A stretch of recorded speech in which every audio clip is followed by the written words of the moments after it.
back on these past few years as something impossible, something that happened to someone else. But that's far from the truth. Even if the truth and I have always had a tentative relationship at the best of times. Consider this a confession, a peek behind the curtain of something that I never would have believed. Let's start from the top. My mother was a police officer in a busy metropolitan area. I never wanted to be a police officer like her, but it seemed inevitable. No matter what I tried to study, I would always fall back on that familiar role. The lawkeeper, arbiter, and diplomat. The one who settles disputes and held people to their word. For a while, I thought that I might get into politics, but I get too flustered in debates.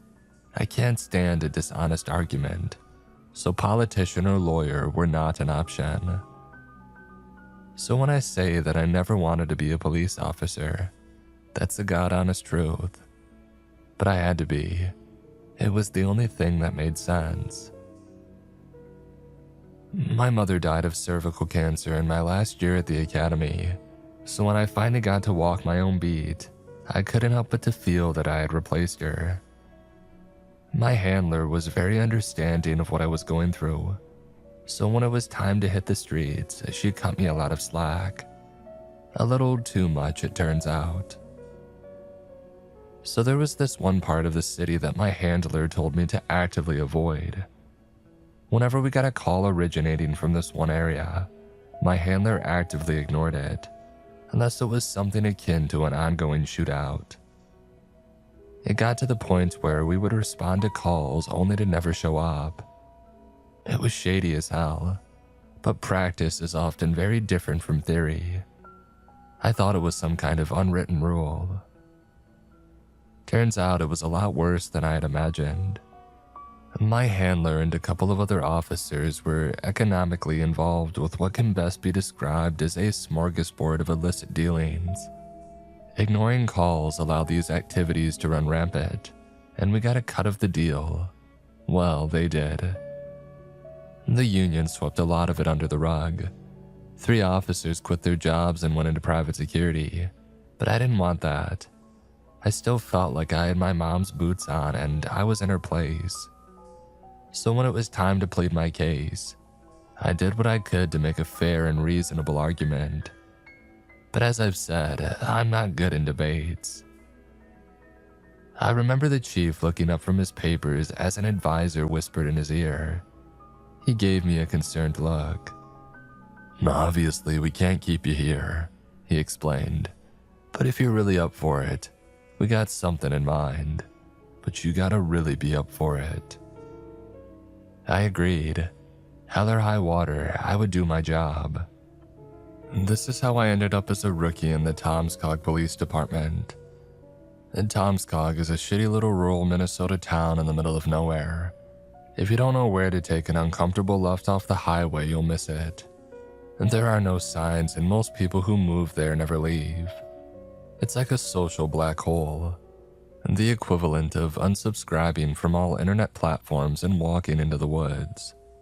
According to the chief, a lot of officers with questionable backgrounds were given a chance to work at Tomskog PD. Not because they desperately needed people, but because it was a good way to gain some brownie points with the local government and keeping the union happy. In fact, people with questionable ethics were encouraged at the Tomskog PD. I thought it might have to do with a lack of action. I mean, a bad cop can't really do any harm if there's nothing to do. I got to the station on a foggy November morning after a hasty over-the-weekend move. There was space for 2 squad cars on the lot out front, but both were out on patrol. A shoddy white plastic sign with Tomskog PD hung outside, along with the town seal, a blue sunflower on a golden shield. I had never seen those things before I got to Tomskog, but all of a sudden, they were everywhere. 6 people looked up from their desks as I entered. Most of them paid me no mind, but the sheriff painstakingly got up from his chair to greet me. A man in his early 50s with the build of a human meatball and the handlebar mustache of an ex-wrestler. He reminded me of a cartoon character, only with less of a smile. "Mason Brooks," he said, offering a meaty hand. "My condolences." "Excuse me?" "My condolences," he repeated. "I imagine you ain't too excited to be here."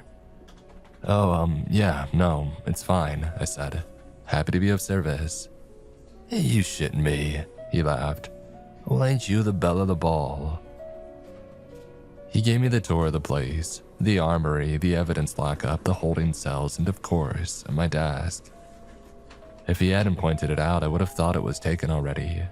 There was an unwashed coffee cup and a candy wrapper on it. Don't mind that," Mason said. "People kinda come and go." "I didn't figure this place would have that kind of turnover." "You'd be surprised." He picked up a name sign from the edge of the desk. It was blank. I met my partner as he abused a vending machine. He was a balding man in his late 30s, wearing a kind of pinkish round sunglasses that made me think of John Lennon. I offered him a bill to try the machine again, but he waved me off. "If you just hit it right, you don't have to pay," he said, giving the machine another bashing. Mason just grinned, business as usual it seemed. "This is Nick Aiken, your partner, and for the time being, handler," Mason explained. "Again, my condolences." "Shit, didn't I just have a partner?" Nick asked. "Neither I haven't had my morning Irish or somebody's beating my head straight because I can't see two of you." Mason frowned. "Desk is empty, name's gone. Time for a newbie." "Right." Nick shook my hand as a Coke rolled out. He seemed more eager about a free Coke than to have somebody watching his back. Mason gave me an apologetic smile. "He'll show you the ropes," he said. "A man's an idiot, but you do well to listen. Idiots live long round here." "He ain't joking about that," Nick added, not looking up from his Coke. And with that, we were on our way. Nick fired up a cigarette long before we left the station, then took me around the back to a civilian vehicle. An egg-white Volvo with rust stains that reminded me of bird shit. "All squad cars taken, huh?" I asked. "Yeah, folks are cleaning up after Patrick." "Sorry, what?" You'll see. Maybe." Tomskog has a single main road stretching through the entire town. There's a gas station, a high school, a couple of shops. A peculiar flower shop at the corner that seemed only to sell those trademark blue sunflowers. There was a sort of upward tilt on the west side of town that made the houses look stacked on top of one another. On the other side of town was a vast lake, eloquently named Frog Lake, where houses stretched out along the western ridge. It was a peaceful enough place, and in the right light, you could tell that it was someone's home. But like with most little towns, you can't imagine what kind of people live there. It's like when you see a house in the middle of nowhere. Who chooses to live there? What happened? I guess I hadn't yet come to the realization that I was about to become one of those people. Nick pulled up next to a corner pub, a place that looked old enough to have grandchildren. Before getting out of the car, Nick gave me a tired look. "We're just gonna go talk to a guy," he said. "He never comes into town unless there's something shitty going on. We're gonna have a chat." "Got it. Don't ask him any questions, leave that to me, and don't touch him. He's a bit contagious." "Well, in what way?" "Every way that matters," he sighed. "And what did I say about questions?" "You said not to ask him any. You never said anything about asking you any." He tilted down his pink sunglasses, giving me a tired look. Shaking his head, he got out of the car. "I give you a week, rookie." Stepping into the pub, there was only two other people present. The owner, a sturdy man in his 70s who seemed transfixed on a thick-screen TV that played mostly static. The other was a man in his 40s with long dark hair. He had a couple of silver streaks running along his ears, a clean-shaven look, and a trucker cap. Much like Nick, the guy seemed comfortable wearing sunglasses inside. "Digman," said Nick. "You dragged your sorry ass back to town, huh?" "Meeting family," the man smiled. "It's a special day. You gonna cause any trouble?" "Of course not." "Let me rephrase that," said Nick, throwing me a tired look. "What kind of trouble you causing?" "Nothing," the man replied. "Just meeting family. Maybe going for a walk." Nick wasn't very happy with that answer, but there was little he could do. They said their goodbyes and we stepped outside. The moment that we got out, Nick fired up another cigarette and called it in. "Yeah, Digman's up to some shit." He spoke into the radio. "Keep a tail on him." Mason's voice came through. They didn't seem to bother with codes or formalities. "Nick, you're a snake. Your old tail. You stick to him." "Oh, come on," Nick groaned. "The newbie can do it." "Do we need to have a discussion about the division of labor, Nick?" Nick took his hands off the radio and looked up at the sky with a sigh. "No, sir." That was our first assignment, spying on a civilian for no obvious reason.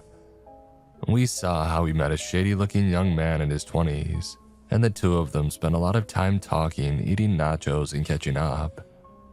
Meanwhile, I was trying to pass the time by getting to know Nick and the town a little bit better. "Tell me something," I said. "What makes being a cop here different from everywhere else?" Nick adjusted his sunglasses. "We don't sign reports," he said matter-of-factly. "What do you mean?" "I mean what I said, rookie. We don't sign reports." "I mean, of course you do. Everybody does." "Well, we don't." He looked back at Digman through the window, deeming him not to be an active threat. "I mean, yeah, we got paperwork, but we don't really do it," he clarified. "Say you find a dead guy in an alley with his throat cut. What do you do?" That's a crime scene. You gotta..." Nick horked up a sound like the wrong answer at a game show. "You say it's an accident, you file it, and that's that. That's what you do." "Hell no." "Hell yes you do, and you know why." He turned to me, looking over his sunglasses. Something stern came over him. "Because if you don't, people die." He explained it as best as he could. The Tomscog PD never truly investigated anything on paper because if they did, there'd be people coming by to ask questions. Questions like why people kept getting murdered, or why there were so many accidents out by Lake Atabat. And with questions, there'd be investigations, reporters, and government agents. "We can't have that," Nick continued. "They don't understand this town and they'll get themselves killed. We're doing a necessary evil to keep the lid on." "That doesn't make any sense." 35 people died here last year, Nick continued. "In a town of 7,500-something people, you know where that puts us? That's the highest murder rate in the country by a mile. Hell, we make St. Louis look like a cotton candy petting zoo. It doesn't make sweeping it under the rug any less shitty. More than half of those who died were outsiders. Relatives, good Samaritans, passers-by. If we can stop them from coming here, that means less dead folks stuffed in containers around the high school." He turned his attention back to the pub, leaning back in his seat. Without looking at me, he asked, "So if we find a guy with a sliced throat in an alley, what do you say?" "I ain't saying it." "Play ball here, newbie. I ain't asking, I'm telling." I swallowed my pride. The sheriff had asked me to listen to this man, and I wasn't about to mess up on my first day. I didn't like where this was going, and I wasn't buying that whole shtick. But I wasn't gonna make any enemies. Not today. "Sounds like an accident," I said, rolling my eyes. "Awful stuff. A goddamn tragedy." Over the next few days, Nick and I tailed this Digman fellow, but there wasn't much to see. He kept to himself most of the time. Instead, we ended up going around town responding to various requests and reports. Mostly domestic stuff, but a few odd cases popped up here and there. For example, every squad car had a BB gun for shooting frogs. We spent a good couple of hours on that. When asking about it, Nick just told me that we did it to keep folks from catching the nastiest headache of their lives. He didn't elaborate. There were other cases as well. We had to get a woman who had eaten a bucket of dirt to a hospital. We had to take down fake stop signs that somebody had put up by the road leading out of town.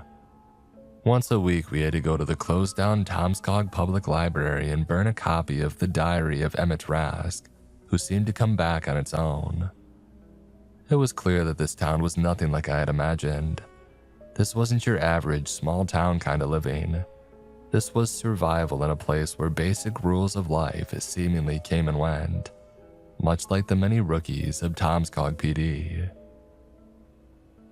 Over the weeks to come, I was having trouble adapting to life in Tomskog, and we were filling out half-assed reports that sometimes outright lied, and no one seemed bothered by it. I started to feel a sort of resignation. My colleagues took notice, but there wasn't much they could do. Nick was actually pretty sweet about it. He tried to show me around town and introduce me to the various folks who lived there. It was clear that he was making an effort, in his own casual way. I got myself a small house at the far end of town just off the main road. The prices were ridiculous. I could afford a 2-story, 5-room house as a single with a police officer's salary. Despite that, I settled for something a bit smaller. I figured the prices were just going to drop further, so any buy was a loss. But with the numbers we were talking about, it didn't really matter. Still, getting settled in Tomskog was just odd. That's the best word for it. I barely considered myself a police officer anymore. I felt like a street sweeper. I wasn't serving or protecting. I was systematically ignoring problems for money. And not only that, but I was expected to do so. The turning point came on New Year's Eve. There were 4 of us staffing the phones, but most of us had mentally checked out hours ago. I was playing games on my work computer and the other 3 were having a dart contest in the break room. Nick was about 4 beers in. I almost missed the phone ringing. We had one line for rerouted calls from emergency services and a direct line. I had never seen the direct line ring before. I answered it. "Hi there," a woman on the other end said. "This is Miss Babin. I'm gonna have to ask you to send a few officers." "What is this concerning, ma'am?"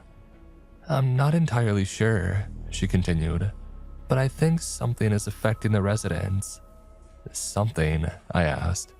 "Like an animal." "You better put Nick on the line, dear." I called Nick over.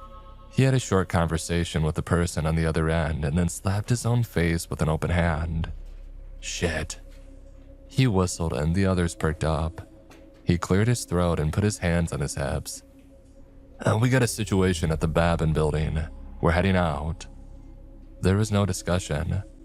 Whatever it was big enough to make Nick put on a serious face. I don't think I had seen him really do that until that point.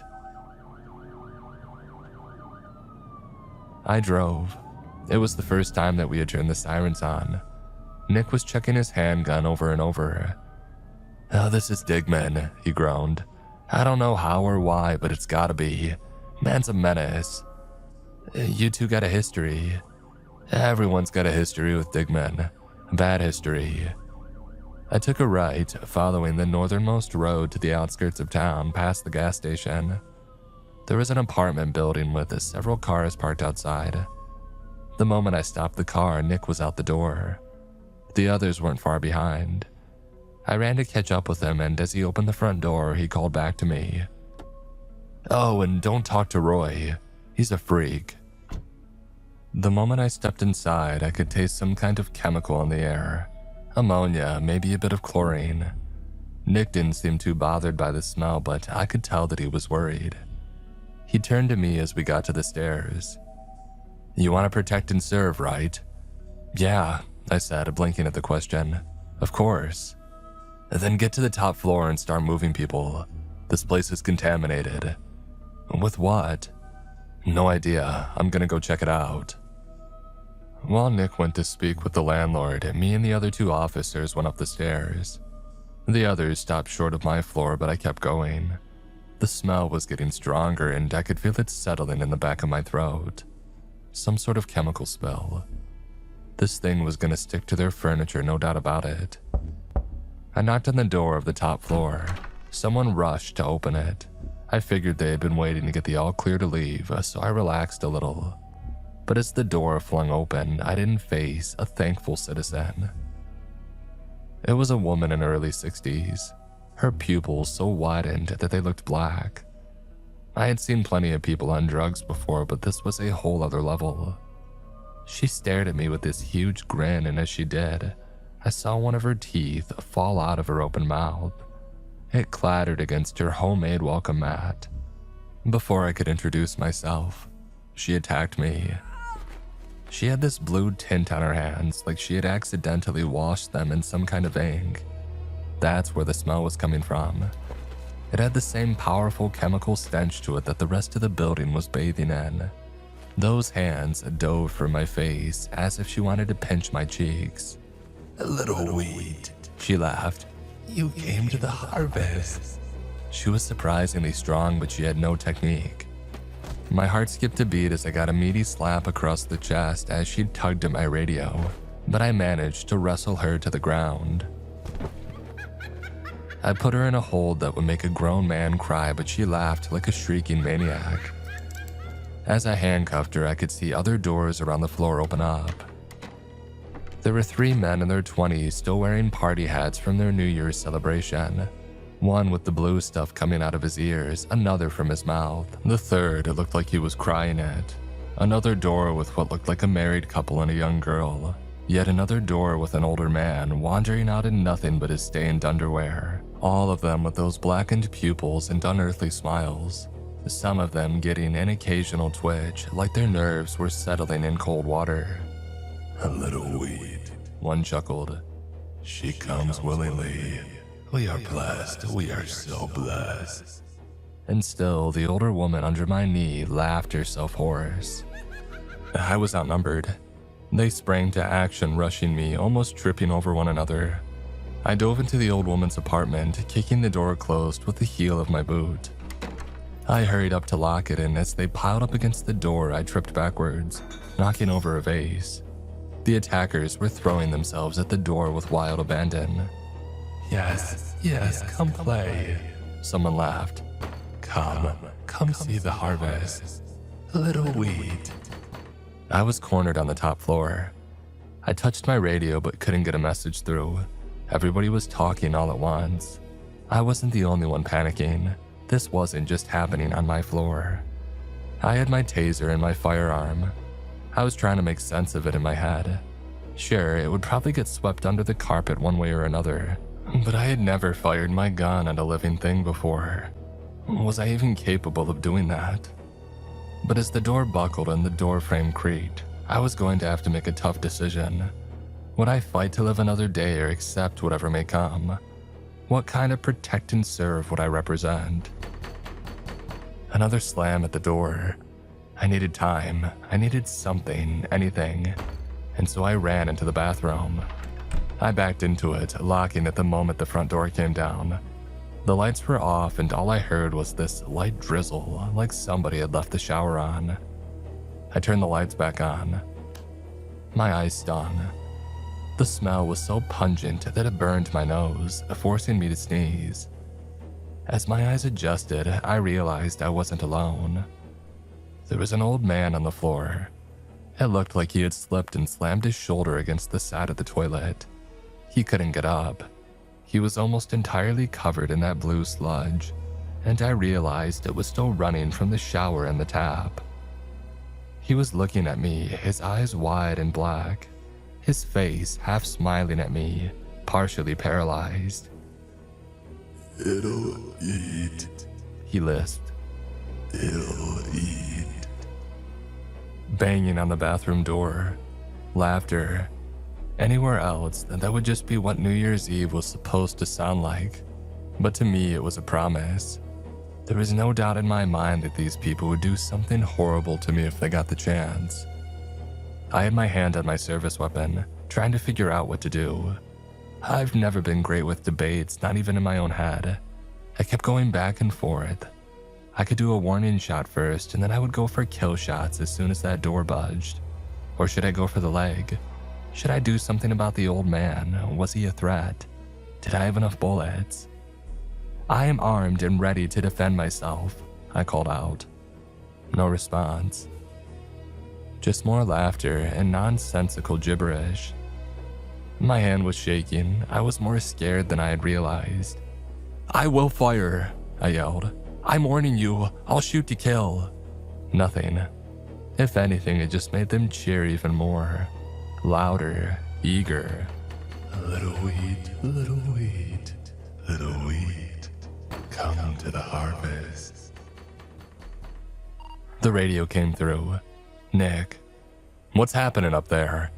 They're breaking in the door, I yelled back. I need backup. Hide, he screamed back. Can you get to the bathroom? I'm locked in. It's that chemical thing, it's making him crazy. I looked at the shower. It was still running, making a viscous goo that dripped at a steady pace. The door buckled. I saw the flash of a black-eyed, grinning face as the hinges struggled. Another voice came through, the woman from the phone. She was using Nick's radio. They use the smell. If you can smell like them, they won't attack. Looking at the running shower, I had an idea. It sounded insane, but this town didn't play by the rules. I was gonna have to adapt. I put my service weapon away and pulled down the shower curtain, wrapping it around and over me like a cocoon. And then I stepped into the shower. I watched the blue goo run off of me. Even through the plastic, it felt warm to the touch. Whatever this was, it was downright toxic, no doubt about it. As the door gave way with a crackling wooden bang, I pushed myself into a corner, hoping for the best as the shower kept running. They all slowed down to look at me, all those eyes turning my way. Even through the blue-tinted haze of the shower curtain, I could see their exaggerated grins, their nonsensical words rotating into something new, something calmer. Join the harvest. Yes, joined. The Reaper came. Thank you, little wheat. I clutched the shower curtain close to me, begging that I wouldn't get any blue stuff on me. It ran right off but soaked into the soles of my shoes. I can't overstate how awful the smell was, and as we all stood there looking at one another, I was coming to terms with just how screwed I might be. They could reach me in less than a second if they wanted to.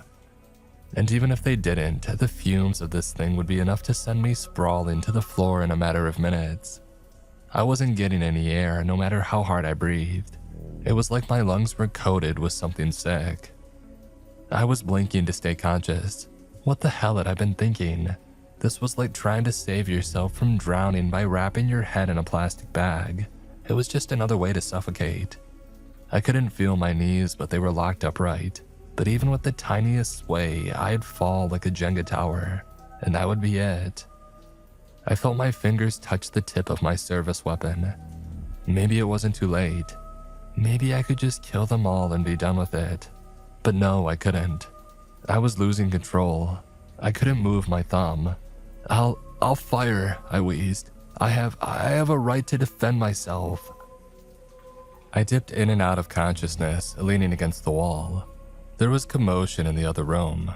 A couple of people left, a few stayed to look at me. I could hear the crackling of a taser, breaking furniture. I didn't recognize the voices, but I could hear the trained cadence of other officers. I must have blacked out at some point. I tried taking a step forward and I ended up collapsing on the floor. The shower curtain unfurled, all covered in blue, staining the floor like one of the town's trademark blue sunflowers. I ended up face to face with the old man. We shared a moment just looking at one another across the bathroom floor. Him grinning like a maniac, me just trying to stay awake. "Why are you smiling?" I whispered. Because it's all a joke, little wheat. And it's so funny. Seconds later, somebody grabbed me by the shoulders. I was dragged out of the apartment, getting a quick look at what had happened. We had gotten back up, 4 other officers, including Sheriff Mason himself. The attackers had been tased, zip-tied, and handcuffed. They had just pushed the kid into a wardrobe and barred the door. As my vision cleared, I watched Nick taking off my boots. "Oh, it hasn't soaked through," he sighed. "You'll be okay." "Sorry, I didn't help." "Are you kidding?" he scoffed. "No casualties, a couple broken bones and a few bruises. Yeah, but these people are gonna be fine." He looked back into the apartment. They were still writhing around and moaning about harvests and wheat. Nick shrugged, looking back at me. "I mean, kinda fine." In the hours to come, the remaining people were evacuated. Most folks would recover after a couple of thorough scrubbings, others had to be hospitalized. I spent the next few hours sitting in our bird-shit Civi Volvo, trying to figure out if my legs were to be trusted yet. I could still taste the ammonia. I was going to need 100 showers. I caught a conversation between Nick and Mason. The sheriff was furious as to how they hadn't prepared for this. Nick recounted every call that we had checked out over the past few weeks and nothing stood out. That is, until we got to John Digman. He said he had a family in town, Nick explained, that they were going to catch up. "Going for a walk," I smiled. "That doesn't sound too bad." Mason turned to me slowly and then back to Nick. "Go for a walk," Mason frowned. "He said that. John Digman said he was going for a walk." "Not specifically that he was, but yeah," said Nick. "So what?" "And you're telling me this now?" Mason looked like he was about to beat Nick with his own shoe. Instead, he bit down on his handlebar mustache like an improvised binky. "He's doing it," Mason sighed. "That rust-brained possum is gonna do a year walk." "A what?" Mason pushed Nick up against the hood of the car, pointing at him with his entire hand.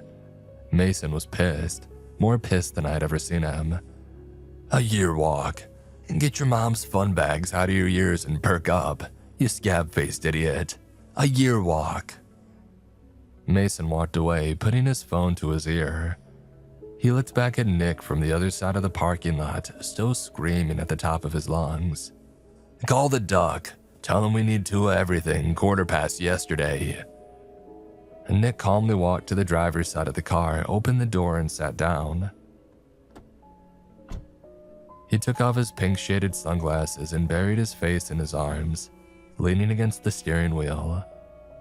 For a moment, we just sat there breathing together, as if there was a chance this would all blow over any second, if we could just hold on a little bit longer. Nick leaned back, keeping his eyes closed. I felt like I had to say something. "I'd take it that calling the duck is bad." "Yeah," he nodded. "It's bad." "How bad are we talking?" He looked at me with a kind of earnest sympathy that I've never seen in him before. This was taking a toll, a real toll. This wasn't a silly glasses Nick. This was, "I got bad news Nick." He opened his mouth, but all that came out was a stutter. Finally, he just threw up his arms in surrender. "No idea, but it's as bad as it gets. This is the emergency glass you break after all other glass is already broke. The alarms that other alarms pull to get out of trouble. It's the worst." "I'm counting on overtime then." It was a comment to lighten the mood, but Nick just shook his head. Without a word, he got out, leaving his pink sunglasses behind. He walked off, screaming expletives as he dialed the longest number I had ever seen. All the while, the New Year's Eve celebrations were going strong.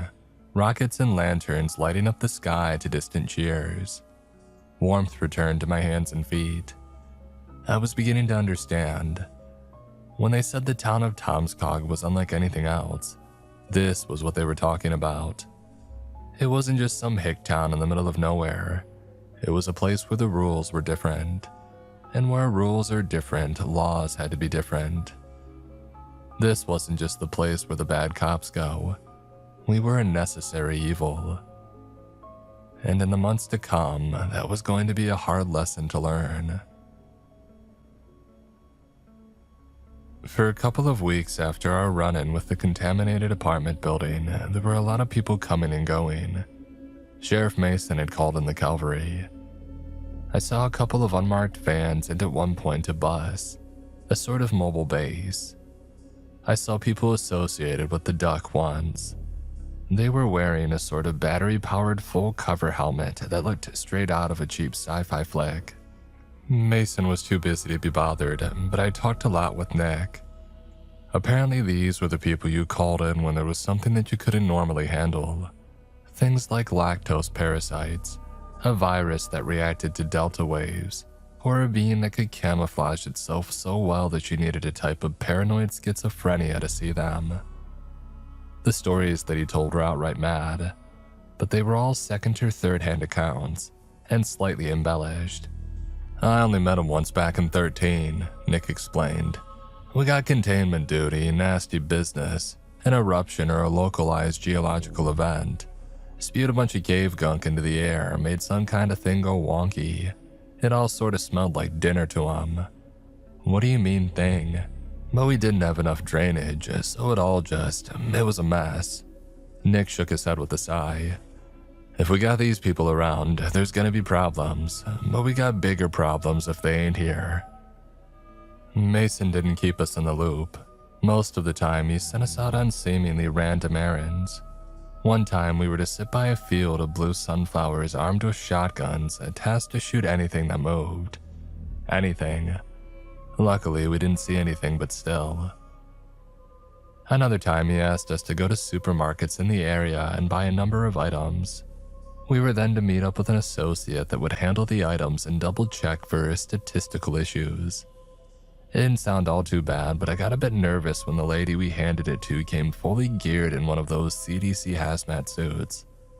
There was no patch or mark, as she was unaffiliated.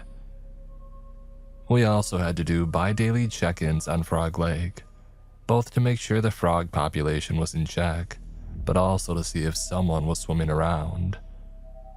It was early January, but apparently it was known to happen. The lake had historical significance to the area, and people sometimes did strange things in it. I remember stopping at the local gas station for a hot dog with Nick once. We had been out to check the trees for red birds all day, and I was getting sick and tired of being thrown around town like a wet napkin. This wasn't police work, and I made my dissatisfaction known, at least to Nick. "Yeah, I hear ya," he said, "but we don't have anyone else.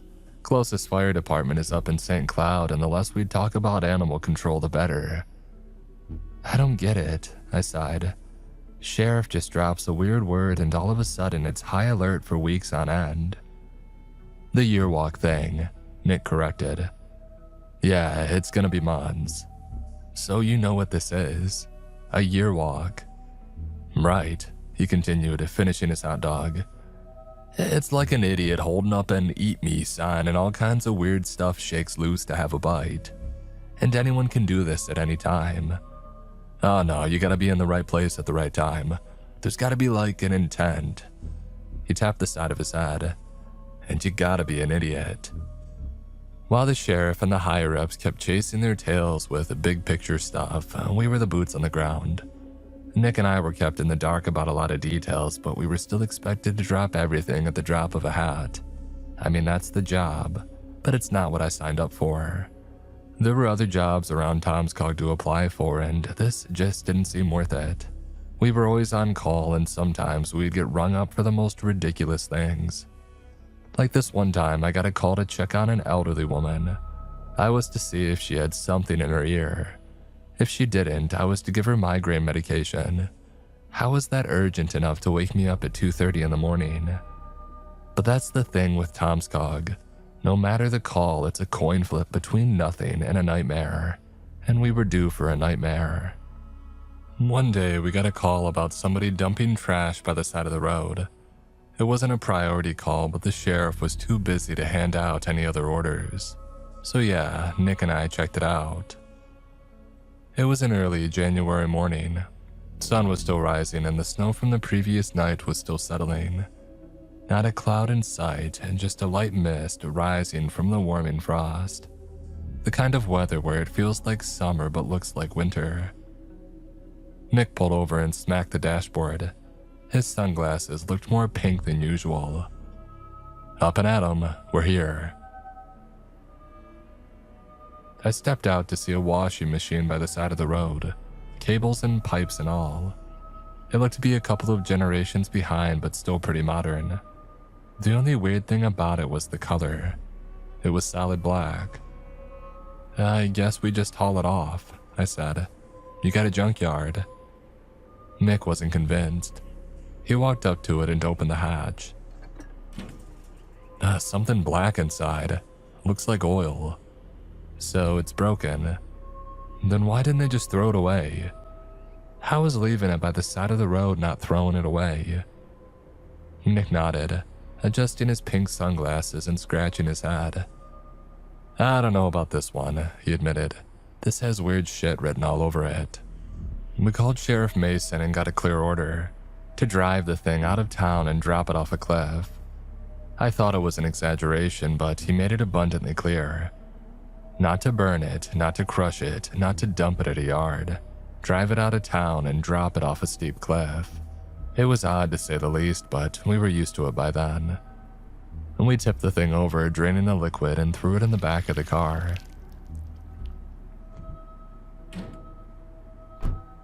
It was a strange substance like a watery black pudding. It kept bubbling despite not being warm. Nick kicked it off the road, threw a rock at it, and we were on our way. We took a long ride out of town, following a dirt road that had barely been touched. We drove past Lake Adabat and took a turn at what looked like an old quarry. I gave Nick a curious look.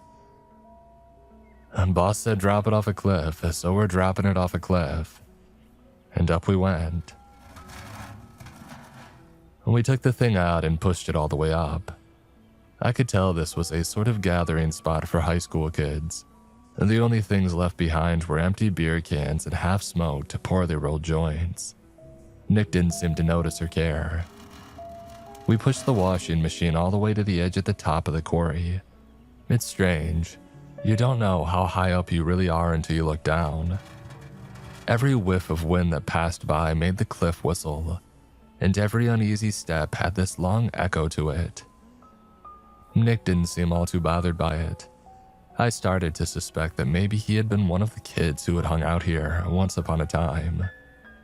We braced ourselves and gave the washing machine a final push off a cliff. It wasn't a straight drop. The thing bounced against the side 2 or 3 times, gaining in speed before it splashed into the water far below. It took about a minute before it sunk, and when it did, I could see something black pouring out, puddling on the surface of the water. I'm sure it's fine, Nick smiled. Let's get lunch. There wasn't that much going on for the rest of the day. The sheriff was pleased to hear that we had followed his orders to the letter. Apparently, we had solved the Hank Byron issue before it even started. He did not elaborate. As that day came to an end, I changed into my civilian clothes.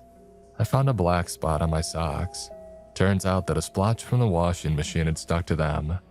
I didn't think much about it, I just threw it all into my laundry basket. I figured I would deal with it soon enough. But as these things often go, I kinda forgot about it. We got really busy the next few days. Some of the folks that we ran into at the Babin apartment complex were facing complications and had to be hospitalized. We were called in to provide assistance, literally holding some of them down as they were given medication. Even after all this time, some of them still had blue discoloration on their skin. And Nick also made an effort to check in on John Digman and his family, just dropping by occasionally to check on him from afar, making sure there was nothing strange going on. I couldn't help but to get the feeling that Nick resented these people. I didn't quite understand why. Yes, the Digman fellow had started something, but I couldn't grasp what it was. But the younger guy, he just seemed like a scared kid. Hell, he barely even left his apartment. It took me weeks to even get his name, Peter, or his nickname, Perry. It was after a particularly long day that I came home to a strange sensation. I was kicking off my shoes when I felt a salty smell. It took me a while to realize that it was coming from the laundry basket. I hadn't thought about it for some time, but opening it made a wall of stench wash over me. Pushing some underwear and shirts aside, I found my stained socks. Except it wasn't just a little black stain stuck to the side anymore. It had grown to the size of a tennis ball, and it was pulsating. Yeah, I wasn't having it. I had seen enough of Tomskog to know that it was not the kind of thing that I wanted to get involved in. Instead, I tossed all of my used clothes in, closed the basket, and took it out back. I grabbed some lighter fluid from the kitchen and set the whole thing on fire.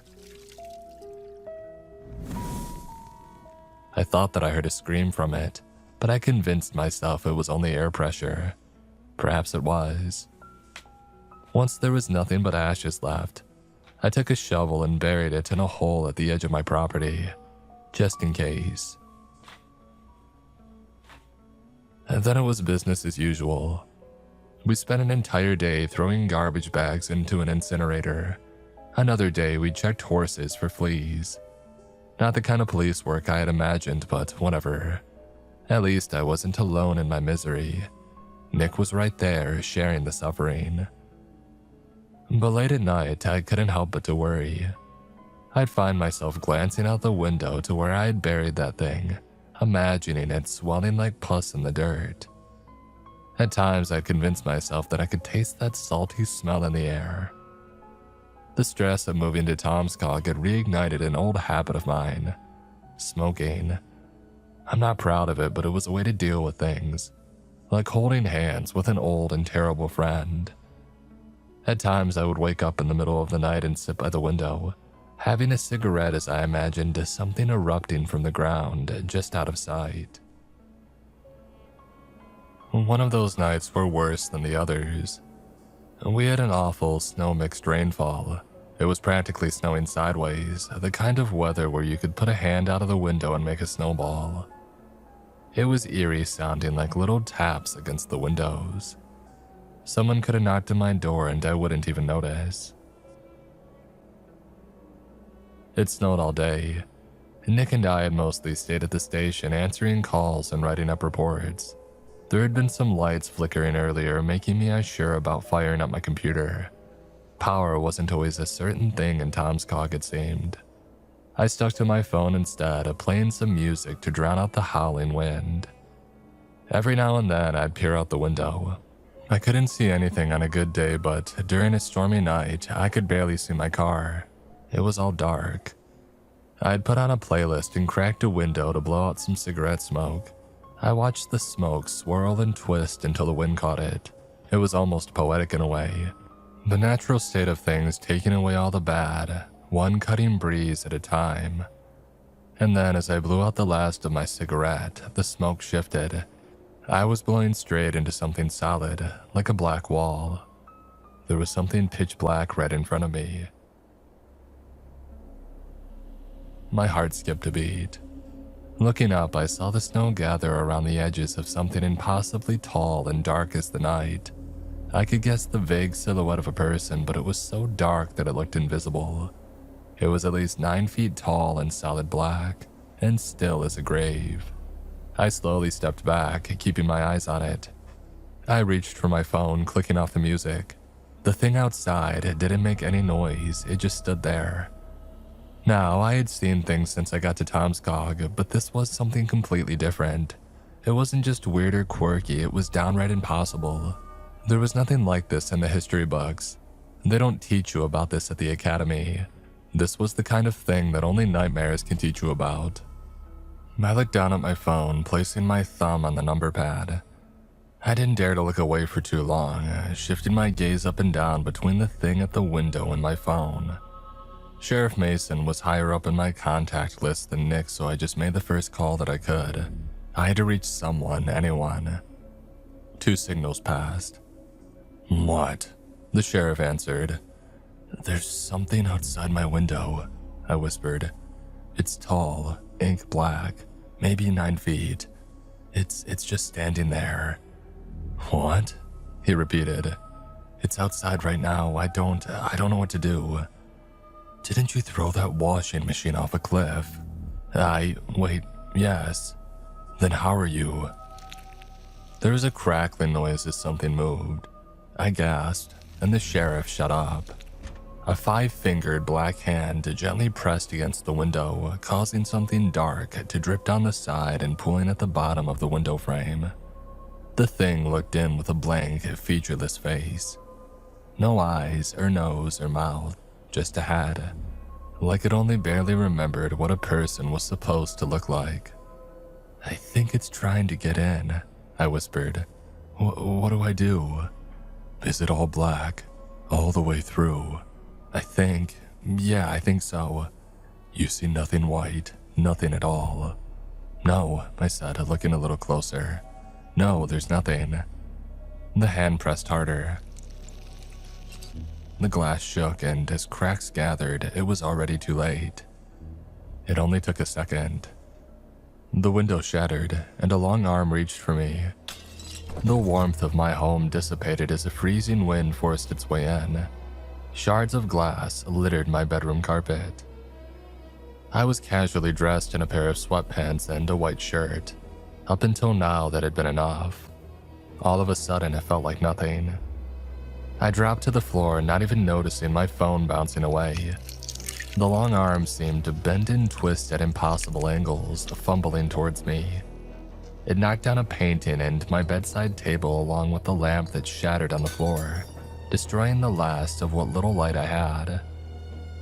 I crawled under my bed, searching desperately for my phone and cutting my hands on the broken glass. I looked back as I heard another creaking noise, watching a long leg gently step inside.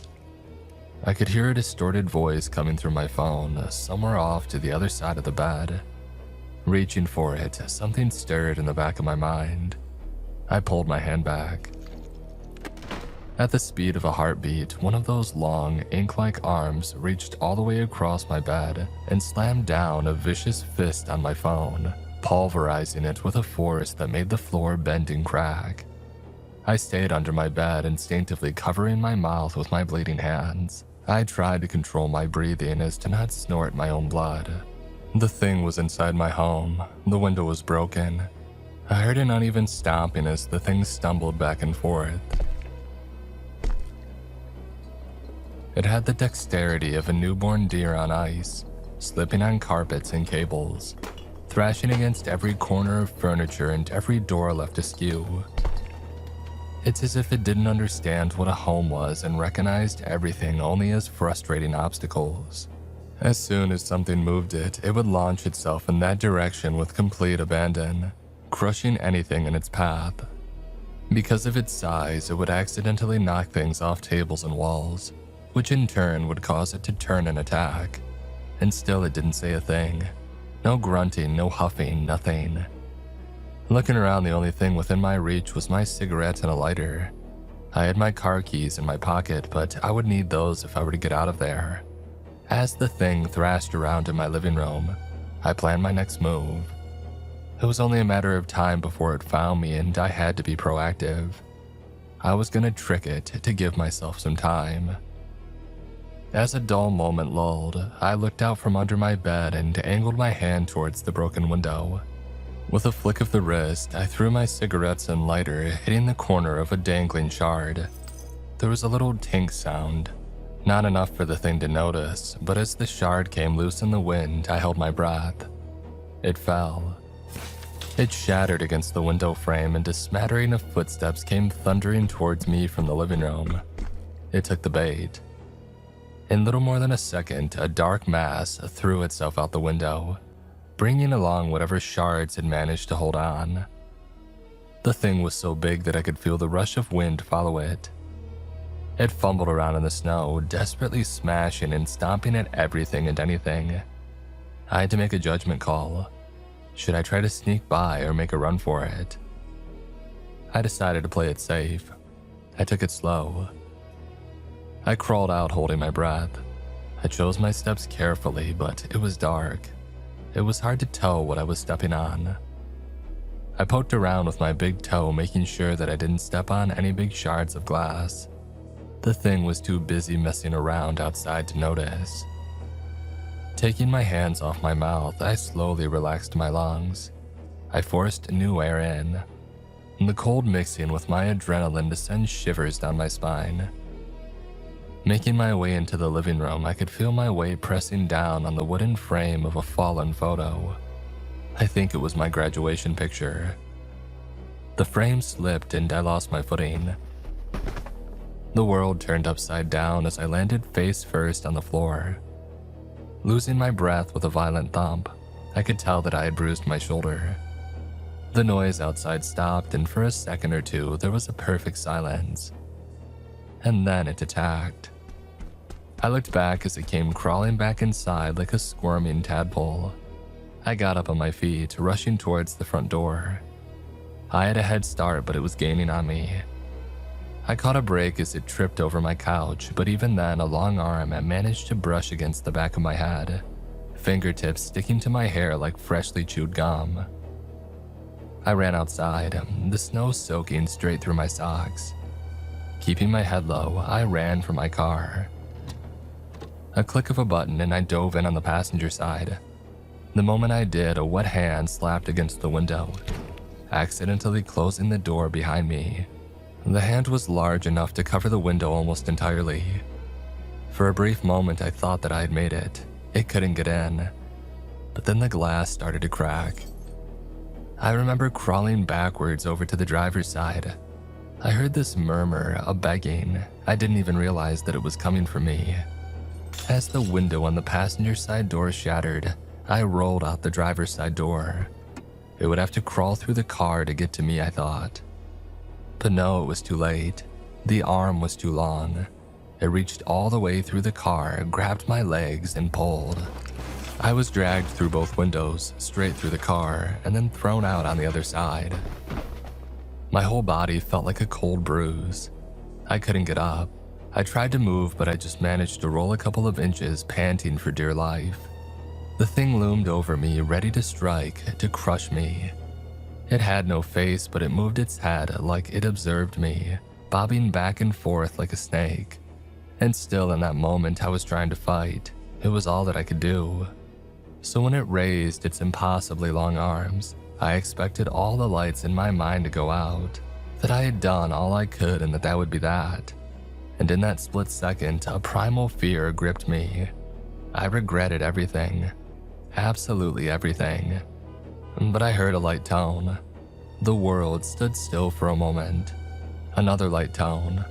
A distant car. It was honking. I tried my luck just a little and moved, but felt a massive hand to press me down. Albeit carefully. It was curious and it didn't pay me no mind for now, but it wasn't letting me go anytime soon. A car rolled around the corner and the driver got out as soon as we got caught in the headlights. It made me realize how dark this thing really was. It reflected nothing. It was like a black hole. Sheriff Mason stepped out, wearing nothing but a shirt, cotton slacks, and a pair of slippers. He waved at us, forcing a whistle from the lips hidden behind his walrus-like mustache. "Hey," he called out. Hank Byron." The thing turned to him, letting me go as it did. Whatever this was, it found Mason far more interesting. Mason stepped forward, silently ushering me to get inside my house with his left hand, making a phone gesture. He wanted me to call someone, Nick probably. I hurried inside. The last owner still had a landline and I figured I might as well use it. As I did, I could still hear them speak outside. "Hank, I'm sorry," Mason said. "I thought you were safe and sound. I didn't think you'd get lost like this." There was no response, but Mason paused as if there was. "Oh, this must be scary, I know. And painful, terribly painful. I get it. You never asked for any of this." There was a thump and the creature moved. "Look, I got you something. I know it hurts, son, it hurts bad. This is what you're looking for, right?" A pop of a trunk, a shuffling noise, a couple more thumps. There we go, Mason sighed. It's okay, take as many as you want. As the thumping grew distant, Mason came inside the house. I'd called Nick and screamed at him to hurry over, and for a short moment it was just me and the sheriff. He flipped over my couch and collapsed on it, taking a long, shivering breath. I couldn't tell if he was scared or freezing or both. What did you do? I got him a bunch of bones. Bones? Yep, Mason nodded. Bones. You gotta give me more than that. Fair enough. You've earned it, he groaned. Turns out in a town like Tomskog, some things never really go away. And many years ago, when a sick high school kid got crushed by a washing machine, it seems that something got stuck. So Hank, he repeats what he remembers, Mason explained. And that kid, he remembers something awful. And what is that? Mason looked me in the eyes, and for a moment I wasn't paying attention to his stupid mustache or his bacon-fed cheeks. This was a man who had seen things. He remembers all his bones breaking, and he wants to put himself back together. Nick showed up after a while. He had let me stay with him for a couple of days as we replaced the windows. I was slowly coming to terms with the fact that if the sheriff hadn't shown up, that thing would have literally ripped the bones from my body. Now it was free to roam however it wanted, something that didn't seem all too alarming to Sheriff Mason. It was to be a later issue, it seemed. As Nick drove me back to his place, I clutched a plastic bag with toiletries and clothes and wondered, did I really want to do this? Could I? Why? Nick patted me on the shoulder, snapping me back to reality. We watched the snow collapsing against the windshield. Wipers went back and forth as struggling against the glass. It's okay, Nick smiled. We got this. I looked ahead at the endless tunnel of dark. I took a deep breath, feeling the salty sting of sweat burn against my wounds. I watched Nick's pink sunglasses vibrate on the dashboard and felt the absence of my cigarettes. Yeah, I nodded. We got this.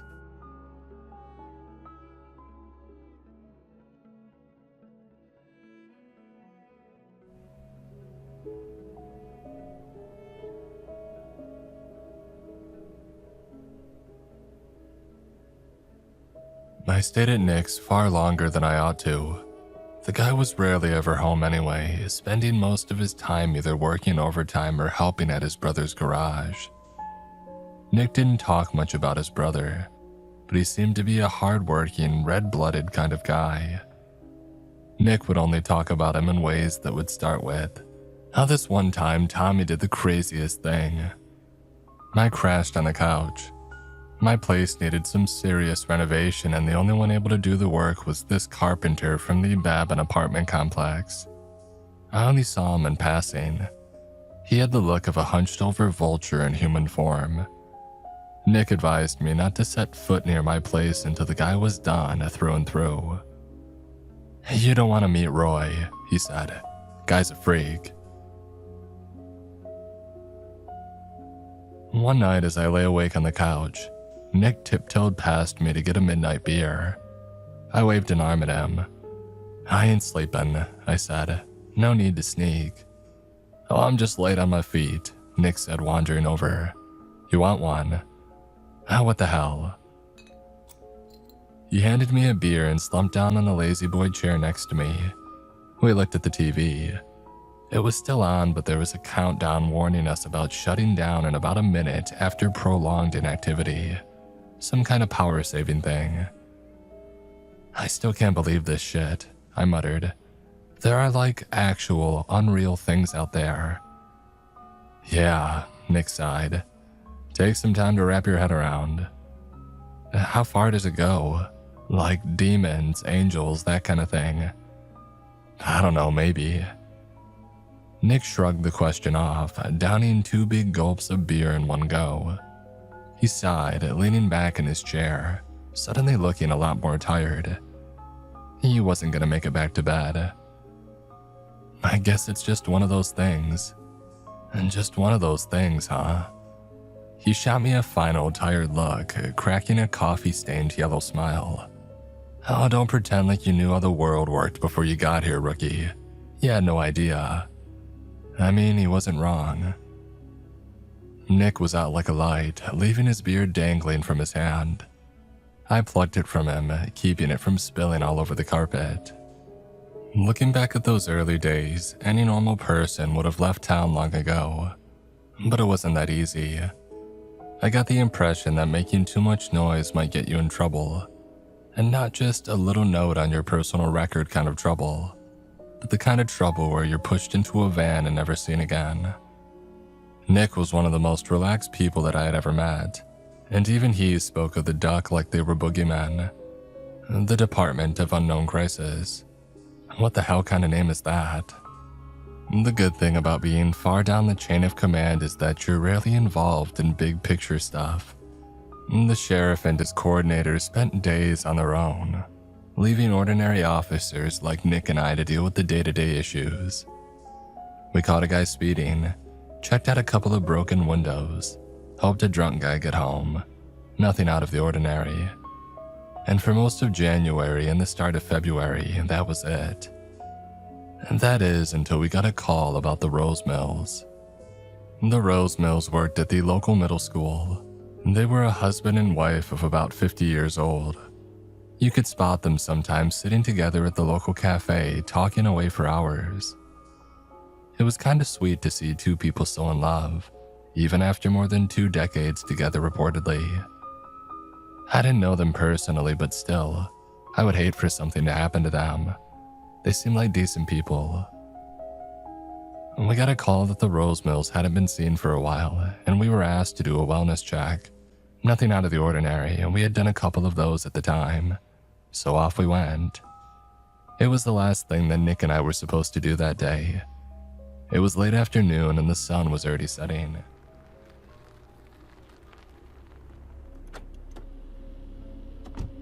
We rolled up to the Rose Mills home, parked our car, and stepped outside. Having a quick look around, I could tell something was off, and Nick stopped when he realized that I wasn't following him. No tracks, I said. No one's been around for days. I could tell what Nick was thinking pretty well by now. He was thinking that maybe they had skipped town.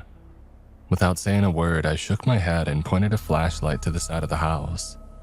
Their car was still parked there, covered in snow. All right, Nick sighed. You go out back, I'll check the shed. Roll back in 5. There was a broken window out back and a couple of snowed-over tracks leading down a hill. Signs of a struggle. Possibly a second set of tracks, but it was hard to tell. It kind of looked like somebody had either jumped out or had been thrown out of a window. I called it into Nick with my radio and I followed the tracks. As I peeked over the edge of the hill, my heart dropped. The lady of the home, Lacey Rosemill, lay dead about 20 feet further down, impaled by what looked like a long steel rod. I yelled at Nick to hurry on over. I was already on my way down the hill calling it into dispatch. I spoke out my last name, badge number, address, victim, and reported it as a suspected 187. Seconds later, I heard Nick following me down the hill. As soon as he saw the body, he also called it in. Cancel that dispatch, he added. Patrick's out.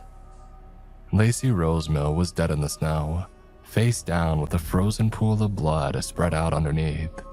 She had done her best to get away. Signs of struggle on her arms. Buried in her back was what looked like a piece of sharpened rebar. The tail end of it was longer than my arm. I looked at Nick dumbfounded. He rolled his eyes. This happens sometimes, he said. Didn't I mention Patrick? You got a killer on the loose, I snapped back, and you're not doing anything. It's not like that. Come on. He brought me back up to the house. The front door was open and the hinges were barely holding on to the stale wood. This house was covered in cheap, peeling paint, leaving flakes of green and white across the porch. As we stepped inside the house, flashlights at the ready, Nick explained. Patrick isn't really his name, it's just what we call him. Patrick, like Bateman, American Psycho, you know. And you're not putting him away, not even after this. There's no point, Nick continued. The guy just kinda comes and goes. I saw him get hit by a truck once, and a couple of days later he walked out at Lake Adabat like nothing had happened. People don't work like that, Nick. People don't come back. Who said that he's people? As we moved through the house, I got the impression that Nick was looking for something. He kept checking for trapdoors and hidden compartments. The thing with Patrick is that he doesn't just kill anyone, right? He kills just the right kind of people. What's the right kind of people? The kind of people that'll end up hurting a whole bunch of other people in the long run. I helped Nick flip over a dinner table, checking a storage compartment connected to the kitchen floor. Nothing but old booze and a couple of valuables. Nick didn't seem interested. A couple of years ago, there was a guy who lived out by St. Gal, right? And he had this, let's call it unhealthy interest in some of the locals. Now the guy hadn't done anything yet, but we all got the creeps from him, and we didn't really know what he was up to. Nick turned to me, making a finger gun. I could see my reflection in his pink sunglasses. Pow, out comes Patrick, taking the guy out with a piece of rebar fired from a homemade crossbow. The whole thing's made from an old Volkswagen Springleaf. That thing could behead a frickin' rhinoceros. But the guy hadn't done anything. True, nodded Nick. But the sick stuff that we found in that old-timer's hippie hut sure indicated that he was about to. And that's the thing with Patrick. It's like he just knows when shit's about to go down. I was starting to get the idea. Nick was looking for whatever had caused Patrick to attack these people. In his mind, there had to be some kind of reason behind the violence, a justification. We searched for about half an hour before we ended up in their bedroom, going through their clothes. I don't even know what we're looking for, I admitted. Like guns. Sometimes it doesn't show, said Nick. But Patrick never fails, not once. If you end up killing people, indirect or otherwise, he might have something to say about it. Well, doesn't that mean that him not killing this Digman guy means that Digman's off the hook? I said killing people, rookie. Digman and his kin ain't people. Finally, something white reflected back at me. A box of something in the back of Lacey Rosemill's wardrobe. I brought it out for Nick to see. It wasn't anything incriminating. It looked like a box of unpainted Halloween masks.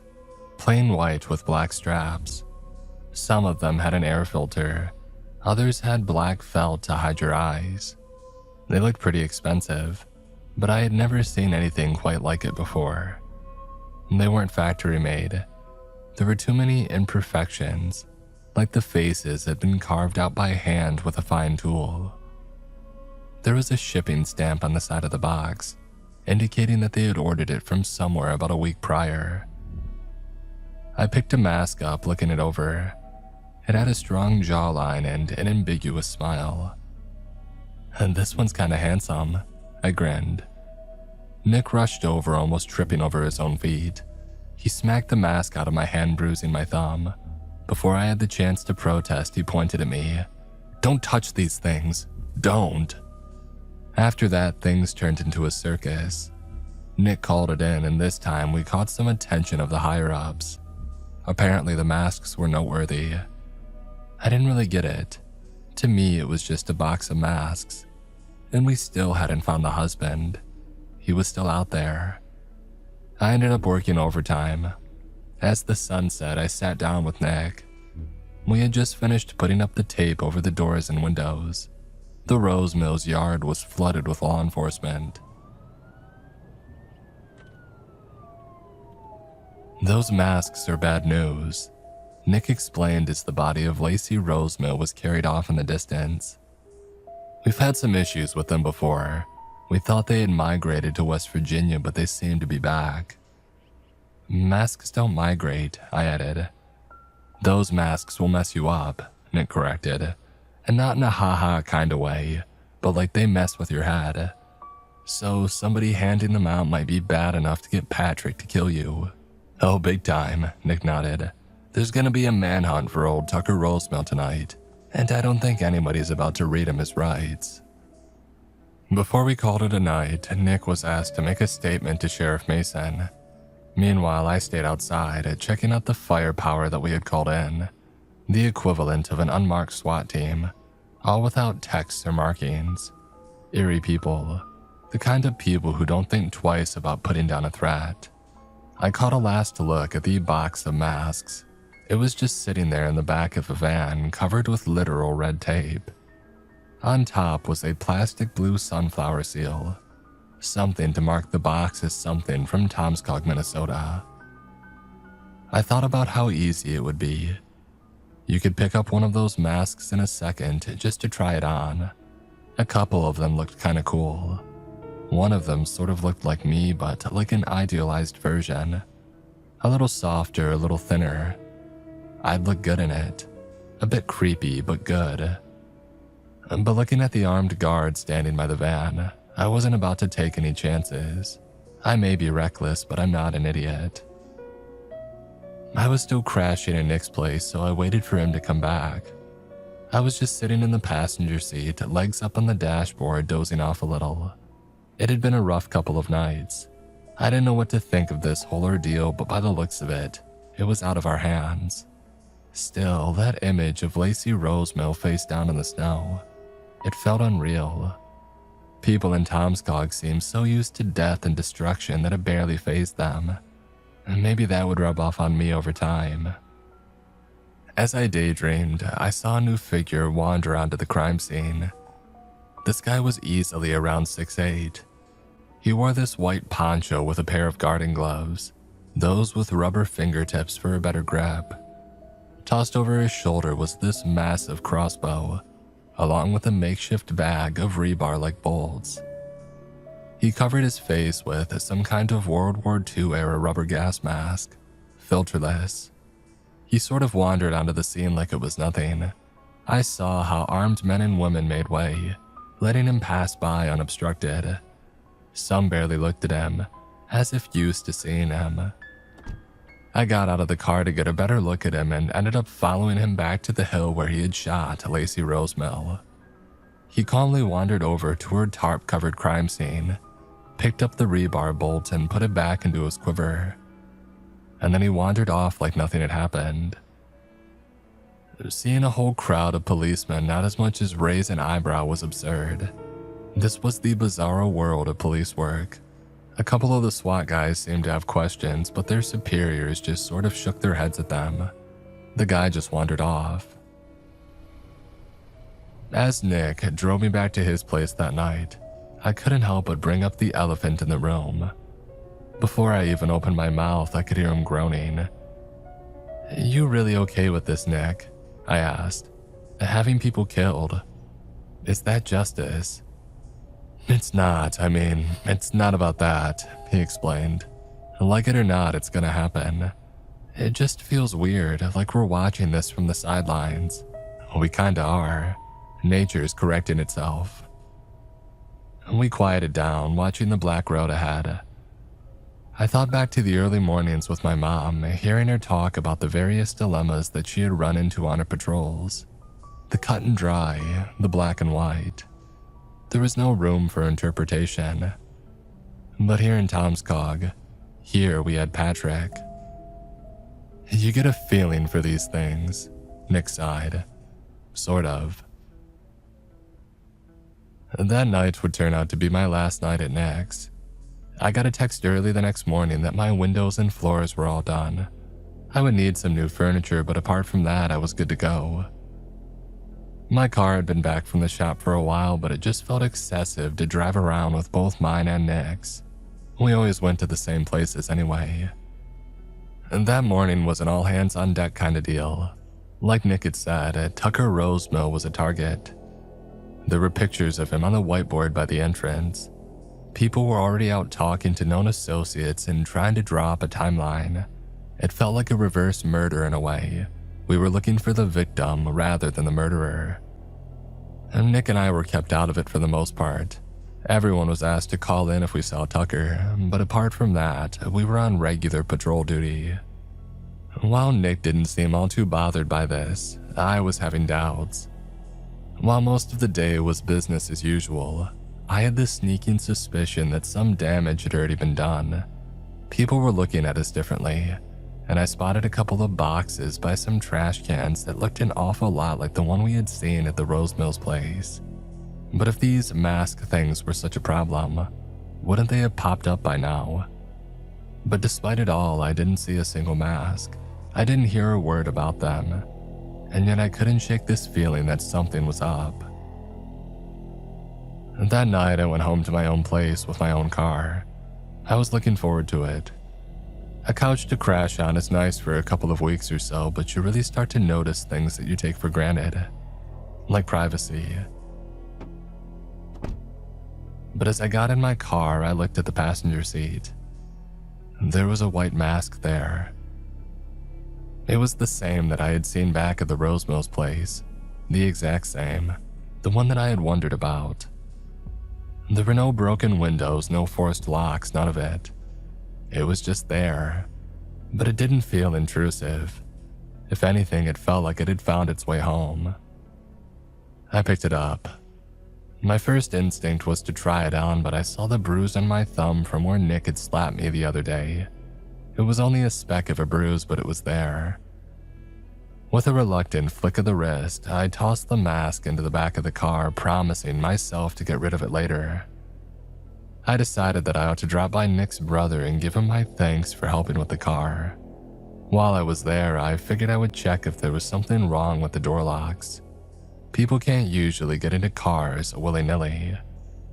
And going by the garage, I could tell that something was off. One of the doors was wide open and there was no one around. I parked by the far end of the lot, checking the place out at a distance. No immediate danger, it seemed. I got out and had a look around. There were no cars parked, and there was one in the shop still under repair, but that was it. No one was around. I could walk right in and clear out the register without anybody having the slightest idea. A little plastic sign with a cheerful "back in a snap" text swung back and forth by the main entrance. I tried giving Nick a call, but I couldn't get through. But something tickled my spine. I heard something. Going inside, I noticed something odd by one of the bathrooms. The door was slightly tilted and the water was still running. Rubber marks on the floor like there had been a struggle. In the next room over, I could find a storage space for spare parts, as well as a fresh, empty box. One that looked eerily similar to the one that I had seen at the Rose Mills place. And right next to it on the floor was Nick's phone. I must have heard it vibrating. I had a radio back in my car, so I called it in. I mentioned to dispatch that I couldn't get a hold of Nick and that there were signs of a fight. I was hit back with a ton of issues. There were people missing from the night shift, delayed transports, sudden communication blackouts. It seemed that this entire operation had begun to fall apart piece by piece. I looked back on my mask, now resting comfortably on full display in the back seat of my car. Could that little thing really be that bad? It was just a thing. While the sheriff hadn't called me in yet, I decided to get back to the station, at the very least to see if anybody had heard something from Nick.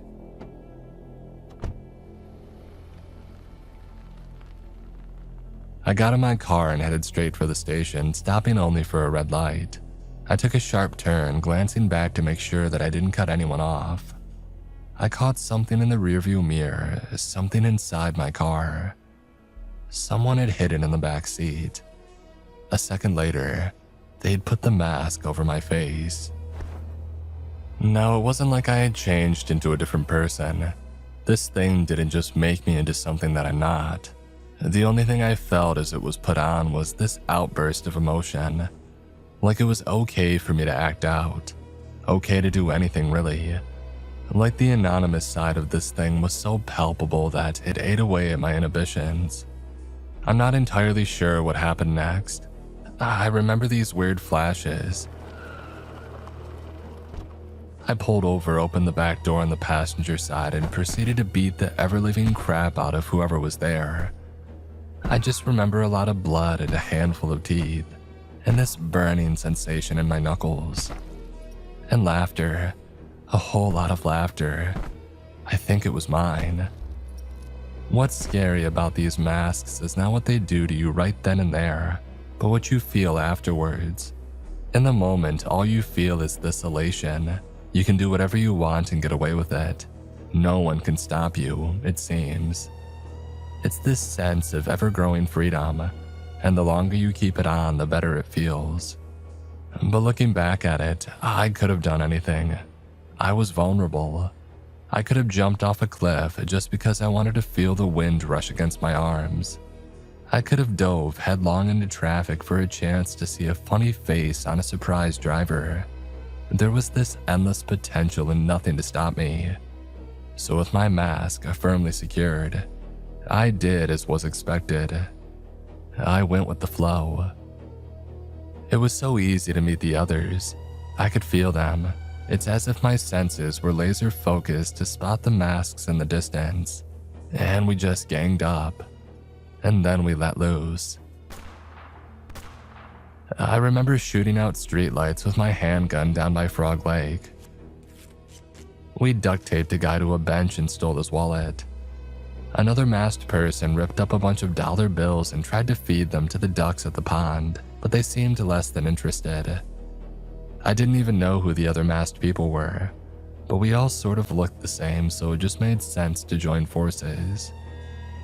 There was a lot of broken glass, cuts on my hands, screaming, someone getting beaten with a chair leg, a fire alarm, a burglar alarm, gunshots, and this endless, ecstatic laughter. I laughed so hard that my lungs hurt, and that little voice in the back of my mind that told me to stop had just died. To this day, I'm not entirely sure what happened that night. Thinking about how easy it would have been for me to kill or be killed, it turns my stomach. Everyone just spoke whatever came to mind. There were no filters. Some were screaming the most vile, disgusting crap. Others just confessed to whatever they had hidden away in the back of their head. I don't remember half of what I screamed, but I remember one thing. It's hard to forget.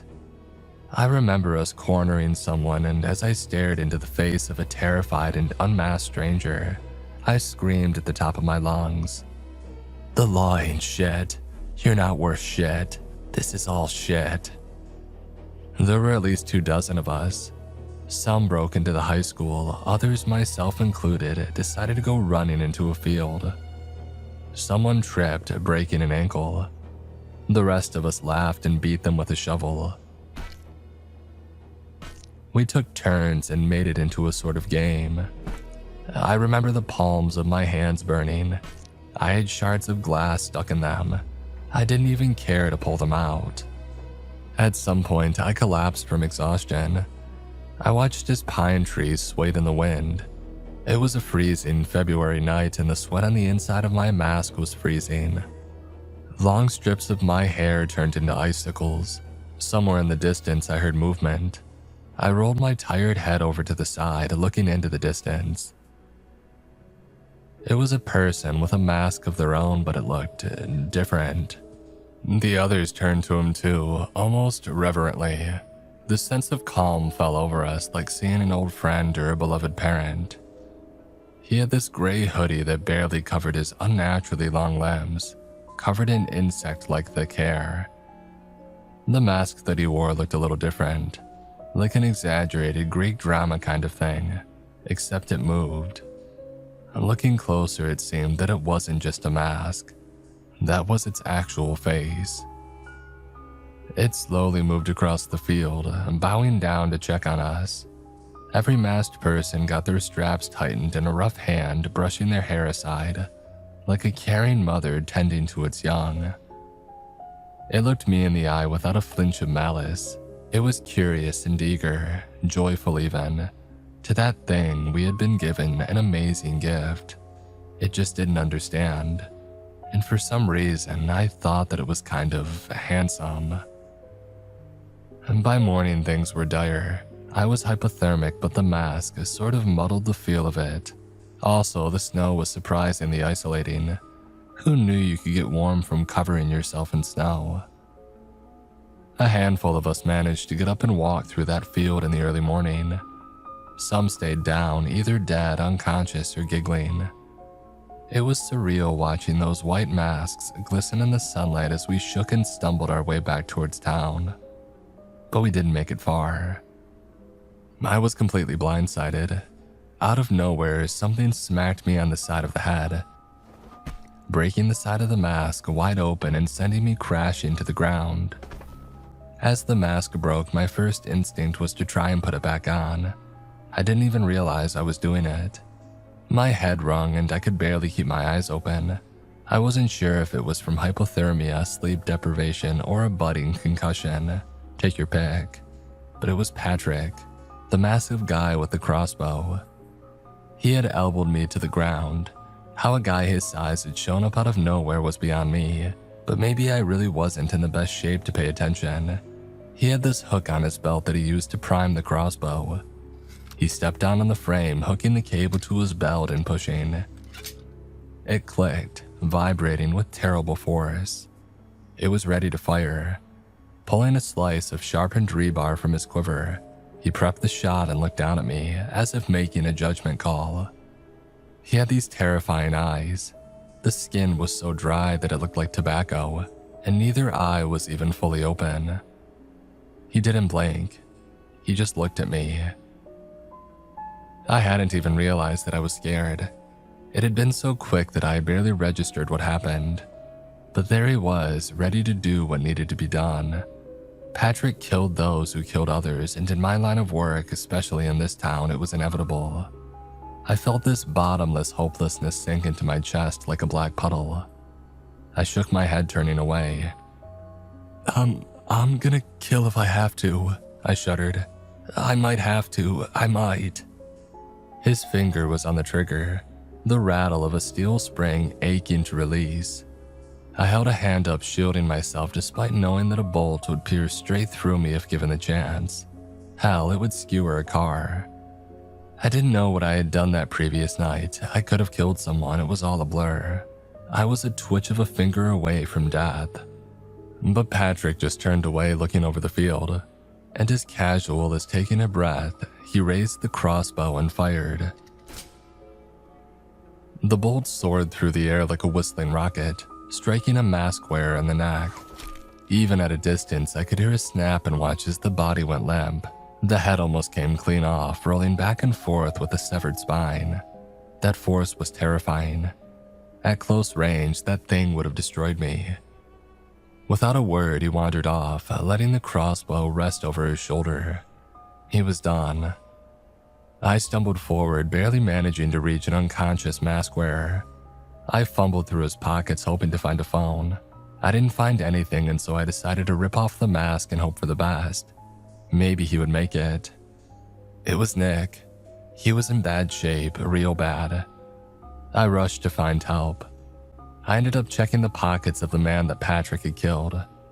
I'm not going to describe the sensation of rifling through a dead man's clothes, but let's just say that it was visceral. He did have a phone though.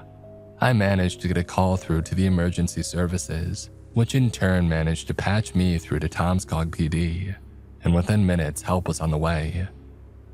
I caught a glimpse of the face of the dead man.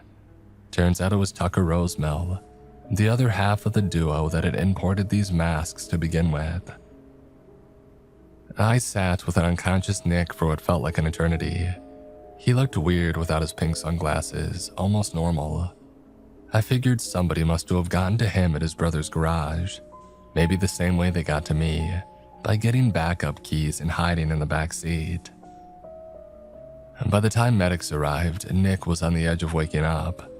I think I caught a smile as he looked up at me.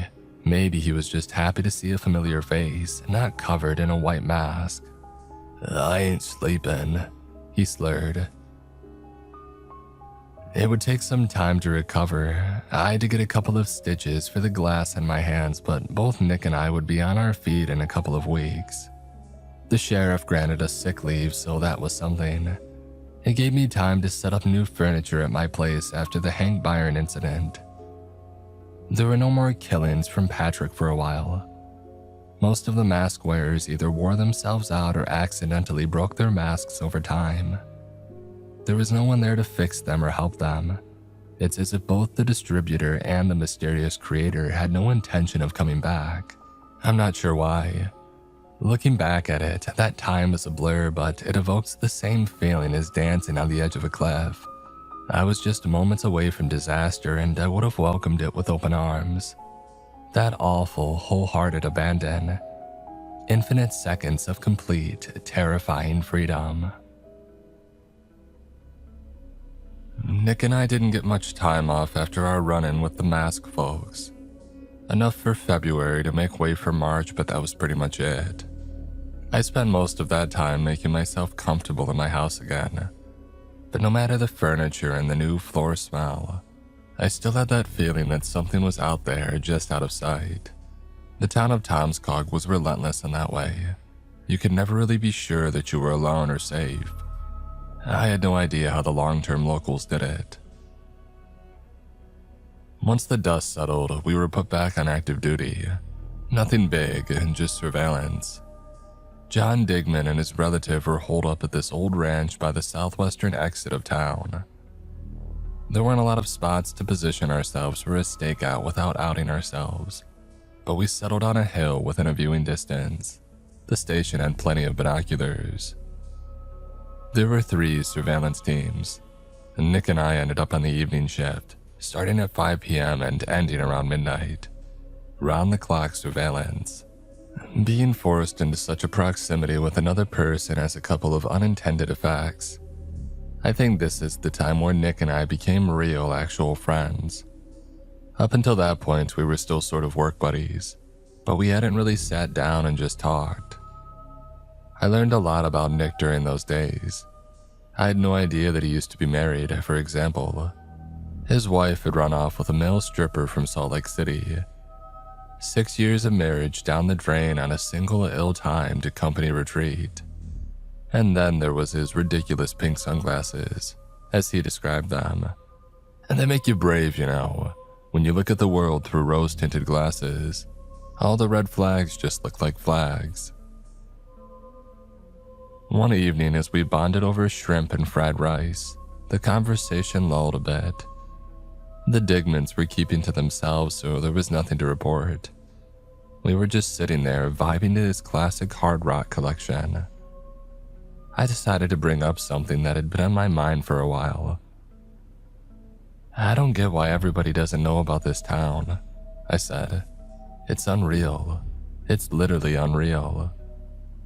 Oh, you forget, Nick explained. You just sort of forget.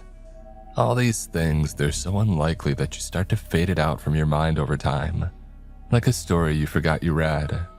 It's like it never really happened to you, you know. Yeah, but people around here go missing too. Do y'all just forget about them and move on? Sometimes, Nick nodded. But it's not like a willing thing. Sometimes things just disappear. Like they were never here to begin with. He tapped the dashboard, as if trying to conjure a thought, and then he snapped his fingers. Your desk, he exclaimed. Remember how it didn't have a name? Yeah, it most definitely did once, but whoever used it is just sort of gone. Poof. After our shift, Nick took me on a ride to show me what he meant. There were a couple of houses that were fully furnished and clearly inhabited, but there were no names registered to them. No initials on the mailbox and nothing but empty frames on the walls. These show up from time to time, Nick explained. There's nothing that we can do about it. Even if they were our best friends at some point, how would we know? It's like they never existed. You know what's causing this? Oh, take your pick, Nick shrugged. Ain't just one thing that can cause it. It's like once you go too far and touch something you shouldn't, it takes you away. We just stood there for a moment looking at this ghastly house. The fancy living room rug painstakingly selected. Empty plates from a dinner finished months ago. a shirt casually tossed over a chair, now the home to a curious spider weaving a brand new web. It was a life frozen in time, waiting for someone to come home, someone that wouldn't. I tried not to think too much about it, but the thoughts surfaced every now and then.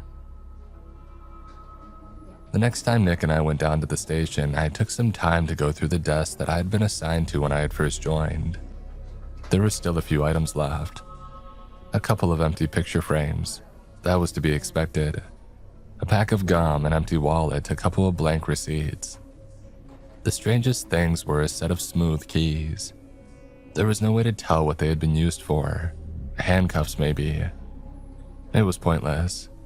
Whoever this person was, I would never find out. And while the rest of Tomskog PD seemed perfectly happy with not knowing, it just gave me the creeps. If something could affect people on such a personal level, nothing was off the table. I tried to not think about it too much, but the implications were mind-boggling. You could just disappear and nobody would know. Nick didn't seem too bothered though. He saw me rummaging through the desk and gave me what can only be described as a sympathetic shrug. I guess he figured I had to come to terms with this in my own way. That night as I went to sleep, I had the strangest feeling in my stomach. It was like a new kind of worry. We've all had those nights when we twist and turn, worrying about something, but this was different. This was like world-shattering. Like existence itself was a fragile thing. It felt like the universe itself was cruel, wishing me only harm and pointless indignance. I lay awake staring up at the ceiling, hoping a comforting thought would look back. And when it didn't, I cried. The kind of cry where your sinuses burn and you can't close your mouth, where you look like you're just silently screaming as you stain your pillow with tears. That night is when I started to write this all down. I figured I hadn't been forgotten yet, and that in case of my sudden disappearance, there was at least a chance something might be left behind, a remnant. But I saw it more as an act of defiance, a challenge, that if I was taken down and removed, they would have another thing to remove, and I would keep adding to that pile, so that taking me out of the picture would at least be as inconvenient as possible. I remember I was halfway into my recollection of coming to Tomskog, what would later be my first post here, when I leaned back. As I did, my head bumped into something where there ought to be nothing. I spun around, but there was nothing there. I figured that was a good indicator to stop for the night. I wasn't coping very well, but at least I had gotten some of that pain out on paper, and that would hold me for a bit. Over the next few days, I regularly took down notes about strange things that I had seen, or stray thoughts that ran through my mind. I was scared that I might end up forgetting something. It was a safety blanket in a way. Nick didn't say anything about it. He'd probably seen something like it before. Hell, maybe he had been that way himself. It was nice not to have a judgmental stare over my shoulder while still retaining some form of normalcy. Our stakeouts were drawn out and frustrating, but at least we didn't have to worry too much about what we were going to do that day. But what stuck with me was the little things, the little moments in between. Nick and I would sometimes have these long talks over dinner, for example. I remember the takeout bag from the gas station still warm on my lap. And Digman uses no power, Nick once said in between bites of his second hot dog. Nothing. He's completely off the grid. So look. I brought up my binoculars and had another look. There were plenty of lights on at Digman's place, and that was only what we could see.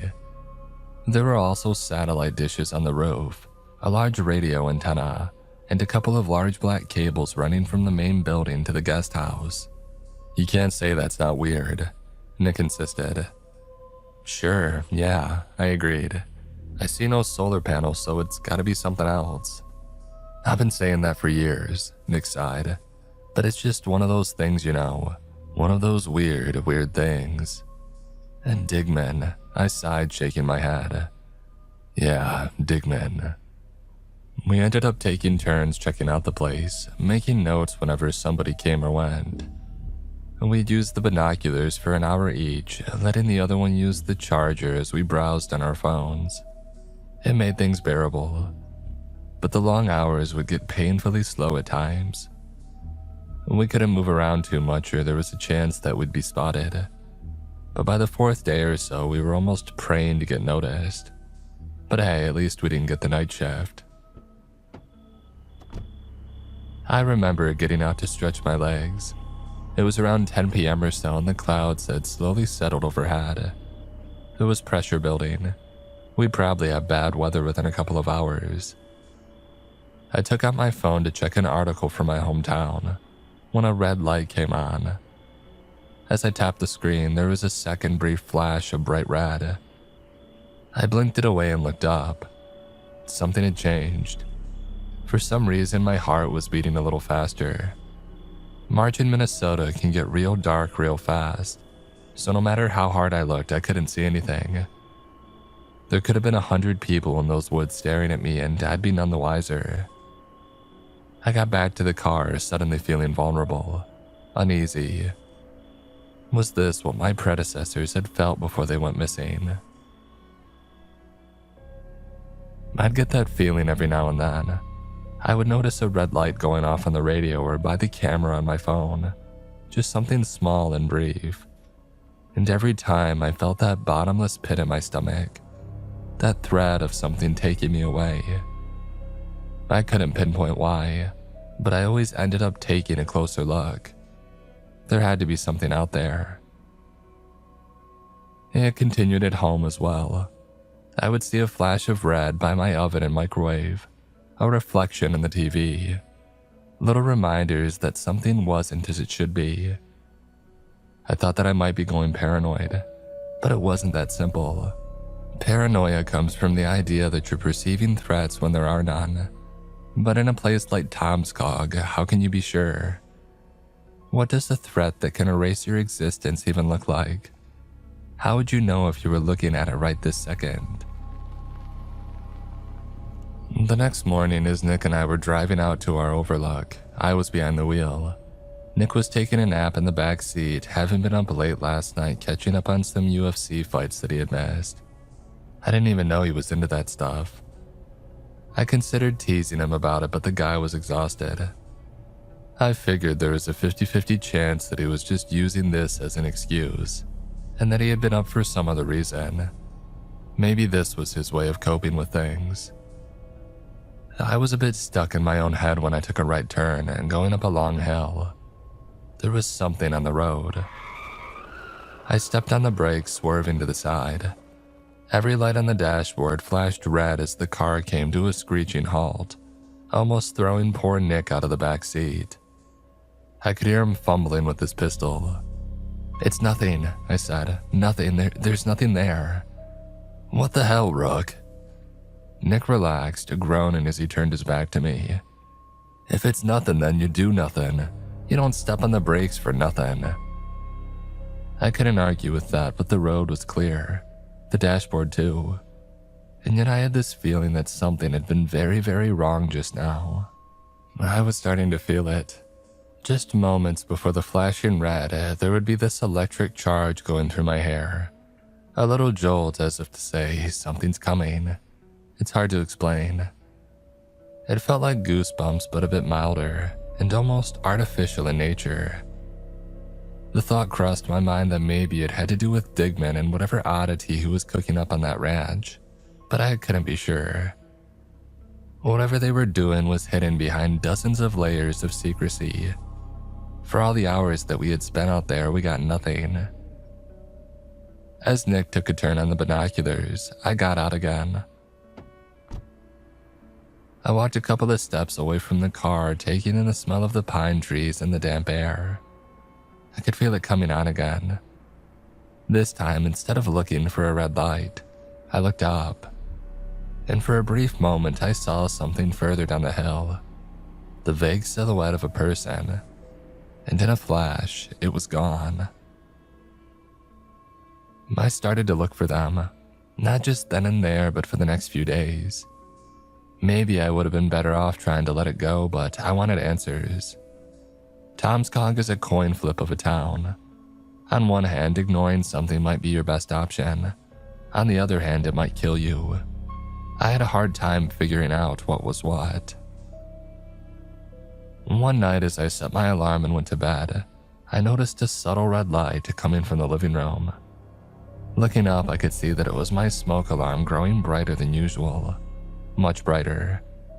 And in the living room, there was again the vague silhouette of a person.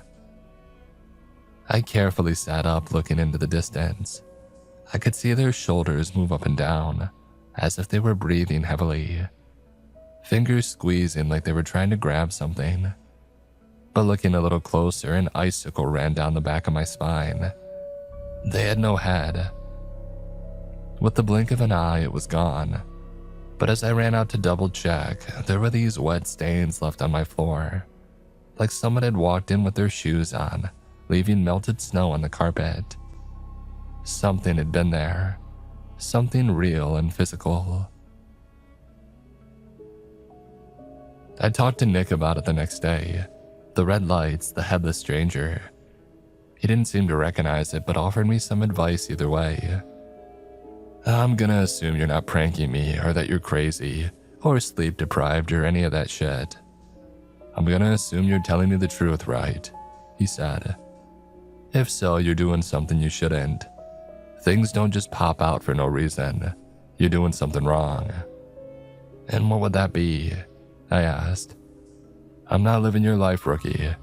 I got no idea. I retraced my steps. There were two possibilities.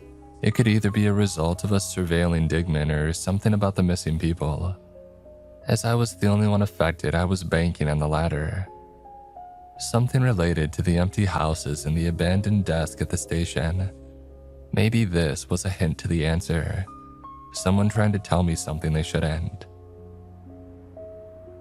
That night as I got home, I dragged a chair out on the porch.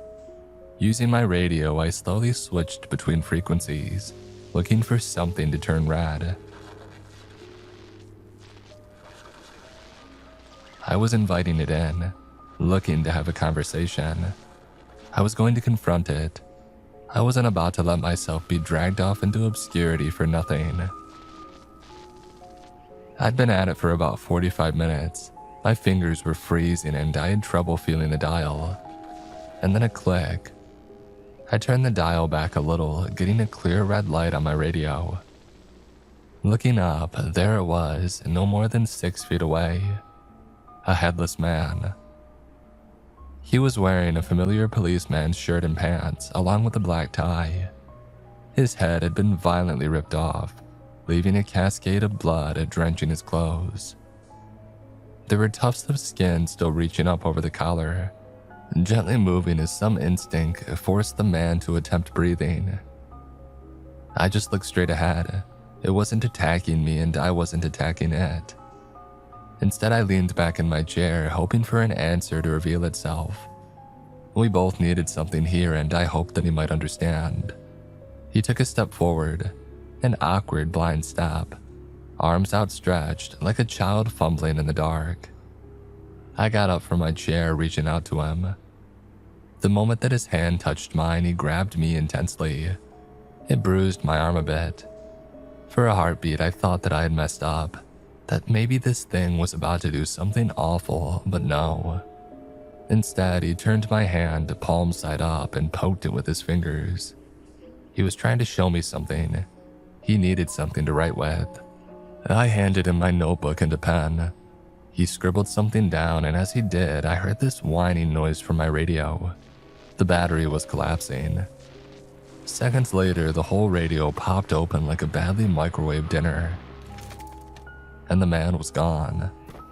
My notebook fell to the ground, stained by melting snow.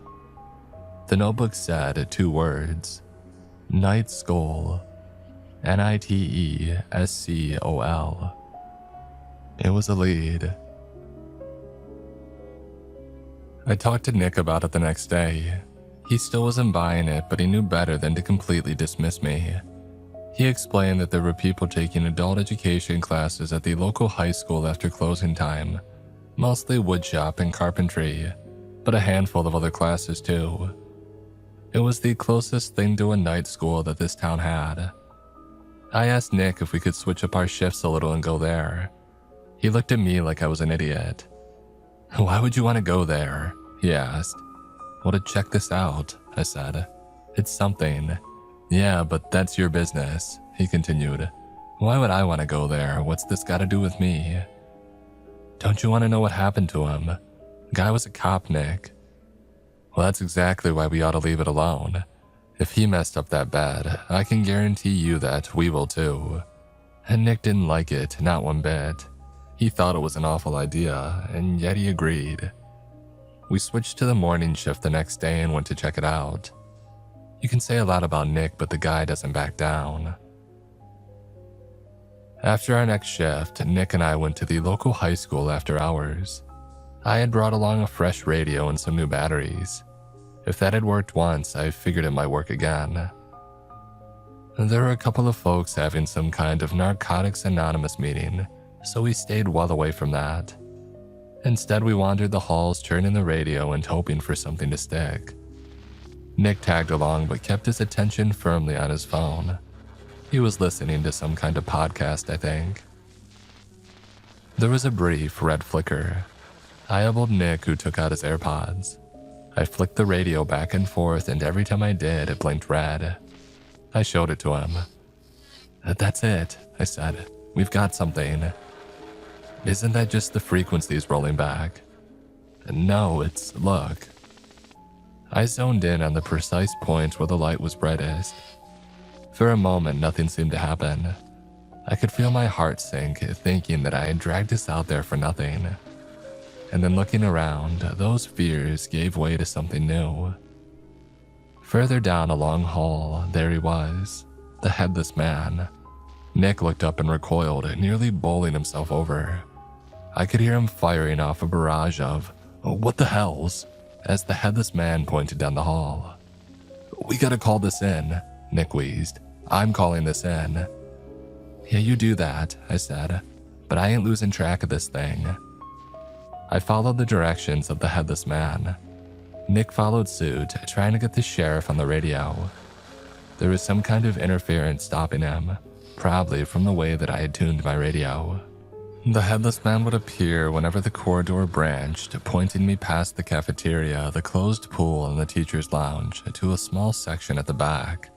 There wasn't anything in particular there. It was a space between classrooms. No door, no staircase, no nothing. Just a blue sunflower haphazardly drawn with a Sharpie. The headless man approached me and carefully put his hand on my radio. With one hand, he slapped the blank wall, and with his other hand, he made a rotating motion with his fingers. We were retuning my radio, and as we did, the headless man faded. There's something here," I said. "There's gotta be." "You sure about this?" Nick asked. I was.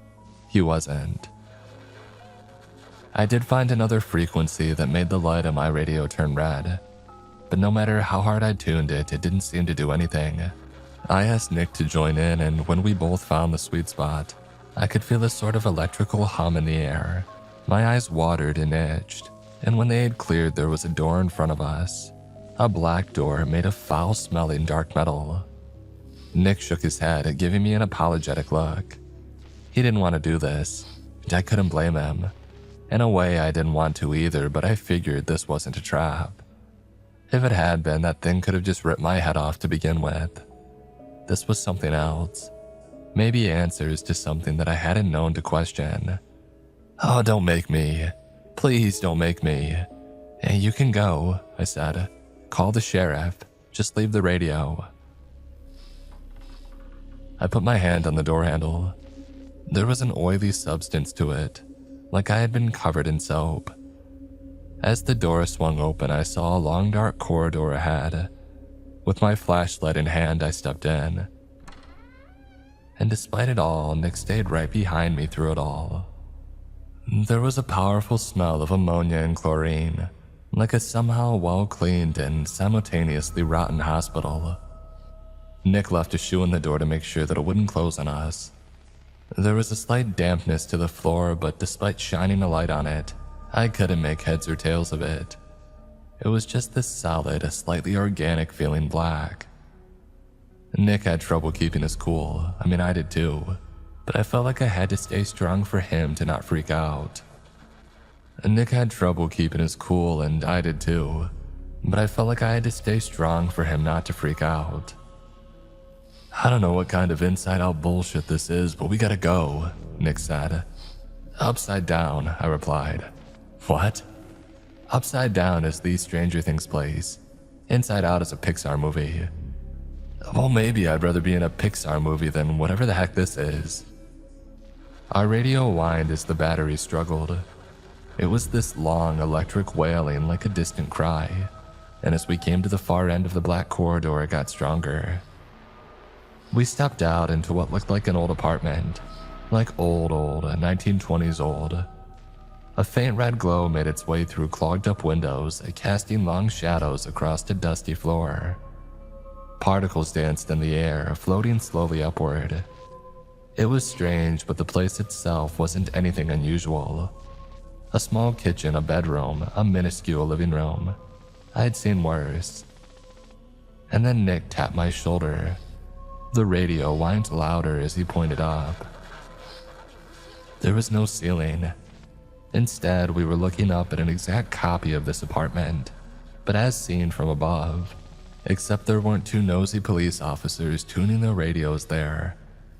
Instead, the floor of that apartment was filled with paper bags, rustling as something inside them moved. There was a sound coming from them, like a tapping, smacking kind of noise. I didn't take my eyes off them, but Nick backed away. He was a heartbeat from making a break for the door. I turned my radio a little just to see what would happen, and as I did, something shifted. The paper bags came tumbling down. The moment they hit the ground, my battery popped, leaving a black trail of smoke rising from the speaker. And Nick gasped. I looked back only to see the corridor leading us back out, slowly collapsing in on itself. The next few moments rushed by. Nick was freaking out, accidentally stepping on a bag. As he did, it split open, revealing a decapitated head. Its mouth was still moving, pale eyes looked my way. They were desperate, so ungodly desperate. Nick just kicked it. It bounced off an empty bookshelf with a meaty squish and then smacked against a window, cracking it. As the floor of decapitated heads began to murmur, I saw that crack in the window grow. And as it did, something outside the window moved. Something headed straight for us. A part of me wanted to stay. I wanted to see what was out there and what was causing this. Nick, on the other hand, didn't plan on sticking around. He took me by the arm and dragged me into the bathroom and locked the door. As he did, I heard glass shatter in the other room. Looking up, this room was the same as the other. There was no ceiling but a copy of the room that we were standing in above. Nick got up on top of the toilet, reached up and pulled himself as far as he could. Seconds later, something flipped. Gravity shifted for him, sending him reeling upwards. He was standing on the ceiling looking down at me. "We gotta go," he yelled down. "Come on." The door handle was turning. I prayed that Nick could remember to lock the door. Luckily, he had. But whatever was on the other side didn't seem too pleased about it. I got up on the toilet and reached upwards. Nick grabbed my hand, pulling me upward. For a brief moment, we were both sort of suspended midway through, but Nick was heavier. He pulled me up just as the door broke. A long ashen arm reached through, holding a paper bag like a searchlight. "Up!" a muffled voice wheezed. "They went up!" My stomach turned as we exited the bathroom, coming out in what looked like the first room that we had entered, now with the bags above us or below us yet again. We didn't have time to think. We just had to go. We ended up climbing out a window, running down another corridor. I almost slipped on a haphazardly thrown bag. We ran past what looked like a high school chemistry room, stacked floor to ceiling with headless bodies. There was an auditorium filled with unused clothes, arranged as if they were an audience looking at an empty stage. We ran through collapsed rooms, a maintenance tunnel, some kind of computer storage space, a boiler room, and finally, a pool. There was a plastic cover over it, but I could tell there was something underneath. The cover was moving. I could see shapes of 5-fingered hands moving just below the plastic, trying to reach through. The far wall had collapsed, sending hundreds of tiles careening across the floor. We could go around the pool and climb the debris, but we would lose precious time. We had to get across. I took a tentative step onto the plastic. It was unsteady but solid, and Nick followed suit. When we made it halfway through, I could hear something coming from the corridor behind us. Whatever was out there still wasn't done with us, and as footsteps lumbered closer still, the edge of the plastic cover broke, revealing a pale hand reaching up from below. We ran. We were out of breath and terrified beyond belief, but we ran. And the moment that I got to the other side, the plastic broke wide open, revealing what can only be described as a mass of writhing bodies, all reaching, fumbling, stirred by the sudden movement, stirred by each other. And beyond a field of waving hands and outstretched fingers, I saw a grayish figure in the distance, holding up a paper bag towards us. It was catching up. Nick pulled me into a locker room, closing and barricading the door behind us. I started to open lockers, only to reveal more paper bags tumbling out of the floor. "Keep going," Nick screamed. "There's gotta be something." Every bag screeched, giving away our position. Each one of them desperate and clueless, undying.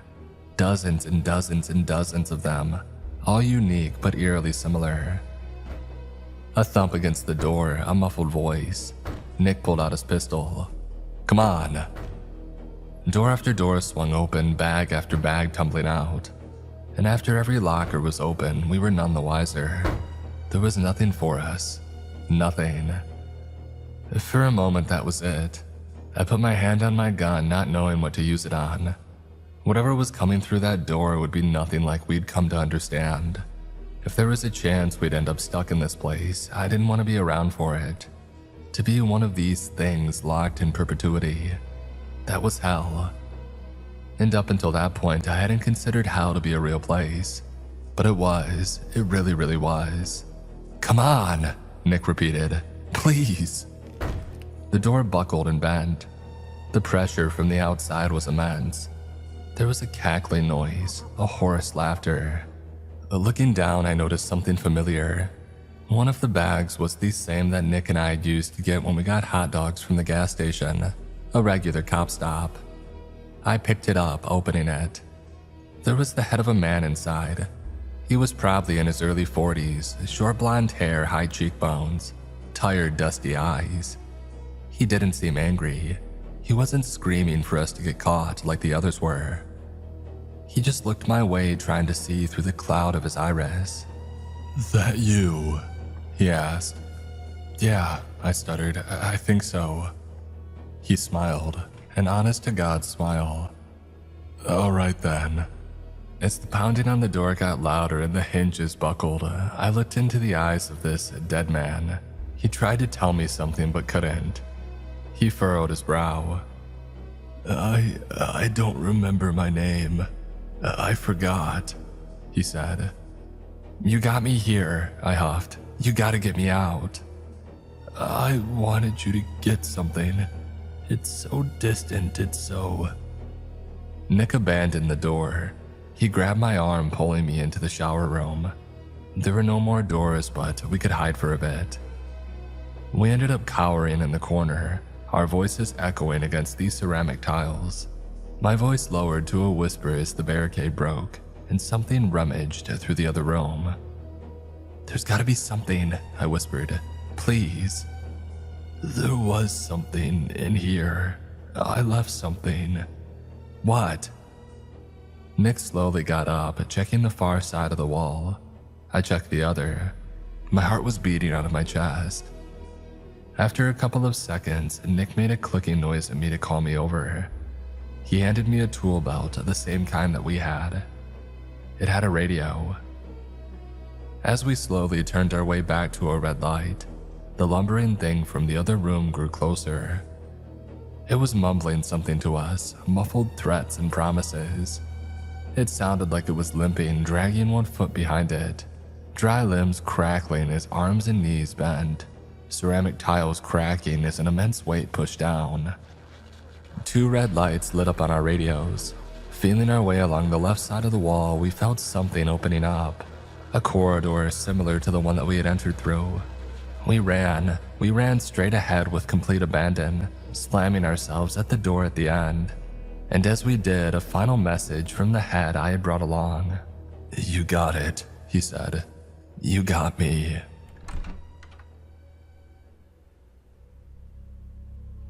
It flung open, spitting us back out in that same corridor, only we exited upside down with our heads towards the floor. We fell on top of each other like a pile of ferrets but got back on our feet within seconds. Like a dog struggling for grip on a slippery floor, Nick bolted towards the exit, spurring me along. As I got up, I noticed something gray covering my clothes. The head that I had been holding had turned to ash, leaving a fine layer of dust on the floor. Nick was still 1 shoe short, but he didn't care. He burst through the front doors, diving into the driver's seat of his car. I was right behind him. He was panicked beyond belief, but even in that state, he stopped to wait for me. He was screaming at the top of his lungs for me to hurry up, but he didn't leave, not until I was in.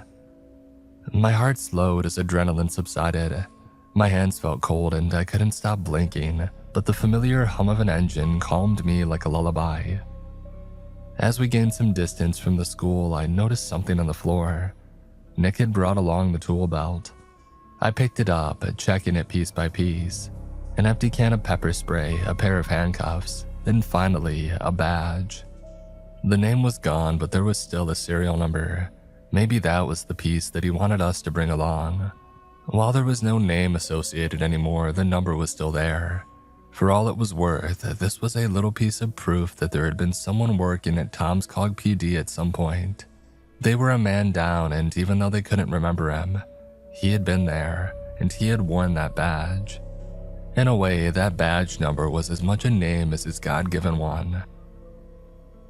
"You think that's it?" Nick asked. "You think he got what he wanted?" "I think so, yeah. He knew that I was looking for him." "And now you're done, right? You're done." "Yeah, I'm done." Nick stopped the car, taking off his pink sunglasses. He was still wheezing like he had run a marathon. The smell of ammonia and chlorine stuck to him like a curse. "I told you no, but you did it anyway," he said. "I told you I didn't want to." "It's done, I'm sorry. Get out." It got quiet, just the hum of a car engine, and Nick's fingers drumming on the dashboard. "Nick, what are you? Get out." I unbuckled my seatbelt and stepped out, leaving the door open. Nick buried his face in his hands. His pink sunglasses rolled off the dashboard, landing on the passenger seat beside him. "I'm getting another partner. You're not dragging me into this shit again." "Nick, I'm sorry, but I had to." "You didn't have to do shit all. You wanted to do it. You wanted to poke this town and see what would happen. Well, guess what?" He leaned over, putting his hand on the door. "Well, this is what happens. This is what always happens, and if you cared enough to listen, you wouldn't have put me in front of something that rips people's heads off." "How was I supposed to know?" "Because nothing good ever happens. You step too far, you get killed. You get cut, shot, or stabbed. Or best case scenario, your wife runs off with some sleazy oiled up Magic Mike looking dude from Salt Lake City. And if you don't leave well enough alone, I'm not gonna be there to bail you out. Not again." He slammed the door shut and sped off, leaving me by the side of the road with a badge, an empty can of pepper spray, and a pair of handcuffs. I watched the red lights of his car disappear around the bend. I walked home that night, dragging my feet through the gray-stained sidewalk sleet. I got a badge in my hand, a literal gold star for my willingness to go the extra mile. But maybe I had gone too far just this once. Maybe that's what the headless man had done too.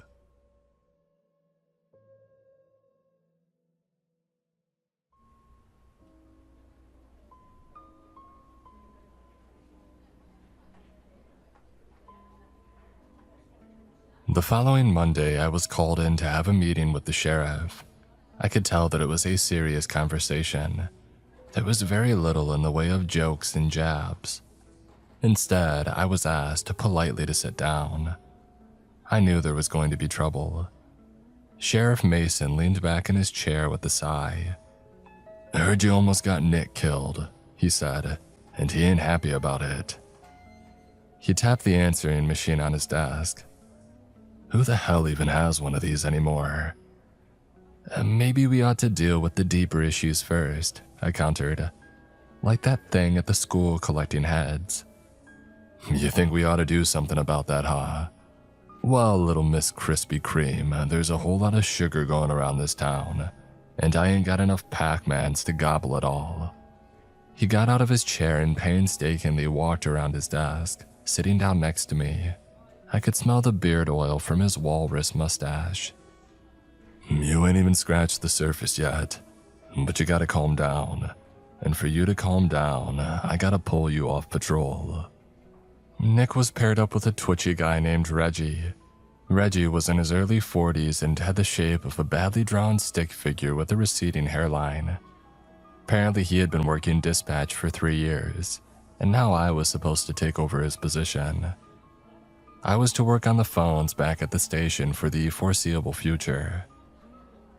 I was put at a desk with a slightly newer computer, a headset, and a chatty coworker.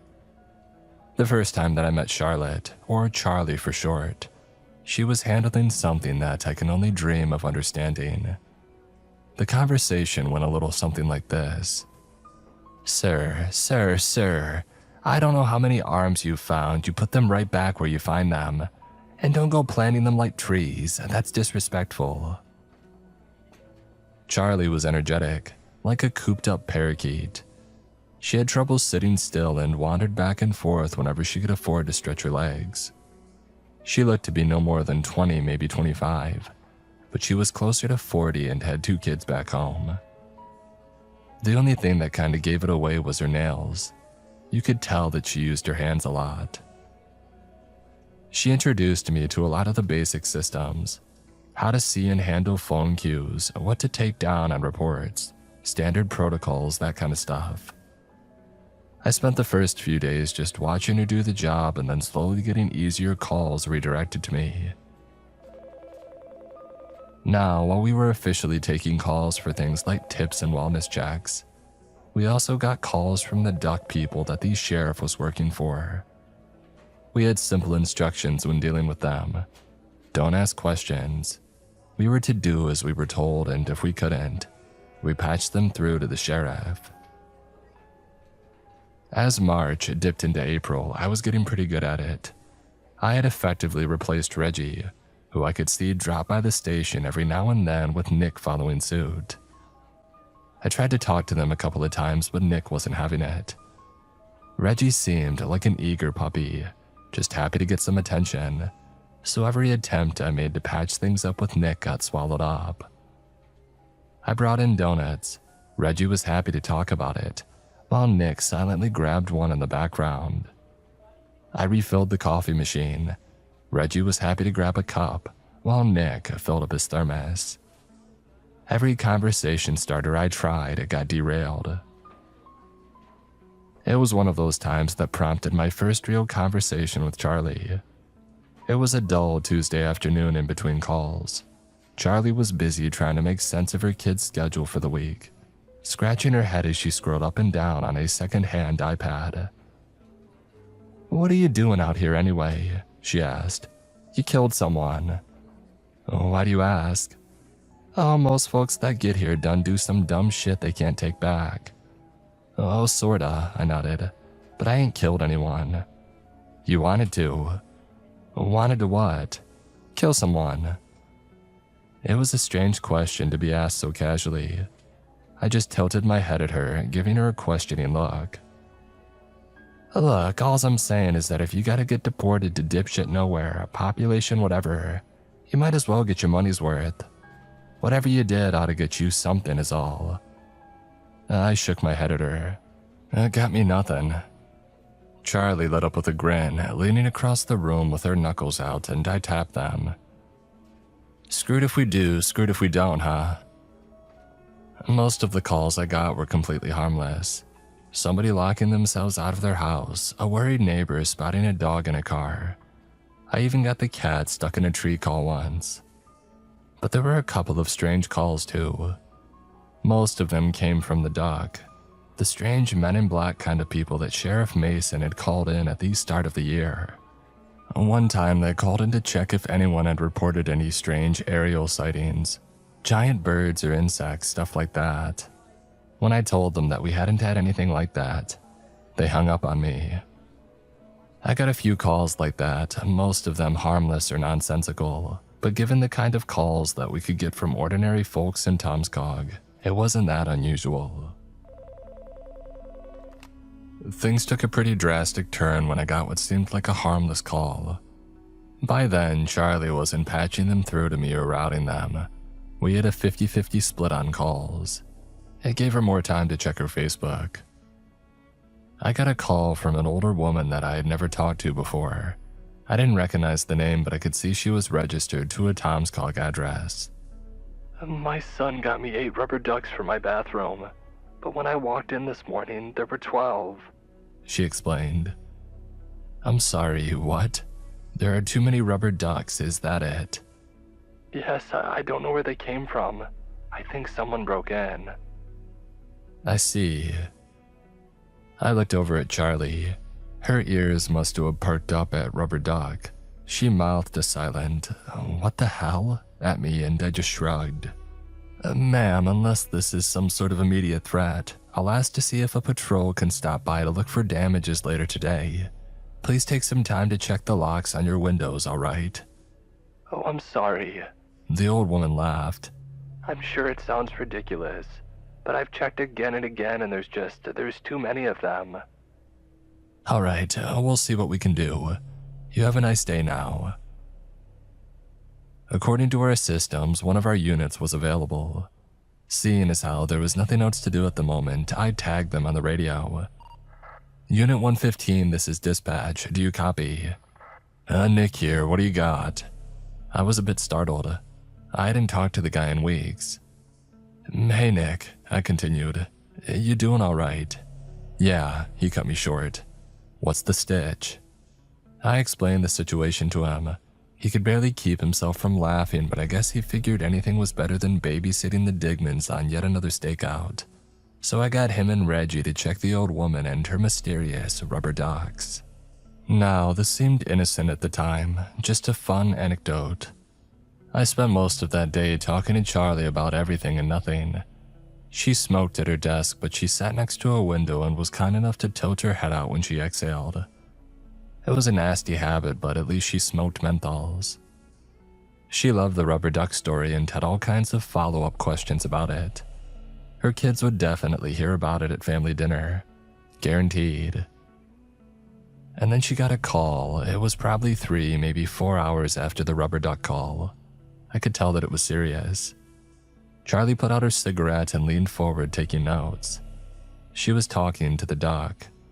They were the only ones who called in that Charlie never questioned. As soon as the call ended, she ran up to the front doors and locked them, and then she started to go down the side of the room, checking that every window was closed and secured. Check the windows, we gotta lock up. What did they say? They said they'd get back to us, but until they do, we gotta lock up and make sure nothing gets in. We checked every room and made sure that it was all locked up. There was no one else around, just me and Charlie. It was that time of day when the sun started to set, freezing an icy sheet over the melting snow outside, giving a crackling noise to every footstep. Temperatures were dipping fast, and even inside the station we had put on jackets to keep the heat up. The radiators hadn't worked for months. I decided to power through. The next call that came through was routed to me. It was one of the duck folks. You could tell by the extension on their phone. As soon as I clicked on that receiver, the voice on the other end came through. And did you secure the station? Yes, we locked all of it.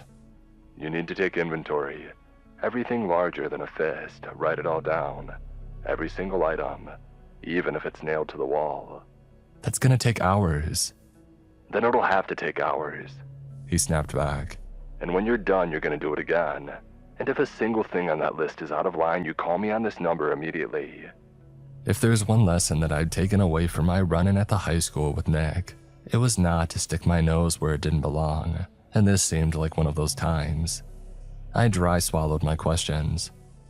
"All right," I said, "but we're getting overtime." Charlie and I armed ourselves with notepads and divvied up the rooms.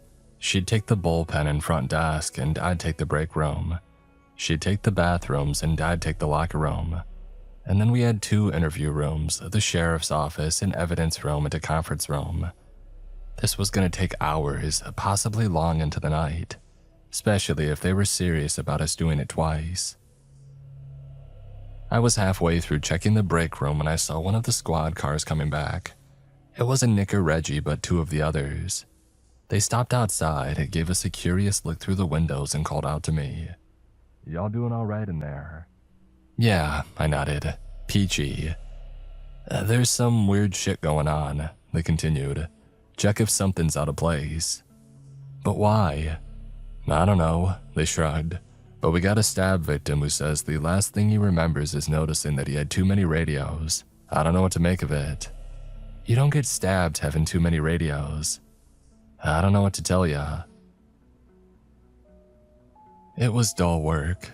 Dull. Charlie put on some of her playlists through the speaker system just to make the hours pass by. I didn't take her for a honky-tonk kind of woman, but by the second Dolly Parton album, I figured she wasn't sarcastic. Noting every little thing, only to know that I had to cross-reference it later, was exhausting. It's one thing to have a lot of work to do, but to know you're gonna have to do it again just drains you. I was using a master key to check every locker one by one. I was going on autopilot to the point where I was barely paying attention to what I was looking at, or whose locker I was checking. I was humming along to Backwoods Barbie when something in my brain clicked. I was checking my own locker, running my hands over my jacket. I knew what was in this locker already. There was no point in checking every little bit of it. But taking a step back, something didn't add up. I shook my head, squinted a little, and looked again. I could see my jacket there, one of those brown pilot-like jackets with a ruffled collar, comfiest thing that I had ever owned. But there were 2 of them. There shouldn't be 2 of them. "Charlie?" I called out. "Come here for a sec." She trotted over, still humming along to the music. She knew every word by heart. "Oh, what's up?" "You see 2 jackets in that locker?" I asked. She walked up to me and checked the locker. She nodded. "Yep, that's 2. "There shouldn't be. That's my jacket. I only have 1 jacket." We just stood there for a bit, staring at the open locker. I couldn't tell which one was which. The jackets were identical. One of them wasn't mine. Charlie was the first to snap out of it, closing the locker with a smack. "Hold it shut," she said. "I'll get the duct tape." We taped up the locker just to be safe, and then we sealed off the entire locker room and retreated to the bullpen. I made the call to the duck while Charlie called back home to tell her family she'd be running late. I got an answer on the first ring. "There's an extra jacket in my locker," I said. "Is that bad?" "And you didn't put it there?" "I did not put it there." "Oh, then it's bad." The voice on the other end sighed. "Have you found anything else?" "Not yet, no." "Good," he continued. "Settle in one room and lock the rest." "Why? What's going on?" The question just slipped out of me. I knew better than to ask the duck for clarification, but I couldn't help myself. There were a few seconds of silence. The voice came back a little lower, more thoughtful. "And did you have any coffee today?" "What does that have to?" "It's relevant. Did you have any coffee today?" "Yeah, at lunch." "And do you take milk, sugar?" "Well, both, yeah." "And you're feeling okay?" I looked down at myself as if expecting to see something unusual. I was fine, of course. "Yeah," I said. "I'm fine." "Well, then we can eliminate one factor. The most probable issue here is a flare-up of something that shouldn't be here. Something must have provoked them. There's gonna be a lot of them popping up around town tonight, but if we're lucky, they might pass us by. You make it sound like bad weather. There are similarities, He sighed. Now stay by your station. We're switching to secure channels. Charlie and I locked it all, just to make sure we taped the edges. We ran out of duct tape and had to resort to packing tape and evidence tape. Soon the entire station looked like a crime scene. Charlie and I hunkered down in the bullpen, the room where we spent most of our time. About an hour later, the power went out. It's a strange feeling watching a familiar location through a new light. The bullpen usually had these sterile fluorescent lamps. I had never seen the station in the dark before. These things were always on. Charlie and I checked our flashlights, sending bright beams swaying across the room. The speakers went silent, giving Dolly a rest for now. "Oh, it might be the breakers," Charlie said. "I could go look." "You think that's a good idea?" "Nah," she sighed, "but I could do it." "I bet you could." We stayed put. When there was nothing left inside to grab our attention, we turned outwards. We could see buildings down the street were still powered, so this had to be something local. Charlie was probably right about it being a breaker problem, maybe a burnt fuse. But we were not about to test the duck and their recommendations. We were staying put and waiting for the cavalry. And time passed slower than usual. I was a bit worked up and hours started to feel like days. The time was about 9 p.m. when I snapped to attention as Charlie called me over. She pointed out the window, shining her flashlight on something. A rocking horse. A red rocking horse, one of those old-timey toys that kids used to get. It was just standing there in the middle of the snow. "And that wasn't there before," she said. "And unless I'm missing out on some TikTok prank shit, that has no earthly business being there." "Yeah, but it's just a toy." "Is it?" We looked at it for a couple of minutes, shining our lights at it from different angles. Sure, it was just a toy, but somebody must have put it there. Toys didn't move on their own. And that thought made those lifeless white eyes all the more menacing, as the wind slowly pushed it into a gentle sway. Charlie and I tried to keep it cool, but I could tell she wasn't okay. Maybe she just needed a cigarette. As the clock reached 10 p.m., she had to take a bathroom break. We didn't know what to look for, and we had sealed off the bathrooms, but if you gotta go, you gotta go. I stood guard outside. A couple of minutes passed, and then she came back out. "Ah, screw it. I'm having a smoke." Following her back to the bullpen, she removed some of the tape from a window and cracked it open. The evidence tape fluttered in the wind like a dancing ribbon. Looking outside, I could see that the rocking horse was gone. Charlie didn't seem all too bothered by it. I started to doubt myself. I mean, maybe I was just looking in the wrong place. Charlie cracked the window a bit further and lit a cigarette, leaning back in her chair. I sat back down at my desk, grabbing a couple of Tic Tacs from the top drawer. But as I looked back up at Charlie, something tickled my brain. She blew the smoke right into the room. The last time she had smoked, she leaned her head out of the window. She smiled a little as she noticed me looking her way. She raised her golden and white pack at me. "You want one?" "I don't smoke." "Right," she nodded. "Fair enough." She was still doing it. Something about her demeanor was different. I thought back on my locker and the 2 jackets I had seen. There could be 2 of something. Could that go for people? I excused myself and made a hasty retreat to the bathroom. Charlie shot out of her seat, flicking her cigarette across the room. "Hey," she called out. "Hey, wait." I ignored her and I entered the bathroom, and as I did, I looked back at Charlie through a sliver in the closing door. She looked taller, and her eyes had a tint of blue. As I closed and locked the door, I heard a muffled laugh. And then a couple of footsteps. And then nothing. The bathroom was just 2 stalls and a sink.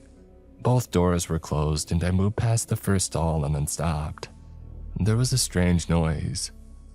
And doubling back, I could see that I had stepped in blood, leaving red prints on the textured floor. I opened the first stall door to find Charlie splayed out on the floor. She was bleeding but alive. She was clutching her chest and losing color, taking shallow breaths. It looked like she had punctured a lung. That would explain how she hadn't been able to call for help. I didn't even want to consider what this might mean and what I had just talked to outside. "Hey, take it easy," I said, getting down on my knees. "Take it easy, I got this, you're good." You, Charlie wheezed. "You were already in here." "It wasn't me, Charlie," I assured her, "and that ain't you outside." I got a plastic card from my wallet, an organ donor card of all things. Charlie still had a roll of duct tape. I had Charlie move her hand from the wound as I opened her shirt. It was just a small puncture wound no bigger than a pencil. I put the plastic card over the wound, taping the sides. That way air could go out on exhale, but it would be sealed on the intake. That ought to give her some more time. I helped her sit up with her back against the toilet to relieve pressure from the wound. She wasn't moving anytime soon. "We gotta call for help," I said. "Where's your phone?" Won't work." "Of course it'll work, what are you?" I stopped to think about it. All of the emergency calls in this area were rerouted directly back to us. Usually I'd be able to call directly on the other units, but the duck had changed us to secure channels. That meant a strict chain of communication, accessible to us only through the dispatch station. We could use our radios, but that would just patch us back to our own desks. There was also my phone. Looking through it, I realized that I didn't have many numbers saved. I had the number for the sheriff's office and Nick, but that was it. I gave Nick's number a go, but it went straight to voicemail. I figured he'd either left the thing in his locker or turned it off, or maybe he had blocked me. There was only one real option to call for help. I had to get to my station in the bullpen. Charlie was going to be okay for a little bit. The bleeding wasn't that bad, and as long as she didn't strain herself, she could last a couple of hours. "I'm getting help," I said. "Take slow breaths, stay upright. Use more tape if it gets soaked." It took my cigs," she said. Why the hell?" "Might be a good time to quit," I smiled back. "Never." I got out and closed the door. I got my gun, turned the safety off, readied myself, and left the bathroom. There was no one out there. Holding my flashlight in front of me, I scanned back and forth. "If anybody's out there, you better let me know," I called out. There was no answer. Of course there wasn't. Instead, as I rounded the corner to the bullpen, my jaw dropped. Every single window in the front door was wide open. Evidence tape fluttered in the crosswind. There was a whole bunch of junk at the far end of the room. A trash can, a couple of empty water jugs, a couple of speakers, trash bags, a pile of shoes, just garbage and plenty of it. And there were a handful of items on the desk too that didn't belong. I tried to keep my eyes on all of it, but there was just no way. It was everywhere. I got to my desk and I tapped the space bar, waking up the system. I put on my headset and briefly looked down to find the number for the duck guy that had called earlier, and with a flick of the wrist, I pressed redial. I looked back up as the first tone came through. The moment that he answered, I noticed that red rocking horse right in the middle of the room. There was no way that thing had just been there. "Something got in," I said the moment that he picked up. "There's junk, like, all over." "Keep your eye on it. Retreat to a safe location." "We got an officer down. Something stabbed her. We need an ambulance." "We got 2 units on the way. Can you hold out?" "Maybe. We're holed up in the bathroom." "Get in, keep the doors closed, and wait for us." I blinked, and the red rocking horse was closer. It was a full 2 feet closer just from the blink of an eye. I jumped back a little. Luckily, my headset was wireless. I had a shitty connection though. I could barely go to the other room before I got interference. There was no way that I could get all the way to the bathroom without breaking the connection, but I had to try. I backed off, forcing my eyes open. It's one thing to accidentally stare at something until your eyes hurt, but to consciously think about it is excruciating. There's no way. I could feel the salty sweat pearls on my brow grow bigger and drip down the side of my nose. Blank. Everything was different. The rocking horse was gone. Garbage bags were cardboard boxes. The empty water jugs were cinder blocks. The wide open windows invited a howling April wind rushing through the room, grabbing hold of important papers and tossing them across the floor. They're acting on instinct, the Duckman continued. They don't want to be where they are. They want to be where we are, but they can't be. They don't belong, so they try to be us. What the hell does that mean? It means they can't find a shape that fits them, so they try to take ours. They're gonna be climbing on top of one another to get to you, and if they do, you're gone. Your friend there probably just got a love tap. They tested you. My back bumped against the bathroom door as the connection broke. The flashlight flickered, and as it did, the lights came back to a different room. For a brief moment, I was looking at a room of Charlie's. 20, maybe 25 of her, all with the same lifeless expression. All but one, the one with a pack of cigarettes. In the back, a couple of them looked like me. I threw myself inside the bathroom and locked the door. These things were fast. They had been at least 7 feet away, but within the blink of an eye, I had felt something brushing against the back of my head. A couple of strands of hair came loose, slowly twirling to the floor. As I locked the door, something slammed against it, hard enough to make a point, but not hard enough to make the hinges buckle. I opened the stall door to find Charlie struggling. She wasn't worse off, at least. She had her gun up in my direction, but had the trigger discipline not to take the shot. "Ought to knock first," she whispered. "This is private." I got in there with her, closing the stall door and sinking to the floor. I could hear them outside digging through the rooms. They weren't even pretending anymore. They were freely running about. When there had been just one, they had to play along, but now there were dozens. "You seen these before?" I asked. "Seen all kinds, but not that." "I remember you asking me about what I did to to get here," I said, "who I had killed." "Yeah. What did you do?" I said it a bit too loud. "What did you do? What did you do? What did you do?" Outside the door, I could hear muffled echoes of my own voice. A torrent of "what did you do?"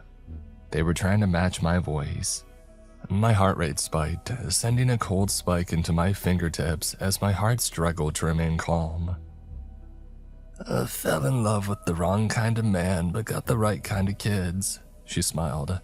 "And then things just kinda worked out." "Is he with them now?" I asked. "Or do you got a babysitter?" I was trying to keep her mind focused on something, but the homicidal things outside that door and asking about her family always seemed to brighten her day. "Oh, Keith passed some years ago," she sighed. "And never the fathering type to begin with." "I'm sorry to hear about that." "Oh, the Digmans are a shitty family, I'll tell you that." There was a banging on one of the windows outside. Someone was calling in. I got up and out of the stall, leaning against the bathroom door. It was Nick. It was faint, but it was him. "Use the fire exit through the locker room," he called out. "We gotcha." I put down my gun and hurried back to Charlie. We worked out a plan. It was stupid, but it was all that we had. I carried her bridal style while she watched my back with her service weapon. It was far from ideal, but we didn't have far to go. We had to try. She was only getting weaker. Besides, if Nick and the others were here, maybe they had already secured the back exit. Carrying Charlie, I bent down to have her open the lock. I counted down from 3, feeling my mouth get drier by the syllable. The moment that the mechanism clicked, I kicked the door open. There were voices, some mine, some hers, like a weird echo chamber. I didn't look any other way but the locker room as 4 shots rang out, silencing a handful of voices from the bullpen. I burst through the locker room door. There were jackets and garbage all over the floor, but I kept going. I could feel something sharp scratched against the bottom of my pants, like blunted knives not quite making it through the fabric. Charlie took 2 more shots as something vaguely human stepped out of a locker. I pressed on. Kicking open the fire escape door, I expected an alarm to go off. That thing ought to have been on backup power, but something must have cut it. I went straight out the back, an open area covered in crisp, powder snow. To my surprise, I saw Nick. He was already there. "Keep going, I got you," he said, pointing straight ahead.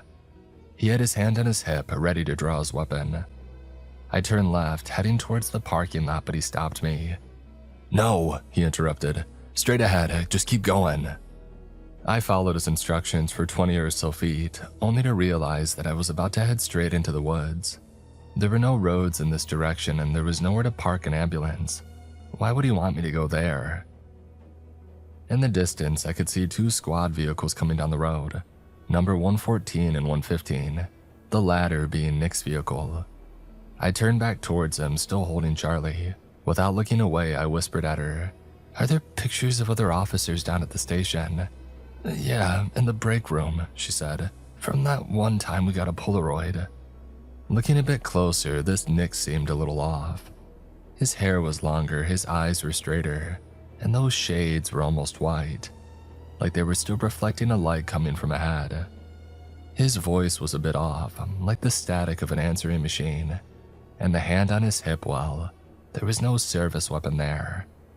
"That's not Nick." I slowly put down Charlie and raised my weapon. Looking off to the side, I could see somebody coming through the woods. There were footsteps coming from the other side as well. We were being surrounded. Charlie wasn't wasting time. She put 4 shots into the Nick thing and it ran screaming like a popped balloon back into the station. That shrieking noise had some strange cadence to it, grinding like a raw saw blade on my inner ear. It hurt to listen to, making me nauseous. Charlie put 2 more shots into something flanking from our left and then reloaded. I followed her example. We didn't stop for anything. A cardboard box, 2 shots, a barrel, 2 more shots. Everything that was there that shouldn't be there got tapped twice. And then there was me, an identical copy of me, and what I looked like right at this moment, only with a slight tinge of blue to their eyes. It felt like looking into a mirror. She didn't look angry or threatening. She looked content, like she had just stepped out of a shower. She didn't run, she didn't scream. She just casually walked my way, holding up an empty hand to show that she meant no harm. Again, Charlie wasn't having it. 2 shots, chest and head. The image distorted. My face grew long and disjointed as the back curled like a wounded insect. The arm shrunk into dagger-like bone knobs sticking out of what would be the hand joints. As the jaw extended past her midriff, all I could think of was a melting plastic toy. And then it too ran screeching into the wilds. Something got a hold of Charlie. She screamed, and by the time that I turned around, she had been dragged 8 feet. I couldn't tell by what, there was nothing there. She had another puncture wound in her shoulder. She pointed her gun my direction, and I dove out of the way. She hit something that was coming up behind me. I crawled back to her on all 4s, ending up back to back so that we could check all directions at once. She was barely breathing. I was having trouble breathing with 2 lungs. I couldn't imagine what she was experiencing with just 1. Her head was swaying back and forth like a bobblehead. "I'm out," she whispered. "I got 8 left," I said. "You see something?" "I don't know, maybe." Another me crawling out of the bushes at full speed on all 4s. 2 shots. A Charlie running out of the locker room screeching like a wounded animal. 2 shots. That red rocking horse only 8 feet away. 2 more shots. A strange amalgamation came around the side of the building. It looked like someone had taken the picture of Sheriff Mason and dragged it out. I realized it was probably trying to copy one of the blurry photos in the break room, as I could tell the vague outline of a birthday party hat, but it was all organic. I just looked at it for a while, trying to figure out what it was supposed to be. A badge dragged out across the chest like an oval membrane, our blue and black uniform fabric hairy like a spider's abdomen, the face a hollow mockery like a misshapen tree stump, only guesstimating the proportions of a man. 2 more shots and it climbed back in through a window, a pile of strange colors and textures making their way back in. And then another nick. I raised my gun and it clicked. I was out. He looked down at me with a shocked expression on his face, his pink sunglasses almost rolling off the edge of his nose. "What the hell, Rook?" "Nick?" Without a second thought, he whistled. I could see Reggie bounding through the snow in the distance, along with 2 paramedics who had stopped further down the road. I could hear sirens. "Put that shit away and help me," said Nick. "We gotta move her." It was a group effort, but we got Charlie to an ambulance. As more and more officers and Duck officials came back, I could tell everyone had had a rough night. Reggie was busy telling his wife about his heroics over the phone, how he had helped carry a wounded woman to an ambulance. Others were screaming over the radio to check other locations. Some were just looking for ammunition. I ended up leaning against the hood of Squad Car 115 watching the station in the distance. It was getting cold, but I had a feeling I'd never see my favorite jacket again. Nick was sitting in the open driver's seat, leaning out the door with a gas station hot dog in his hands. Seconds later, I could see men dressed in all protective white, lighting up flamethrowers. They were dousing the entire station in fire. Nick poked me with his elbow, and looking back at him, he offered me a candy bar. "I figured you had to skip dinner," he said. "You all right?" "No, I get it." The silence settled. I could hear screeching in the distance as vaguely humanoid shapes ran burning out of the building. There were these popping noises like wet balloons. I sunk my teeth into the candy bar only to realize how dry my mouth was. I could barely taste it. "I think they're moving us to the fire station," Nick continued. "Yeah, we did that a couple years ago during renovations." "I'm gonna need a lot more than a fresh coat of paint for this one," I added. The roof caved in as if to accentuate my point. "Yeah, looks like it." I looked down at my phone and then back at Nick. A thought crossed my mind. "Did you block my number?" "Should I?" "Nah," I said, shaking my head. "Just checking." As the flames reached higher, the screeching stopped. The station was gone. Somewhere in there, my jacket was turning into smoldering coal. I wondered if things would have been different if I had just reported those rubber duck things to the Duck right away. The town of Tomskog can really throw you for a loop. The slightest thing can mean the end of the world. But you can't be afraid of everything all the time. You just gotta roll with the punches. And damned if you do, damned if you don't. From April to May, we had to move to the old fire station. The Tomskog Fire Department had long since been dismantled, being absorbed into St. Cloud and the surrounding area, leaving their old station available.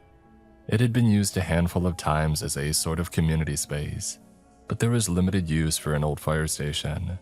It didn't take long to set up shop though, and with the folks from the Duck helping us out, we got the resources that we needed. With Charlie on sick leave, I had to stay on radio duty for the foreseeable future. As we were running short on manpower, I was solely responsible for running the dispatch during the evening shift. We moved off these secure channels though, just in case I wasn't around for a call or two. I'm not going to say those few weeks weren't eventful, but they were eventful in a way that didn't directly affect me. There was some sort of operation to shut down a wind turbine, for example, that seemed to have dire implications. My days weren't that eventful. I took calls, redirected our various units to check them out or not, and made sure to take note of anything out of the ordinary. I also acted as a sort of info hub for the Duck, who checked with me every now and then to see if something unusual happened. A couple of people called in about spotting Patrick and his crossbow a couple of times, but he hadn't hunted anyone since the Rose Mill, so we just assured the callers and hung up. But there was that one call that would change my time in Tomskog permanently. I was on my way home after an evening shift, clocking out just after 10 p.m. I was dragging myself to my car, sipping the last few drops of a forest fire tasting Americano. Apparently getting a decent coffee machine wasn't high on the Duck list of priorities. I heard a strange noise and stopped, only to realize that it was my phone, my personal one. It hadn't rung in so long that I had forgotten my custom ringtone, Staying Alive by the Bee Gees. I didn't recognize the number. I figured it might be someone from work who needed me for an extra shift. I answered.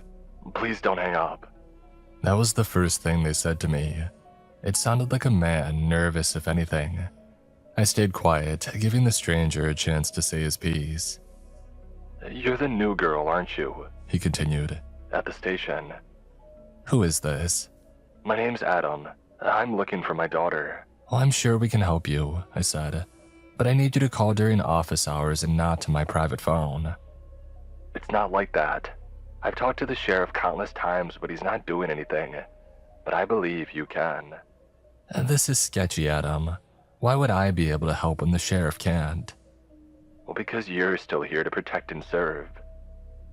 I stopped in front of my car, rolling my eyes. The taste of burnt coffee stained the roof of my mouth. I just need a few minutes of your time, Adam continued. You'll get a free lunch. It was the first bribe I had ever accepted. The next day, I met Adam for lunch at the one downtown cafe that Tom's Cog offered. They had little blue sunflowers in every window, and they all had that strange illusion where it looked like they turned towards you no matter the angle you looked at. Adam was in his early 50s with thinning blonde hair and a beer belly that poked the edge of the table. He had these naturally sad facial features, like his face had slightly melted. I couldn't imagine him smiling other than sarcastically. He got out of his seat, shook my hand, and asked for my order. I wanted a sandwich and a latte, and he was off like a bullet. When we sat down to eat, he scooched a little closer and he lowered his voice. Thank you for meeting me. I'm sorry if I startled you. I'm still not sure if I can help, but I'm sorry about your daughter. He pulled out a small photo. A young woman with a black, pixie-like haircut and black eyeliner. Her name's Elizabeth, he said, or Ellie, L to some. Oh, she's pretty, I smiled, but I haven't seen her.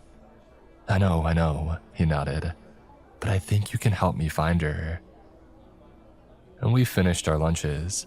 As people walked by, Adam would lower his voice and look over his shoulder. I could tell that he wasn't comfortable being out in public. I had seen strange people in Tom's Cog before, and there were a lot of them, so this wasn't out of the ordinary. But something about Adam seemed more genuine. He was weird for a reason. I don't know how much they've told you, he said. Have Hatchet been around?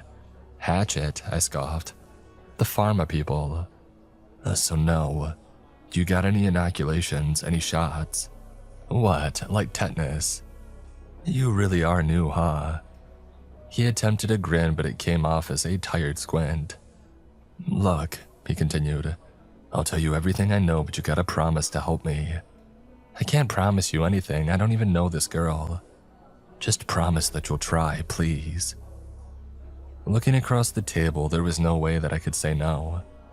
I had a soft spot for people asking nicely, and Adam seemed like an honest guy, at least genuine enough to know when to reach out of his comfort zone. All right, I'll try. I followed Adam to his car and sat down in his passenger seat.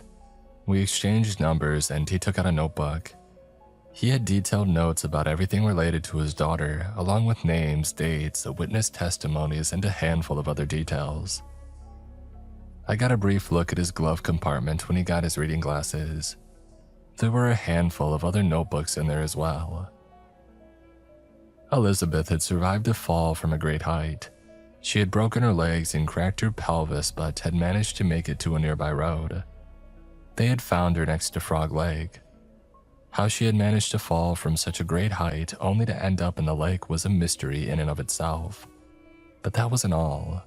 She was exhibiting some unusual symptoms. By the time Adam got to the hospital, she had been quarantined. Early reports indicated something called a sore, but that changed when a new doctor made a second diagnosis. Elizabeth was to be taken to a special clinic upstate, but Adam was never given any details.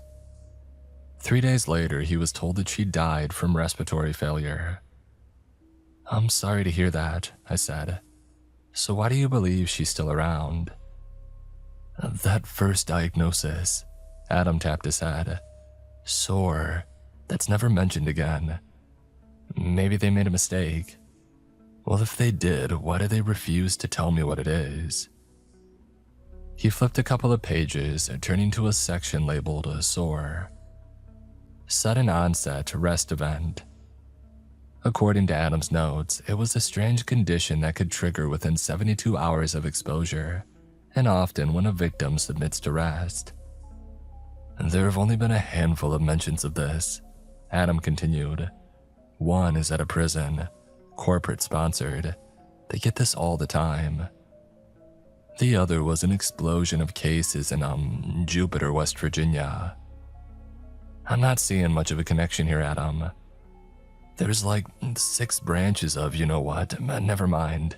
I'm getting off track here. Grabbing another notebook, he handed it to me. He turned a couple of pages and tapped the page. There has never been a resolved case of SOAR. Check the numbers if you want. It's just names. Dozens. All diagnosed, but none of them released. They contract this thing and disappear. So it's fatal. No, fatality means closure. There's no record of anyone dying from it either.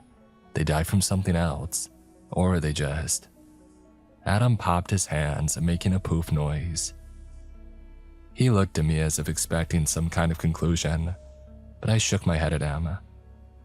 Take this home, Adam sighed. I got copies, just look it over. All right, I nodded.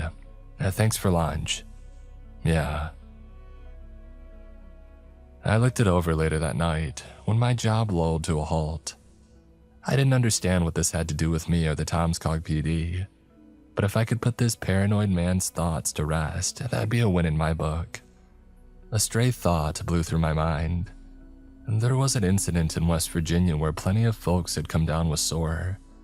I vaguely recalled Nick mentioning Tomskog PD being called there once in response to a geological event, and the dates lined up. Checking the records, I could confirm that yes, the same event that Nick and the others were called out for resulted in one of the largest outbreaks of SOAR that they had ever seen. It couldn't be a coincidence. SOAR was a Tomskog thing, much like the other strange things happening here. Someone had to know something, but chances were that if nobody had told Adam by now, it was for a reason. Either way, I was curious. There was a lot of info in those notebooks. Something about SOAR being an accelerant rather than an infection in and of itself, and how it didn't introduce anything new or foreign to the human system. Records of strange behaviors, such as people drinking rainwater and throwing up white globs of parasites. And violence. Endless witness statements about violence, cannibalism, and cult-like gatherings. Some of that stuff sent shivers down my spine. There were links to online forums where people talked about their experiences. They never say that it was SOAR outright, but the dates and the locations lined up. Some of this stuff has been around since the 70s, maybe earlier. I knew it was a bad idea to get involved. I had been an idiot before and it got me in trouble with Nick and the whole station. But I figured maybe just this once, I could help a grieving father and do some real good. And so I texted him. All right, I wrote. What do you need? It was just little things at first. Some names, dates, and locations. Mostly things to corroborate his suspicions about Tomskog PD and their involvement with certain events. And then there were pictures. Mostly pictures of people involved in said events. Nothing harmful, just a confirmation of things that Adam had already figured out. It was all to build an idea of what usually happened to folks with SOAR, as a way to point at what might have happened to Elizabeth. It all pointed to this company called Hatchet Pharmaceuticals. They were the final red thread in every case. And doctors associated with Hatchet would make a new diagnosis and the patient would disappear. Either the records would abruptly end, or they would die from something unrelated. It's like they had a list of top 10 most common excuses, and they just repeated the list over and over. There was even a pattern to it. But that's as far as we could get. After a week going over the records, the names, the dates, it all ended with Hatchet. and not even I could open the kind of corporate records that these people held behind closed doors. After that, things got quiet. Adam didn't know where to go from there, and I didn't have any more to give him. My job was business as usual, and there were no major events going down. Yeah, I heard a handful of strangeness every now and then, but there were no all-hands-on-deck kind of deals. Then one night, I got a call from Adam. I met him on a park bench overlooking Frog Lake. It was late and a cold wind was coming in from the north, bringing a faint smell of pine from the woods. Most of the gravel-filled snow slush had made way to early spring flowers, even a couple of budding sunflowers, but it was too early to tell what color they were. I could warrant a guess, though. Adam had brought along a little bag that he held in his arms. He looked tired, more tired than usual. He turned to me with a sigh. "I don't think we're gonna get much further," he said. "Thank you for trying, though. Hope I could help." "You did," he nodded. "You really did. Thank you, but, He adjusted his seat a little, clutching the bag.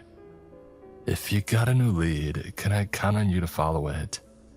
"Yeah," I said. "Yeah, I'm here." "Even if I'm not?" I turned to him with a questioning look. He pulled out a water bottle from his pack, rolling it between his hands. "I'll do what I can," I said. "I mean, I don't like people disappearing any more than you do." Adam nodded and took a swig from his water bottle. He cringed a little and handed me a slip of paper. "Meet me here tomorrow," he said, "and bring a friend. Someone you trust." "What for?"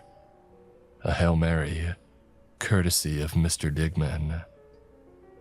Adam knowingly tapped the side of his bottle and got up from his seat and wandered off. He gave me a final wave, calling back to me. "See you tomorrow." I texted Nick 3 times about it. He got the address, and I tried to underline just how important it was. I got no response. I thought about texting Charlie, but I wasn't sure she'd have my back the same way that Nick did. Also, she was still on sick leave. The thought crossed my mind that I might just cut the crap and talk to the sheriff directly, but I got the impression that he might be involved to a level that might just cause me some trouble if I didn't play my cards right. So I said to hell with it and went by myself. I would have Adam, and maybe that would be enough. Let the chips fall where they may. The address that Adam had given me was his house. He lived alone in a 2-bedroom, 1-story house at the west end of town, not too far from Frog Lake. I got there just after my shift. Still no answer from Nick. I had texted Adam a couple of times too, just to see what this was really about. I had been getting a bad feeling about it all day, so I brought my service weapon too. I knocked on his door and waited patiently. After about a minute, I knocked again, looking around. I noticed there was something stuck to the bottom of the door, the corner of a slip of paper. I pulled it out. "Door's open. Go on in," it said. I took out my gun just in case. I opened the door to a pitch-black hallway. I felt around for the light switch, flipped it, and relaxed my shoulders. It was empty. I got in and closed the doors behind me, making sure nothing was following me. This whole ordeal had started to feel like a spy movie, like I was some kind of double agent working behind the scenes. I know that wasn't the case. I was just getting involved with a cold case, that's all. At least that's what I kept telling myself. I noticed another note on the kitchen counter, along with a bottle of wine. It had a nice little blue ribbon tied to it. "Make sure I'm secure and call it in. Then you got a trail to follow. Some wine for your trouble." It was nice wine, but I let it rest on the counter. I looked over the note again. "Adam, what the hell did you do?" It was quiet as a grave. I rounded the corner to the bedroom, expecting something horrifying, but it was nothing. Just a knocked-over chair and an open window. Looking a little closer, I could tell something was off.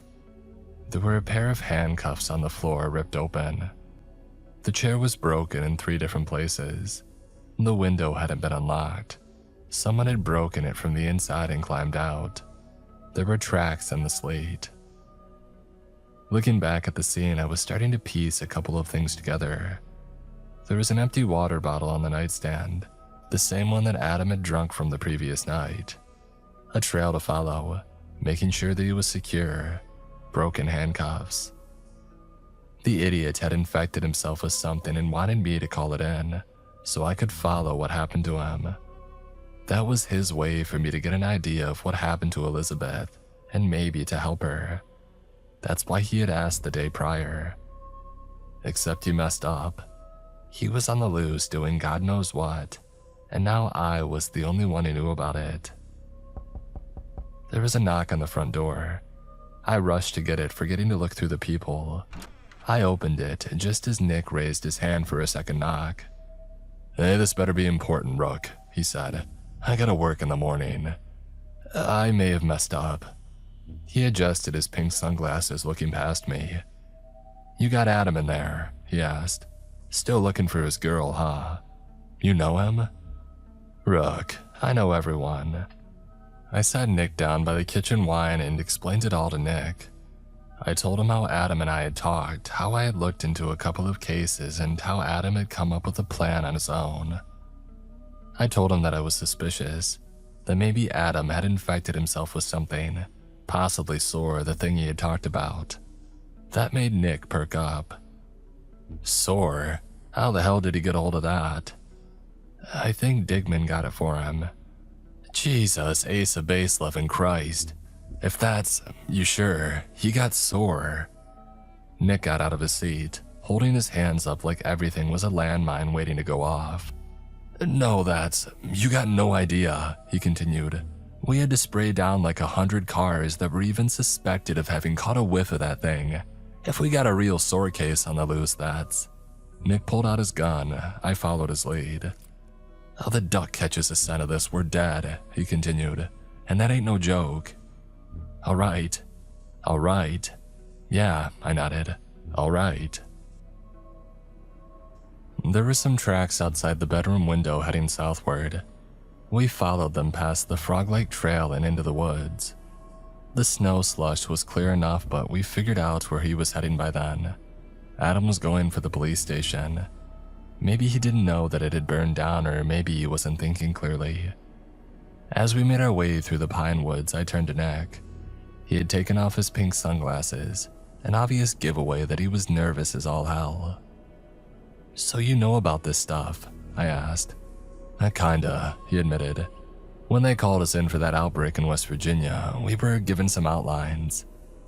He held up a hand, counting off on his fingers. "First, it was airborne. Second, it triggers if you rest for 72 hours. Third, if and when it triggers, there's no telling what'll happen." "You seen it though?" Nick didn't know what to say. He struggled to find the words, leaning his head to and fro. "I guess I did." He explained that there was some sort of unspoken partnership between Hatchet Pharmaceuticals and the Duck. Hatchet had the best, if not the only facility that could house people with SOAR. They had experts who knew how to study it, and they had people who knew how to diagnose it. "But some things you can just tell," Nick explained. "You can see it from a mile away. Like most infected people stop to stare at the sky." Creepy. And it's even creepier when you know why. I raised an eyebrow at that. Nick rolled his eyes. "Yeah, I talked to a Hatchet guy. He said they're sort of programmed to look in the direction of the source of infection. It's like a magnetic thing, sort of like a migrating bird." "Wait, so the source of up? They look up." "It's somewhere up, yeah." "Up," I scoffed. "That's screwed." As we rounded a small hill, we could see the charred ruins of the old police station. Nick and I stopped for a second. We had lost the tracks some time ago, but there was no doubt in my mind that this was the place. It had been a straight line. "Hey, if the Duck hears about a case like this, then we're done," Nick said. "They can't know about this." "Well, then this has been for nothing, Nick." "Hey, I'm telling you, if they hear about it, We're done. They'll comb through this guy's entire life and you'll pop up. He'll be put in a box somewhere and you'll join him. And then I'll join him. And then we're just one big happy meal for some sick, hatchet experimental shit and God knows where shitlahoma together. He grabbed my collar and looked me in the eye. If he's infected, no one can ever know. No one, please. I nodded and Nick let go. I didn't like it, but this was the guy I chose to trust. We made our way to the Burnout police station. It didn't take long for us to pick up more tracks. They were circling the building as if looking for something. Nick suggested that we split up to cover both sides, but I put my foot down. We were sticking together and that's that. Rounding the corner to the back of the building, you could see the sleet bump up a bit where the old fire door lay flat on the ground. Just a couple of feet ahead, we saw the tracks dip southward. Giving them a wide berth, we stepped sideways, keeping our hands on our weapons. And there he was. It was Adam, just as I had seen him the day prior. He had a cut around his left wrist, probably from struggling his way out of those handcuffs. He didn't look any different physically, but his mannerisms seemed unusual. He was just standing there, wet all the way up to his knees and staring at the sky. "You sure he's infected?" Nick asked. "I ain't putting down an innocent man." "How can we be sure?" "I don't know," Nick admitted. "This shit's above my pay grade." He raised his firearm at Adam and I followed his lead. "Hey," Nick called out. "If you understand me, say something." Adam turned to us, not lowering his head. I could see the corner of his eyes as he stared unblinkingly with childlike wonder up at the sky. Tomskong is one of the few places where you can still see the stars at night, but in that moment I sort of wished I couldn't. "I need you to speak," Nick repeated. "Say something." Adam took a careful step our way, leaning his head back further, his mouth opened wide, peeling back his lips. And still, he was perfectly balanced and upright. It's as if his head didn't even matter. "Last chance." Nothing. Not a glimmer of recognition. Nick looked at me and I nodded. There was nothing we could do. It was the end of the line. And the gun went off. Adam dropped to the ground. Nick took another shot for good measure and holstered his weapon. He was breathing like he had ran a marathon. I had to snap him out of it before he fell into panic. "We need bags," I said. "Lighter fluid, duct tape, maybe a hacksaw, I don't know." "What?" "If we don't want the duck or hatchet whoever to know about this has to go away." And Nick nodded, looking back and forth between me and Adam.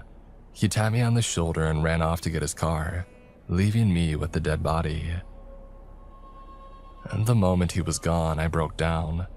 It felt like I had swallowed a block of ice, turning my blood cold. I shivered. I took out one of my gloves to bite down on because my teeth wouldn't stop chattering. I wanted to pinch my eyes closed and cry, but I forced them open. I forced myself to look. I had to convince myself that this was for the best. If it hadn't been, then Patrick would have put a crossbow bolt in me by now. Maybe. Adam was lying face up, still staring at the sky. I couldn't count the stars reflected in his eyes. Dying from a gunshot to the head is like putting the body on pause. It doesn't look like it's done moving. It just immediately stops what it's doing, as if ready to go again at any second. So when he started moving, I barely noticed it. It took my eyes a moment to adjust to what I was seeing. Adam's head rolled, his eyes looked for me. They weren't focusing, but they were looking my way.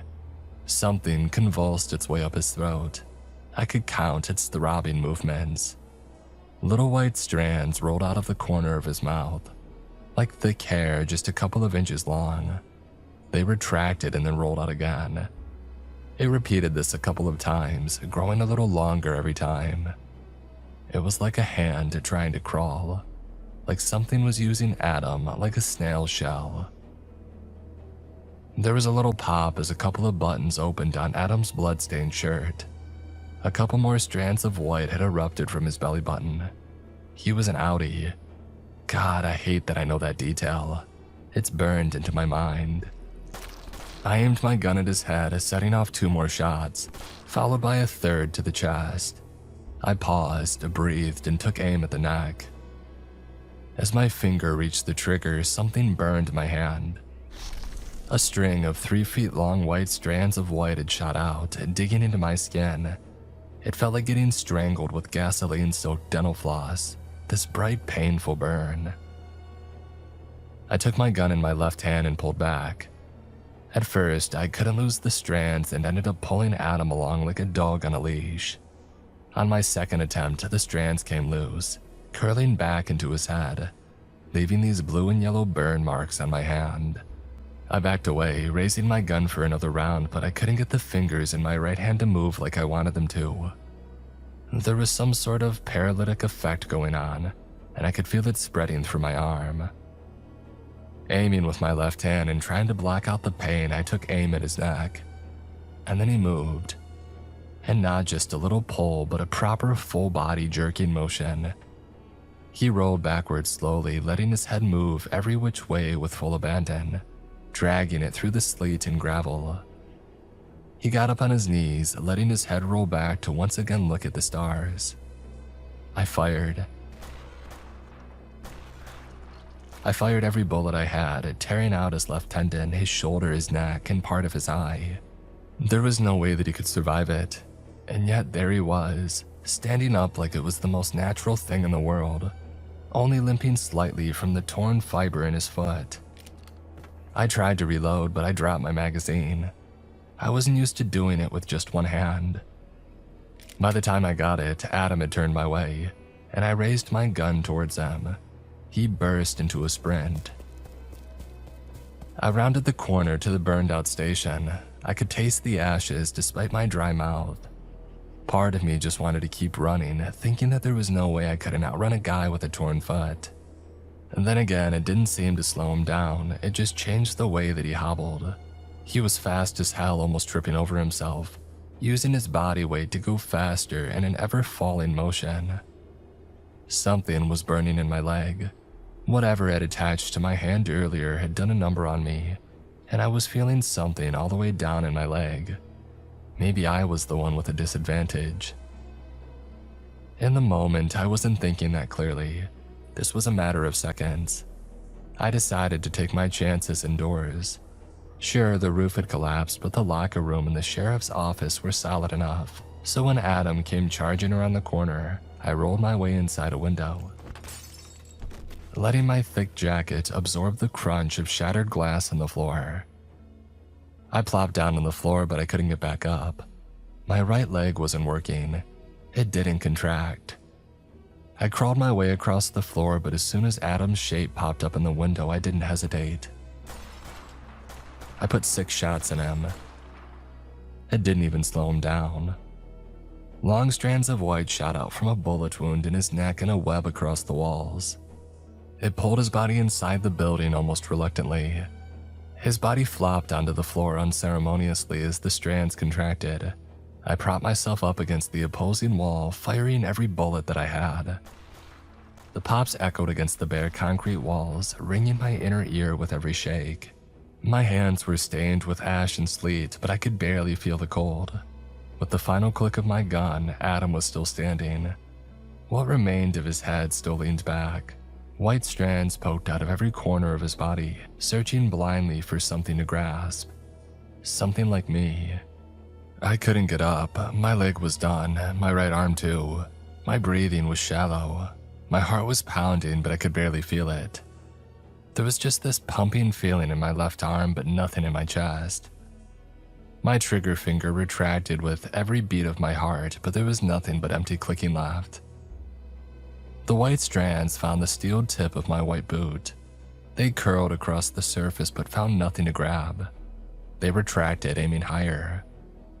A couple of them found the edge of my boot and the warmth of my leg. I should have felt a burn as another blue and yellow discoloration formed on my skin. But there was nothing. The strands retracted a third time, now knowing full and well exactly where I was at. I closed my eyes and covered my face with my left hand, leaving my empty gun on the floor. and then another shot rang out. Not a pistol this time, but a shotgun. I opened an eye to spot Nick in the window. He had blown a hole the size of a fist through Adam's shoulder blade. Adam's body collapsed face first next to me, the white strands struggling to shelter themselves. He climbed in through the window, emptying every slug that he had into that body. Using my left hand and leaning against the wall, I managed to get up. I had to jump on one leg and then almost slipped onto a handful of debris, but I made my way across the room. Joining Nick, I looked back only to see the floor around Adam sprawling with these long white ringworm-looking things. Can you make it to the car?" Nick asked. "I think so. You go ahead. I got this." By the time that I had made it back to Nick's car, there was a fire coming from the building. It was a pretty solid cover-up. A fire in a burnt-out building. Nobody would think to look twice. Nick helped me into the passenger seat, excused himself, and stepped outside to throw up. He kept mouthing, "Oh my God," over and over, banging his hand against the hood of the car. It took him a solid 5 minutes or so before he collapsed into the driver's seat. He looked over at me. I didn't know what to say. We just sat there for a minute. "I'm sorry," I said. "I didn't know who to call." "No, it's okay," he said. "You'd be dead if you didn't." "Probably, yeah." We just looked at each other for a moment, trying to let those words sink in. This wasn't empty platitudes. I would actually be dead. "We gotta keep you up for 72 hours, Nick said. "You should be good after that." "I'm infected."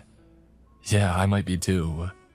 He revealed a spot on his neck, a blood stain from the shotgun blast. "It might be nothing, I don't know, but we don't want to risk it." "All right, yeah." I tried to close the car door, but my right hand still wasn't working. Nick leaned over and closed it for me, giving me a pat on the shoulder. "Hey, we're gonna be okay," he said. "If we just keep our mouths shut, we'll be okay." "Sorry I got you into this," I sighed. "Really?" "Oh, you don't get to do that," Nick snapped back. "Not this time. If I had told you about this shit earlier, maybe I could have." We calmed down, taking another deep breath. Well, as deep as my lungs permitted. There were no words, so I just raised my left hand at him. "Partners, but for real, right?" He shook my left hand, giving me a solemn nod. "Partners, for real."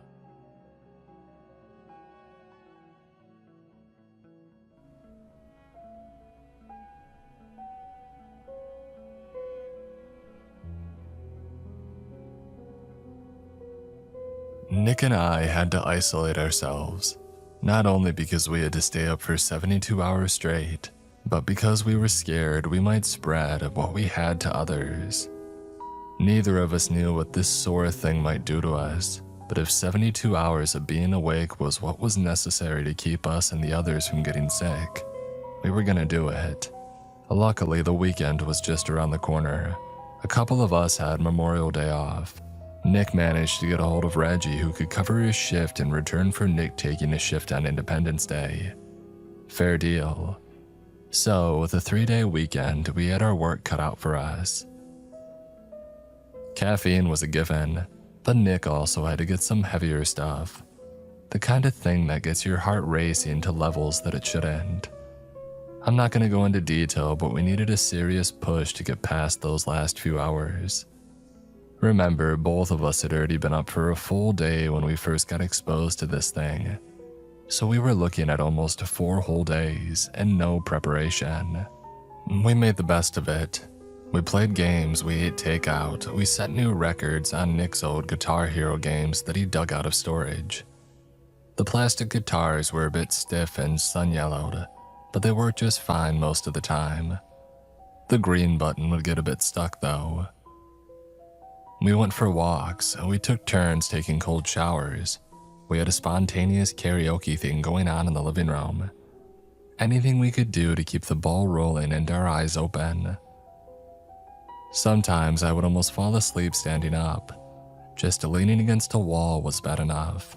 My knees would lock into place and my body would slump a little. And that's when Nick would shake me back to life. I had to get him a couple of times too. He once laid down face first on the couch and I immediately flipped it over, almost wrecking his coffee table as he came tumbling down. It was stupid, but we had to be stupid to make it through this. We had been up for over 40 hours and neither of us were making sense. We were out for a walk, hearing the frogs croak in the distance. The sun had just set, but we could still see the light peeking over the horizon. We tried to keep a good pace, but we could both feel it. We were slowing down. I had to keep us focused on something, so I brought up the first thing that came to mind. Your wife left you for a Salt Lake City stripper. Yep, Nick nodded. Had the biceps and the stomach thing and all of it. And they still together. What? No, he laughed. They were never together, but she tried, you know. I'm not following. She went for the guy. She called me up, said it was over, and went for the guy in this big romantic hullabaloo. And he blew her off. Well, he was gay, Nick shrugged, so it wasn't really like that. Nick looked up as if counting the stars. He sighed. The bags under his eyes looked darker than usual. I guess when you've seen the greener grass, everything else starts to look gross, right? Oh, you ain't gross, Nick. You're just another kind of grass, a sort of bluegrass, you know. Bluegrass, he chuckled. I like that. Bluegrass kind of guy. Those last few hours, we ended up watching reruns of Family Matters and chugging Four Loko. I had the Swedish fish flavor. Nick knew a guy with boxes of the stuff. It was vile, but we had to get over those last few hours. Nick was pacing back and forth, but was tired enough to almost fall over. Done, Nick slurred. I'm done. It's just over 2 hours. You can do 2 hours, I assured him. You can do it. I'm gonna go stick my head in the freezer. He did just as he said and stuck his head in the freezer. I was trying to keep up with the Winslows and their goofy adventures, but it was hard to pay attention. I had to fill in the blanks a lot and it didn't make a lot of sense. I barely registered the strange colors on screen as Steve Urkel. You know what we can do, Nick said. We can prep. What do you mean? We can make it comfortable. I'm gonna make my bed with all new stuff and you can crash out here. We can get like tea and ice water for when we wake up. And I get like scented candles and we put on whale song and we sleep like goddamn royalty, I added. Right? Yeah, he nodded, getting more enthusiastic. Yeah, you're right. So we got to work. Nick prepped his bed and I went to his car to get a couple of extra blankets for the couch. Problem was, those were really soft blankets and there was something about the backseat of his car that calmed me. Maybe the smell and feel of the synthetic leather. And so I crawled in the back seat. There was a cold wind blowing and so I closed the door. And in that silence I figured, oh, what's 1 hour? It would just be an hour. Would that really be so bad? And so I crashed in the back seat of his car. I was out for 14 hours. Nick got about 12. I woke up with a massive headache, but the ice water that Nick had prepped helped a little. I had made us a couple of sandwiches, and I thanked the past us for thinking ahead, as the two of us prepped for work. By all metrics, we ought to have been fine. 72 hours had passed. Nick drove me to work. My car was still back at my place. The conversation dulled as I chugged a full bottle of ice water, pouring the last few drops on my face. Nick looked like he had been trampled by some kind of depressed parade. Even his hair looked tired. We're not doing that again, I said. No, we're not, Nick agreed. So we're dropping this. I didn't answer. I had pulled Nick into some bad shit one time too many. And yeah, the ends justify the means. I was looking for this lost girl and I had stumbled upon the very thing that got her lost in the first place. Nick looked over at me and sighed. He took a moment to choose his words. I get it, he finally said. You wanted to help, you still do, but let's think about it. Let's be careful. If you want me to back off, you gotta promise me something, Nick. He rolled his eyes and then looked at me. I wasn't joking and he could tell. With a sigh, he nodded. You gotta promise me that if you pick up any lead whatsoever on Adam's missing girl, you're telling me. You can call the shots, but there's gotta be shots to call. I'm not the only one here to serve and protect, right? Nick tasted the words, throwing a glance in the rearview mirror.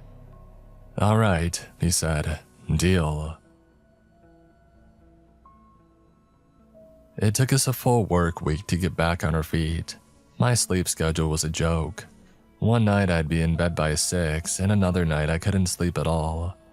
I would zone out at work, missing a word every now and then, much like I had missed the story beats on Family Matters. I would lag behind a bit trying to piece together the context and make it make sense. As I slowly got my routine back in order, May rolled into June. We started getting some proper heat. People were talking about a dry season with no hint of rain for a long time to come. And they weren't wrong. There wouldn't be a drop of water for 2.5 weeks. Midway through June, I was back on patrol duty. Charlie and Reggie were back to covering dispatch. Nick and I were on the same team courtesy of a thankfully short conversation with Sheriff Mason. I got the impression that the Duck were backing off, like some kind of situation had sort of resolved itself seemingly. I was on my way home from a particularly rough shift. A couple of tourists have tried to shoplift from the local grocery store. After resisting arrest and racking up 2 counts of obstruction, they managed to fail themselves all the way into a felony charge. Hysterical people were a part of the job, but they were a shitty part of the job. But yeah, Tom's Cog doesn't have a lot of those. It was nice to have something regular to do for once. Coming home from that shift, I felt like things were getting back to normal. The first drops of rain spattered against the hood of my car as I pulled into the driveway of my house. The moment I stepped outside, it felt like bliss. The water was cooling, reassuring in a way. Like Mother Earth was whispering to me that things were gonna be okay. I just stopped for a second, put down my groceries, and basked in it. I found myself with my arms outstretched and my mouth wide open, just drinking it all in. I stood there for 35 minutes. I'm not gonna lie, that was worrisome. Up until that point, I'd been fine. Could that 1 hour of sore linger in your system that long? Could that be what caused it? I tried to rationalize it, thinking that I was overreacting. But in Tom's Cog, there's no such thing as overreacting. If anything, people tended to shove life-threatening bullshit under the rug way too fast, myself included. So just to make sure, I gave Nick a call explaining what I had done. Yeah, that's a symptom, he said. But I think some folks would just sort of stop at that, especially at the ass end of things. So it could mean that's the last of it, I asked, like it's out of my system. Sure, yeah, it could. It's like when you get a bad cold. You get a runny nose, you get a headache. But that's just your body fighting it off. This is sort of like that. So what do I do? I keep an eye on it, and if it gets worse, we do something. And do what? Nick was quiet. I looked back at my still-packed groceries, pacing restlessly. Do what, Nick? Something. I don't know. There were a couple of signs that things weren't okay, but they were harder to spot than you might imagine. It is only later when I looked back on this time that I realized these weren't really normal things. For example, automatic doors stopped working. They would close on me seemingly at random, as if they didn't register that I was really there. It got annoying after a while, and I even got my foot stuck at one point. Another thing was the water. No matter how hot I set the water to, it would end up going cold after a couple of seconds. I had to start taking really short showers. I called a plumber on 2 separate occasions, and both times they assured me that nothing was wrong. And then there were the birds. There were just a handful of them, but I would start to spot these bright red birds circling outside. They would flee and scatter at the sight of me, but I had never seen them before. They weren't native to the area. In and of themselves, these events would just be weird happenstances, but in the context of being exposed to something that I didn't understand, they had to be connected. And then there was that one morning. I got to work, used the bathroom, and as I washed my hands, I looked up to see my reflection. As I did, I watched it turn to ash. The skin looked like it sagged off my face and evaporated into dust, leaving a blackened, charcoal-like skull behind. Empty sockets, leaving a dead, empty stare. I tried to blink it away, but the image wouldn't disappear. I would turn my head, and as I did, the reflection would do the same, until decay caused the skull to detach and roll off the shoulder. As it did, the light flickered. There is a sound. I expected a thud, but it was something darker, more rumbling, like a drawn-out hello. I ran out, grabbed Nick by the arm, and got out of the station. I got a lot of weird looks that day, but I had started to get a bit of a reputation as a wild card anyway. At least I wasn't just a rookie. Nick pulled himself free, looking me up and down.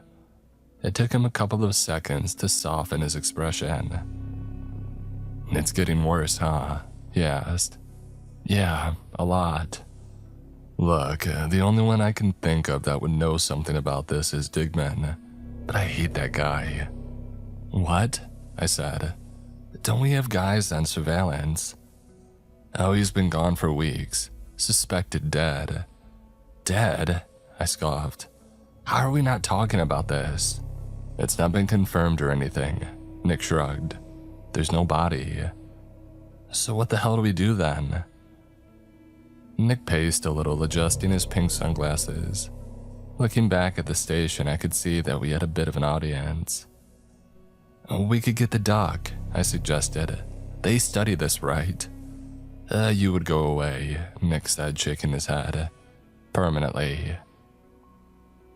Nick looked around as if expecting to see an answer in our immediate vicinity. Either that or he's having trouble keeping eye contact. "I don't know," Nick said. "There's this one thing that's sort of a cure-all kind of deal, but it's dumb, like real dumb, like actual dumb." "Nick, what are you suggesting?" "Look, if you can hold on, I'm not suggesting anything else, and that you could, technically."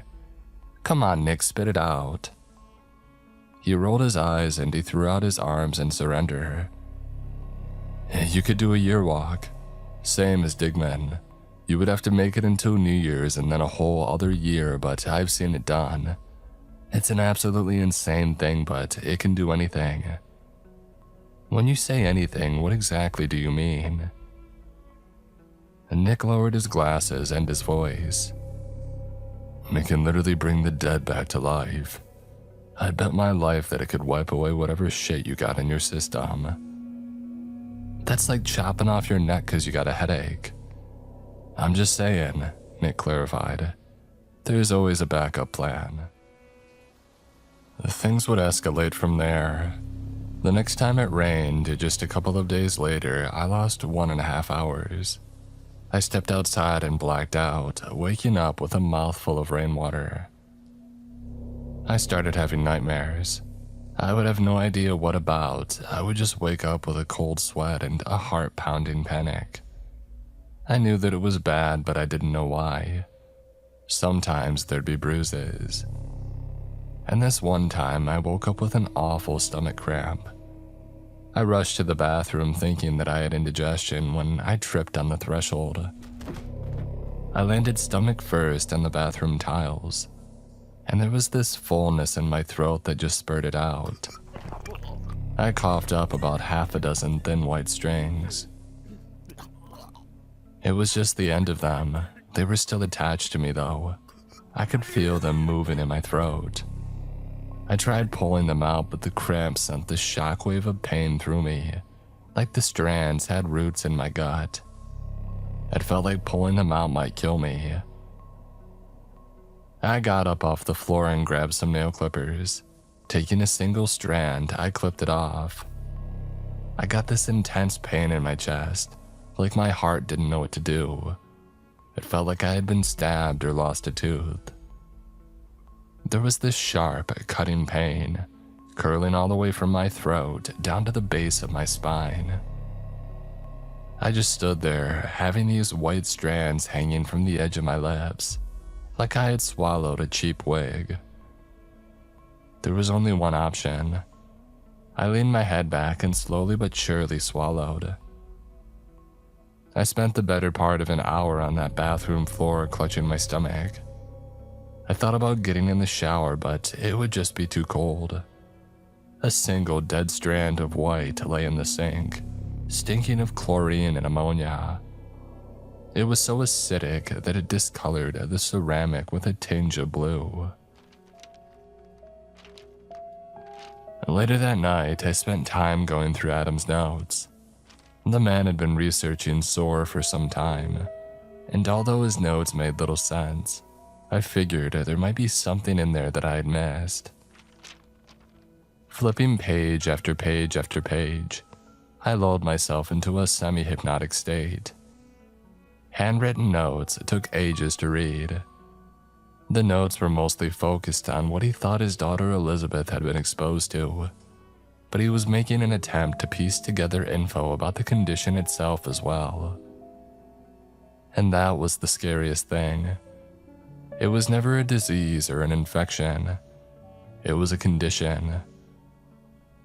Every page all but confirmed that SOAR didn't destroy or introduce anything to the body. It escalated something that we already contained. It meant that whatever effect SOAR was triggering had a universal component already present in every single human. And according to Adam's notes, a handful of other creatures. Lions most notably, and certain kinds of fish. Falling asleep over the notebooks, I barely even read anymore. I just saw the pages flip, but there was something off. I was holding my head up with my left hand and checking my phone with my right. So how was I turning the page? As something cold retracted down my throat, it felt like swallowing a sort of tasteless, gelatinous yogurt, soft, boneless, and chunky. I fell out of my seat, tapping my body. My chest, my stomach, my head. I was okay, I wasn't even nauseous. But my heart was racing like a steam engine, and I could feel the strange weight in the pit of my stomach. Like I was full but without eating. Something was pressing against my organs, albeit ever so gently. I picked up the phone and called Nick. I ran into my bathroom looking at myself in the mirror. I looked normal. I was okay. Yeah? Nick answered. It's worse. It's so much worse. I can be there in 15. Please. Are you gonna tell me what's... I made this ungodly noise like I was bracing for a sneeze. But instead of a sneeze, I felt something rooted in my stomach shoot itself out of my throat. A white tentacle-like appendage slapped my phone out of my hand, sending it across the room. The reflection in the mirror was still standing as I fell to the floor. It was turning to ash and reaching its hands towards the appendage, almost like a greeting or an invitation. The two reached towards one another. I grabbed the thing coming out of my throat, but it was slippery. It felt like trying to strangle soap. I couldn't think straight. What was I even fighting? What was happening to me? Rushing towards the door, I caught a final glimpse of that reflection. It wasn't just a decaying me reaching out, there was something behind it, something impossibly dark guiding its arm, like a tutor teaching a pupil. It reminded me of how my mom had stood behind me at the shooting range when I was a teenager, a memory that up until that point had been nothing but positive. Crashing through the door, I stumbled through the living room, dragging the exposed white appendage behind me like an unfriendly dog on a leash. I tried leaning my head back and swallowing, forcing it back down my throat, but I just ended up gagging on air. It was straining itself, testing the roots in the pit of my stomach. It struggled, knocking over a couple of chairs as it twitched and slithered back and forth on the floor. I leaned back against the wall, bracing myself to pull. It was gonna hurt like hell, but I had no choice. And then I accidentally hit the light switch. All of a sudden, it retracted. It rolled back down my throat like a measuring tape, snapping hard enough that it tapped the tip of my nose going down. Kinda like the spaghetti scene in Lady and the Tramp. Another memory forever spoiled by that thing. I waited by the door in the light. I didn't know what to do. I was getting worse by the day, and there was no doubt in my mind that it was a sore thing anymore. There had been illustrations in Adam's notebooks, descriptions. Hell, I had seen the thing burst out of him that night in May, just before Nick and I killed him and set fire to his remains. I was screwed. There was no other way to say it. Going to the Duck would put everyone under investigation, and I'd be gone. Staying with Nick could mean infecting others. When Nick pulled up, I walked out of the door and held up a hand. I had no idea what I was going to do or say, but I couldn't put him in danger again. Sore could spread at minimum contact, and there was no way that I could control it. I had no idea if a sneeze or a light touch could infect him. I had to keep my distance. "You okay?" he asked, stepping out of the car. You got anything?" I asked. "Any solutions?" "Not yet," he admitted. "But I think our best bet is to go hunting for Digman. They say he's gone, but he's a slippery shit. I don't think he could die if he wanted to." Yeah, I nodded. "Sounds good. You don't look okay. I mean, you got that heroin chic thing going on, but it's like more heroin than chic. I'll be good, Nick." And there was something about my tone that made him quiet down. We looked at one another in silence, considering the weight of our words. "It's real bad, huh?" "Uh-huh," I nodded. I looked down. Usually Nick could fix things. He could help me or I could help him. But this time my partner was as helpless as I was. "I think you should go, Nick. You can get sick." Screw that. I'm serious." He looked at me with arms crossed. I hadn't even noticed how he hadn't brought his trademark pink sunglasses. "What are you gonna do?" he asked. "I don't know," I shrugged. "But you gotta go. I can't control it." "Are you asking or telling me?" "I'm asking." He bit his lip, putting his hands at his side. He wanted to say something else, but he couldn't. He just gave me this look like he was asking me to reconsider. But I shook my head at him. He reluctantly got back in his car, and to his credit, he did as I asked and he laughed. I packed some things, mostly notebooks, some clothes, and cash. I locked the place up, got in my car, and drove. I couldn't stick around where I might hurt someone.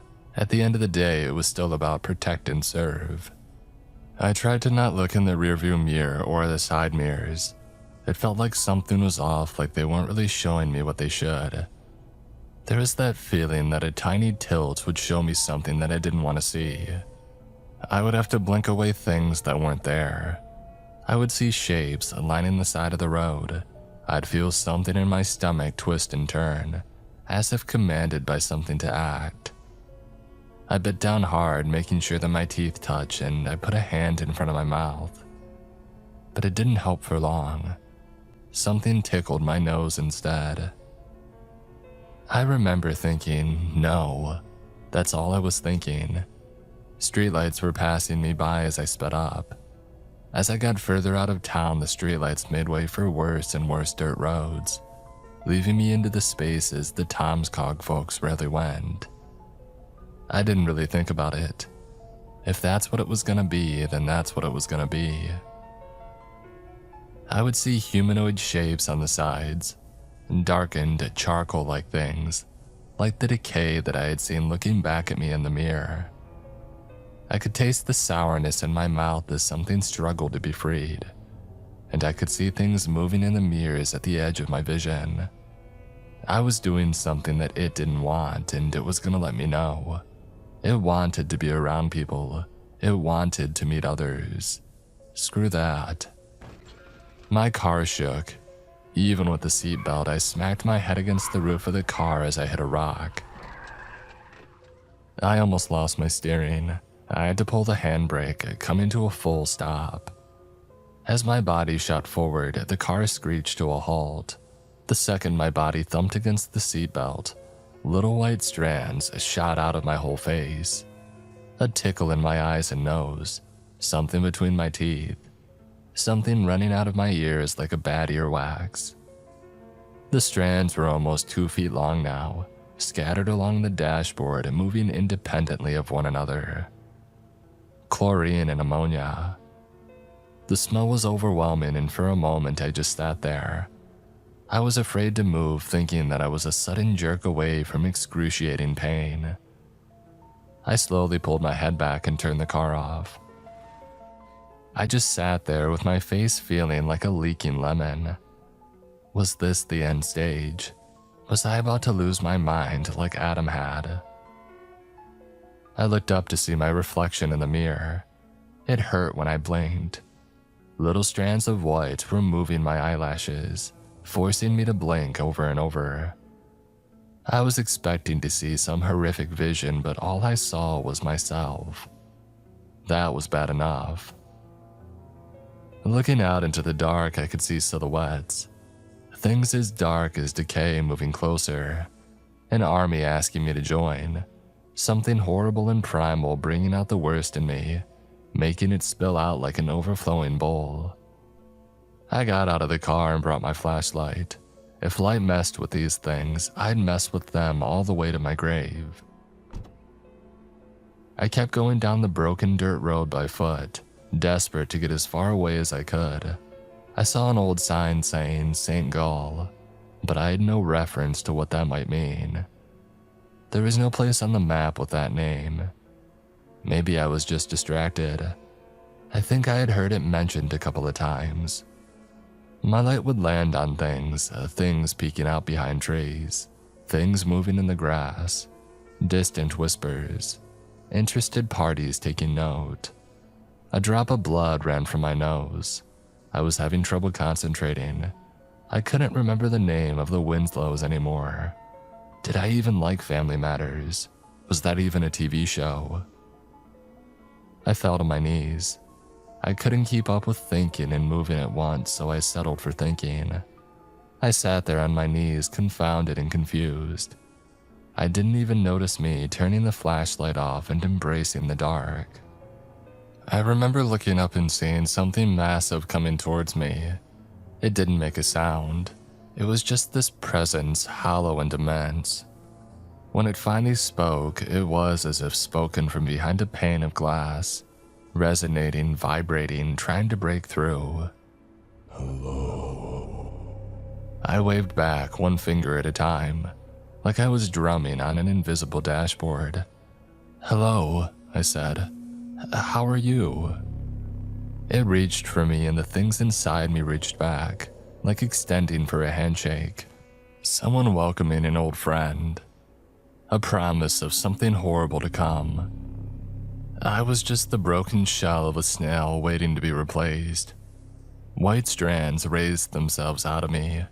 Something large adjusted itself, causing me to almost tip over. I tried pulling back, but there was no point. Not only was I exhausted, but I didn't understand what I was fighting against. But I remember laughing out loud. Because despite knowing that I was about to die, that something would be torn from me, A thought crossed my mind. Carl.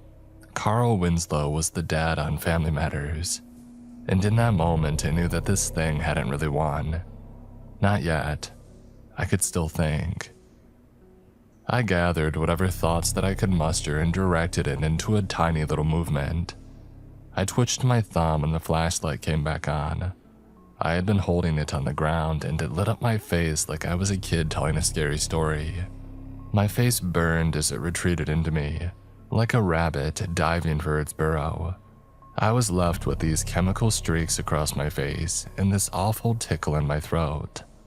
But for a brief moment, there was nothing there. It was just a nice summer night with frogs croaking in the distance, and the stars as bright as ever. "Miss, are you harmed?" I turned around to see somebody coming down the road. A nice-looking woman in a blue kaftan. She got closer and I wanted to keep my distance, but I physically couldn't. I can't imagine what I must have looked like. And yet this woman stopped about 6 feet away and sat down. She didn't seem the least bit bothered. You should go. Don't get sick." "I will not get sick," she said. "So that's not going to be a problem." "You could get sick," I mumbled. It could kill."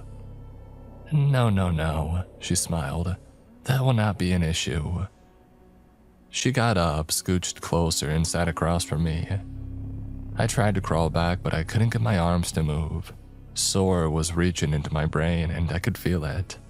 I could hear the roots crackling as they physically wrapped around my brainstem. It wouldn't let me control myself again. "Did you come here to get help?" she asked. No, to get away. Don't sick." "Really, even now that is what you're thinking about?" Don't get...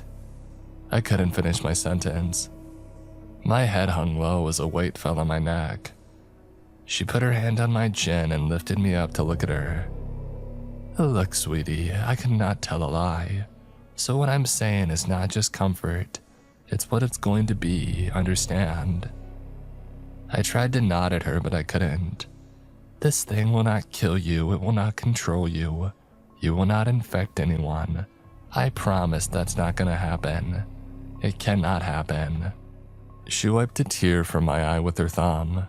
My tear was a light blue. "You will feel better in the morning," she smiled. "Here, and try to remember the nice human lady with the kaftan who helped you, yes." She handed me a handkerchief, gave me a kiss on the cheek, and wandered off down the road. I closed my eyes, listening for her footsteps to disappear. I must have sat there for hours, all night. At the crack of dawn, I found myself still sitting in the middle of the road, clutching a handkerchief with a little blue sunflower on it. My legs had long since fallen asleep. I was hungry and tired, dirty as all hell. I could feel something dried on my face, leaving scabs and flakes to be picked off. I closed my eyes, testing myself to see if I was really okay. I thought about the show Family Matters again. It was a good measuring tape. Carl Winslow was the dad, Harriet was the mom, Laura and Eddie were the kids. And then I couldn't help but laugh. "Urkel," I chuckled. "Steve Urkel." It was all there, all the little bits and bobs from the back of my mind. I was really feeling better, like the lady had said I would. I don't know how she did it or why. I could still feel something inside, but I was in control. I could keep it down, I could breathe. And there was no pain, not even a threat of pain. "It won't kill me," I muttered. "It won't, in fact." I don't know how to describe it. I believed her, it felt true. I don't know how it could be, but it was. I was certain of it. I stumbled my way back to my car, closed the door, and put on my seatbelt. There were these splashes of blue across the dashboard from where the white strands had touched. I must have been hours, maybe minutes away from falling under the influence of that thing like Adam. but where he had lost his mind, I had gotten a strange second wind. Maybe it was like Nick had said, that it was just the sickness taking its course. But I don't think that's it. I think what saved me that night was a chance encounter with a woman from St. Gall. The first thing I did was call him. It just took 2 signals. I'm better, I said. I think I'm gonna be okay. You fixed it. Well, kinda. How? There was a lady and... I looked down at the handkerchief with the blue sunflower and I laughed a little at myself. It was such a stupid moment, but it was so relieving. And Steve Urkel, I guess. Are you drunk? I'm sure as hell gonna be. I hung up and watched the Minnesota sun come up over the horizon. I had made it through the night. There might be more trouble down the road, but for now I was okay. But in that moment, I just had to sit for a while. Strange how I can't to this day picture what that lady really looked like. I know she was a nice lady with a blue caftan, but there's like no detail. There's nothing really there. It's just the words and what I remember feeling. But that don't make me any less thankful.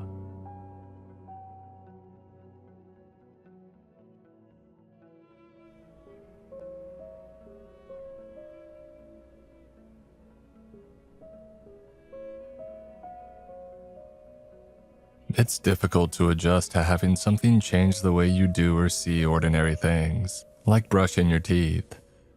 After getting stuck with sore, I got a lot more conscious about my teeth and mouth.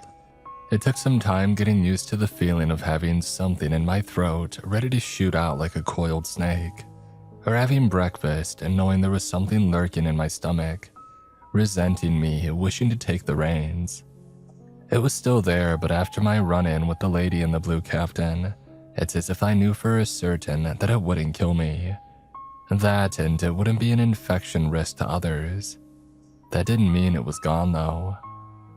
Getting back on patrol with Nick, he was the first to notice that I was behaving differently. We had stopped for our bi-weekly gas station hot dog, and I got myself a pre-packaged sushi instead. There was something about less processed and more raw food that just made my stomach rumble with delight. Nick made the observation, acknowledged it, and let it go. He trusted me enough to tell him if something was up.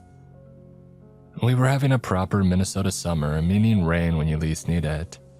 The Duck had pulled back on their resources, leaving Tomscog PD to focus on setting up a more permanent station. According to Nick, there had been talks about the Yearwalker getting himself killed or leaving the state, which meant peace and quiet, and the potential for something worse down the line. The whole reason for keeping the Yearwalker from getting killed was strictly because of a devil-you-know kind of deal. Someone else taking up that mantle could mean trouble. But in our everyday life, Yearwalkers and the Duck were the farthest thing from our minds. Instead, we picked up drunk teenagers, stopped speeding cars, or scolded shoplifters. Nick and I were even invited to speak about being in law enforcement at a local school. It surprised me how much Nick changed when he had an audience of kids. He blossomed up there. He was smiling ear to ear, engaging with the audience, and there was a sort of enthusiasm there that I hadn't seen before. Asking him about it, he had no idea what I was talking about. He shrugged it off as just getting along well with children. One day, we checked the Northwest Trail around Frog Lake. It was an off-foot kind of path, so we used it as an excuse to take a longer walk. Nick wasn't happy about it, but it was better than being cooked alive in a poorly ventilated patrol vehicle. It was probably the hottest day of the year. We were coming around the bend where the northern road curved back south. The left-hand side of the road past the lake was covered in pine trees. Walking past it, something stirred in me, just a twitch. I stopped to look around. Off in the distance between the trees, I could see a man. He was about 6'5", bald and dressed from top to bottom in a pitch-black trench coat. It looked so out of place that I couldn't believe what I was seeing at first. I poked Nick and pointed the man out. Yeah, no, that ain't right, Nick said. Should I shoot him? We can't just shoot people, Nick. Then why the hell do I carry this badge around? He took a couple of steps forward and whistled to get the man's attention. There was no reaction. We gave each other a questioning look as we spread out a little, covering 2 angles. Without turning away from us, the man backed off. Going further into the woods, there was a short section where we couldn't see him. I hurried forward, yelling at him to stop, but once we got a bit closer, he was already gone. But that stirring feeling in my stomach, that was still there. Nick caught up to me. We ought to tell the sheriff about this one, Nick huffed. Guy looks like a weirdo. He was something all right, I agreed, but I don't know what. Why are you saying what and not who? I don't know, I shrugged. Feels like a what. And getting back to our makeshift station at the old fire department building, we went upstairs to have a chat with Sheriff Mason. He was already talking to someone, but they weren't very secretive, so we figured it was fine to approach. The sheriff turned to us with a plastered smile. His guest didn't make an effort to step away, giving me the impression that this was somebody in the know. It was a man in his early 50s. He had a faded blue shirt, a black tie, and black jeans. But I think what stood out to me the most was his pocket protector. People still use those.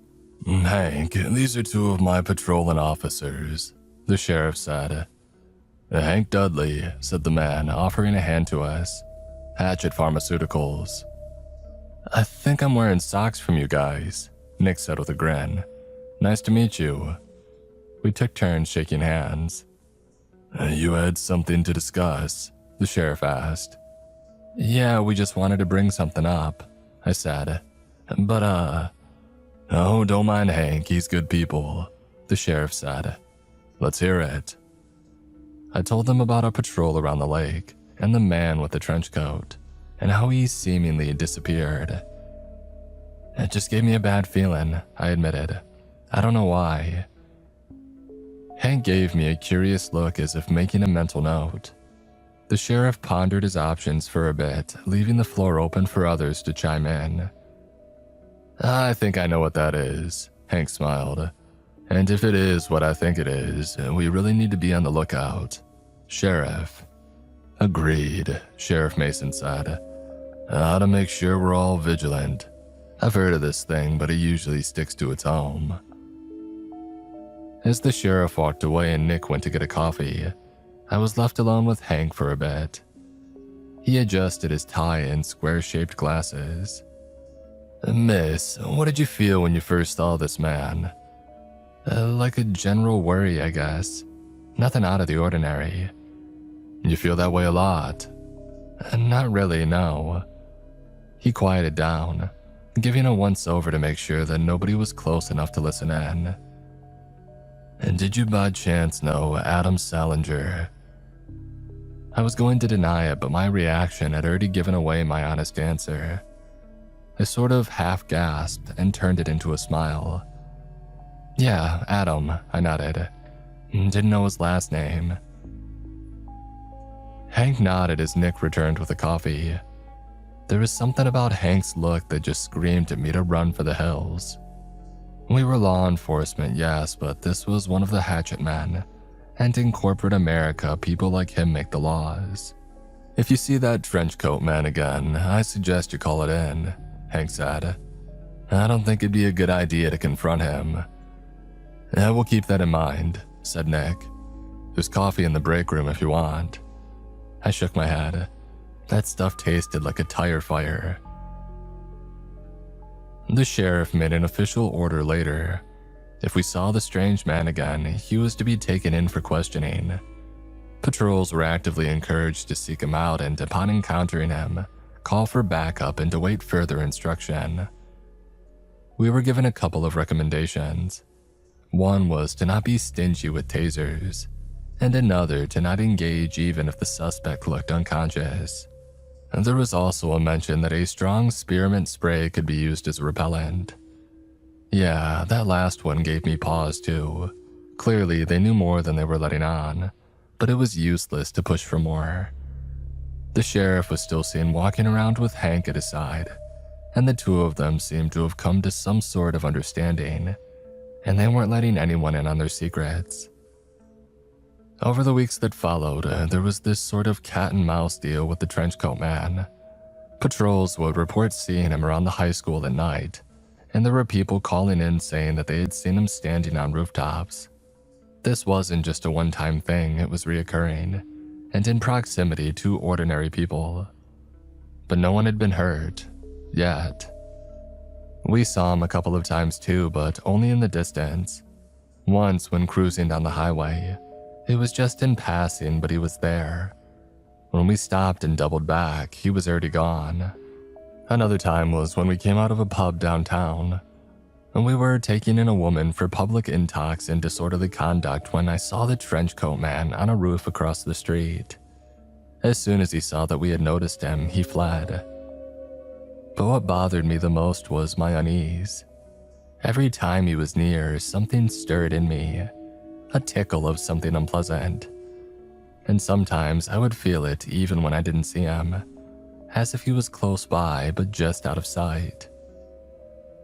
It was late July when I got a call from Nick. I had been at home for about 2 hours, relaxing after work, so I had already kicked my shoes off and had dinner. "He's here," Nick said. No hello, no anything, just that. I sprung out of my couch. "Right now?" I asked. "Yeah, right now. He's right outside. I think he's looking for a way in."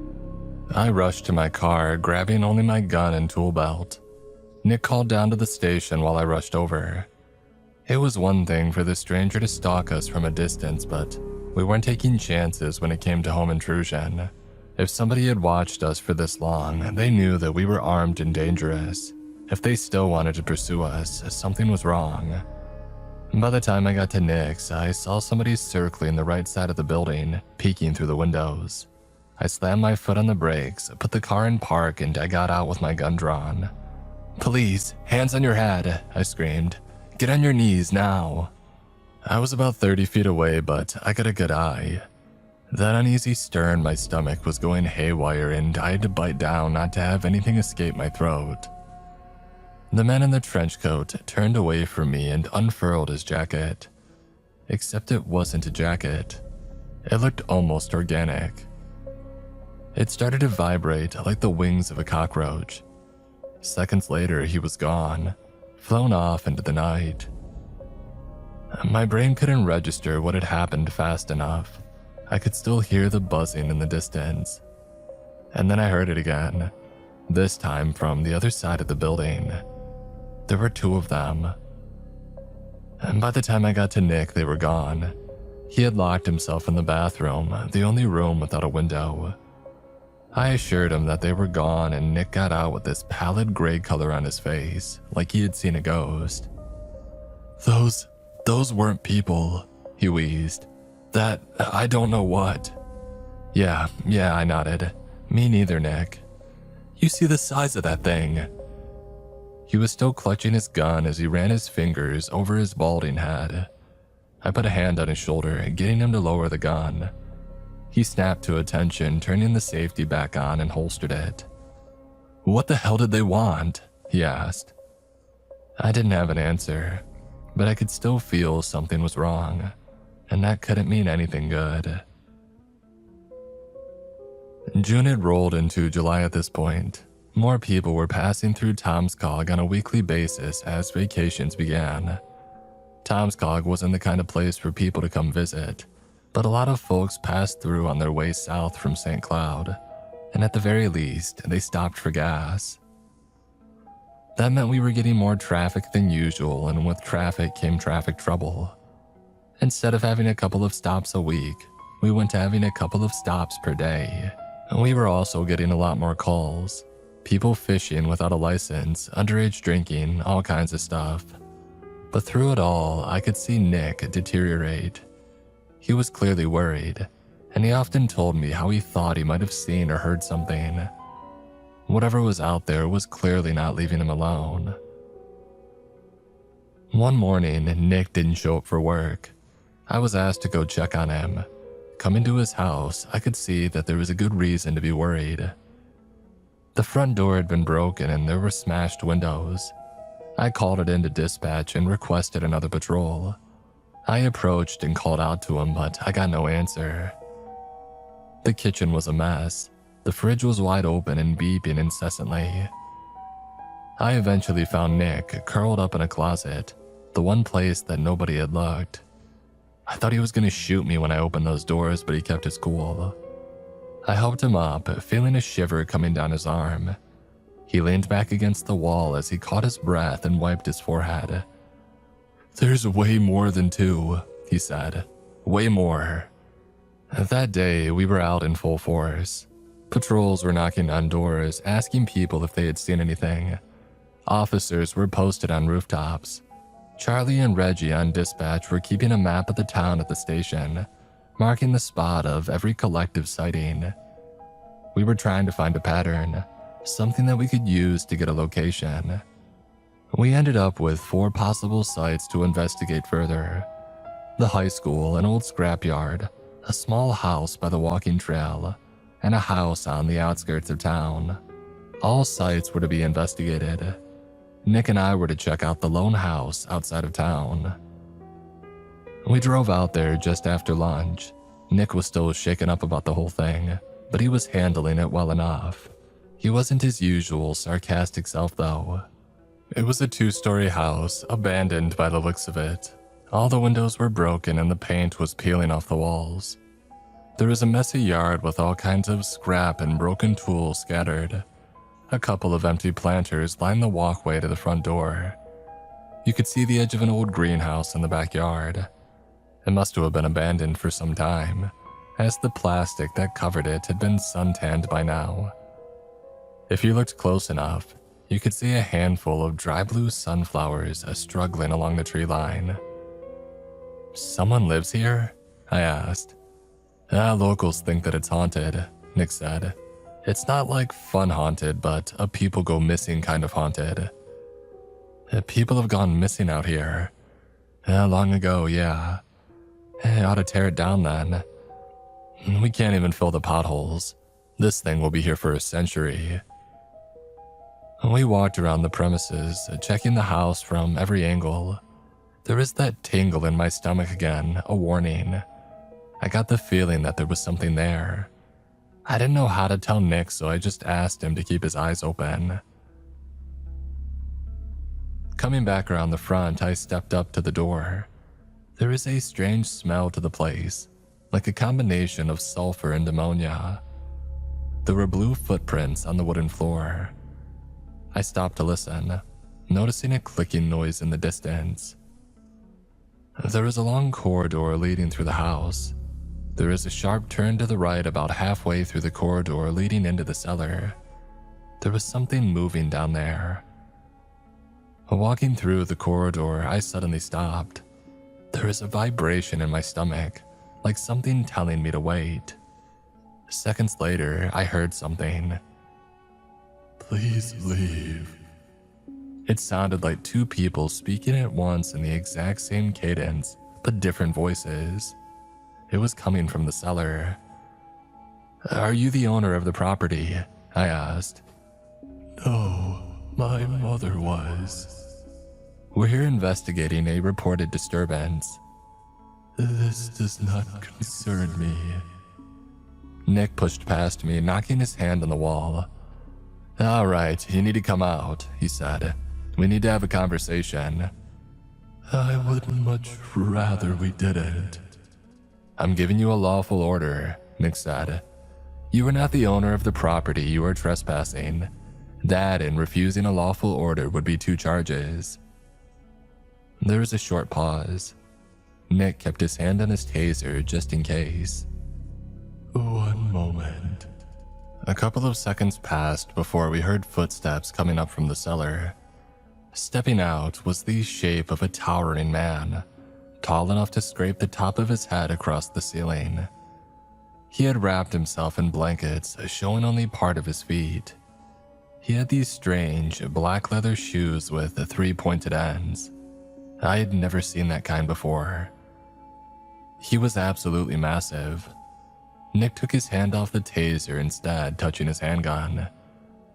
"And do you have any identification?" Nick asked. "No." "Do you have a name that we could run?" "Evan." Nick looked back at me with a raised eyebrow. I shrugged back at him.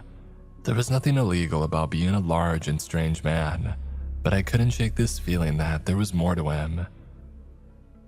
As Nick looked around the decrepit kitchen and living room, I was left alone with the large man, Evan.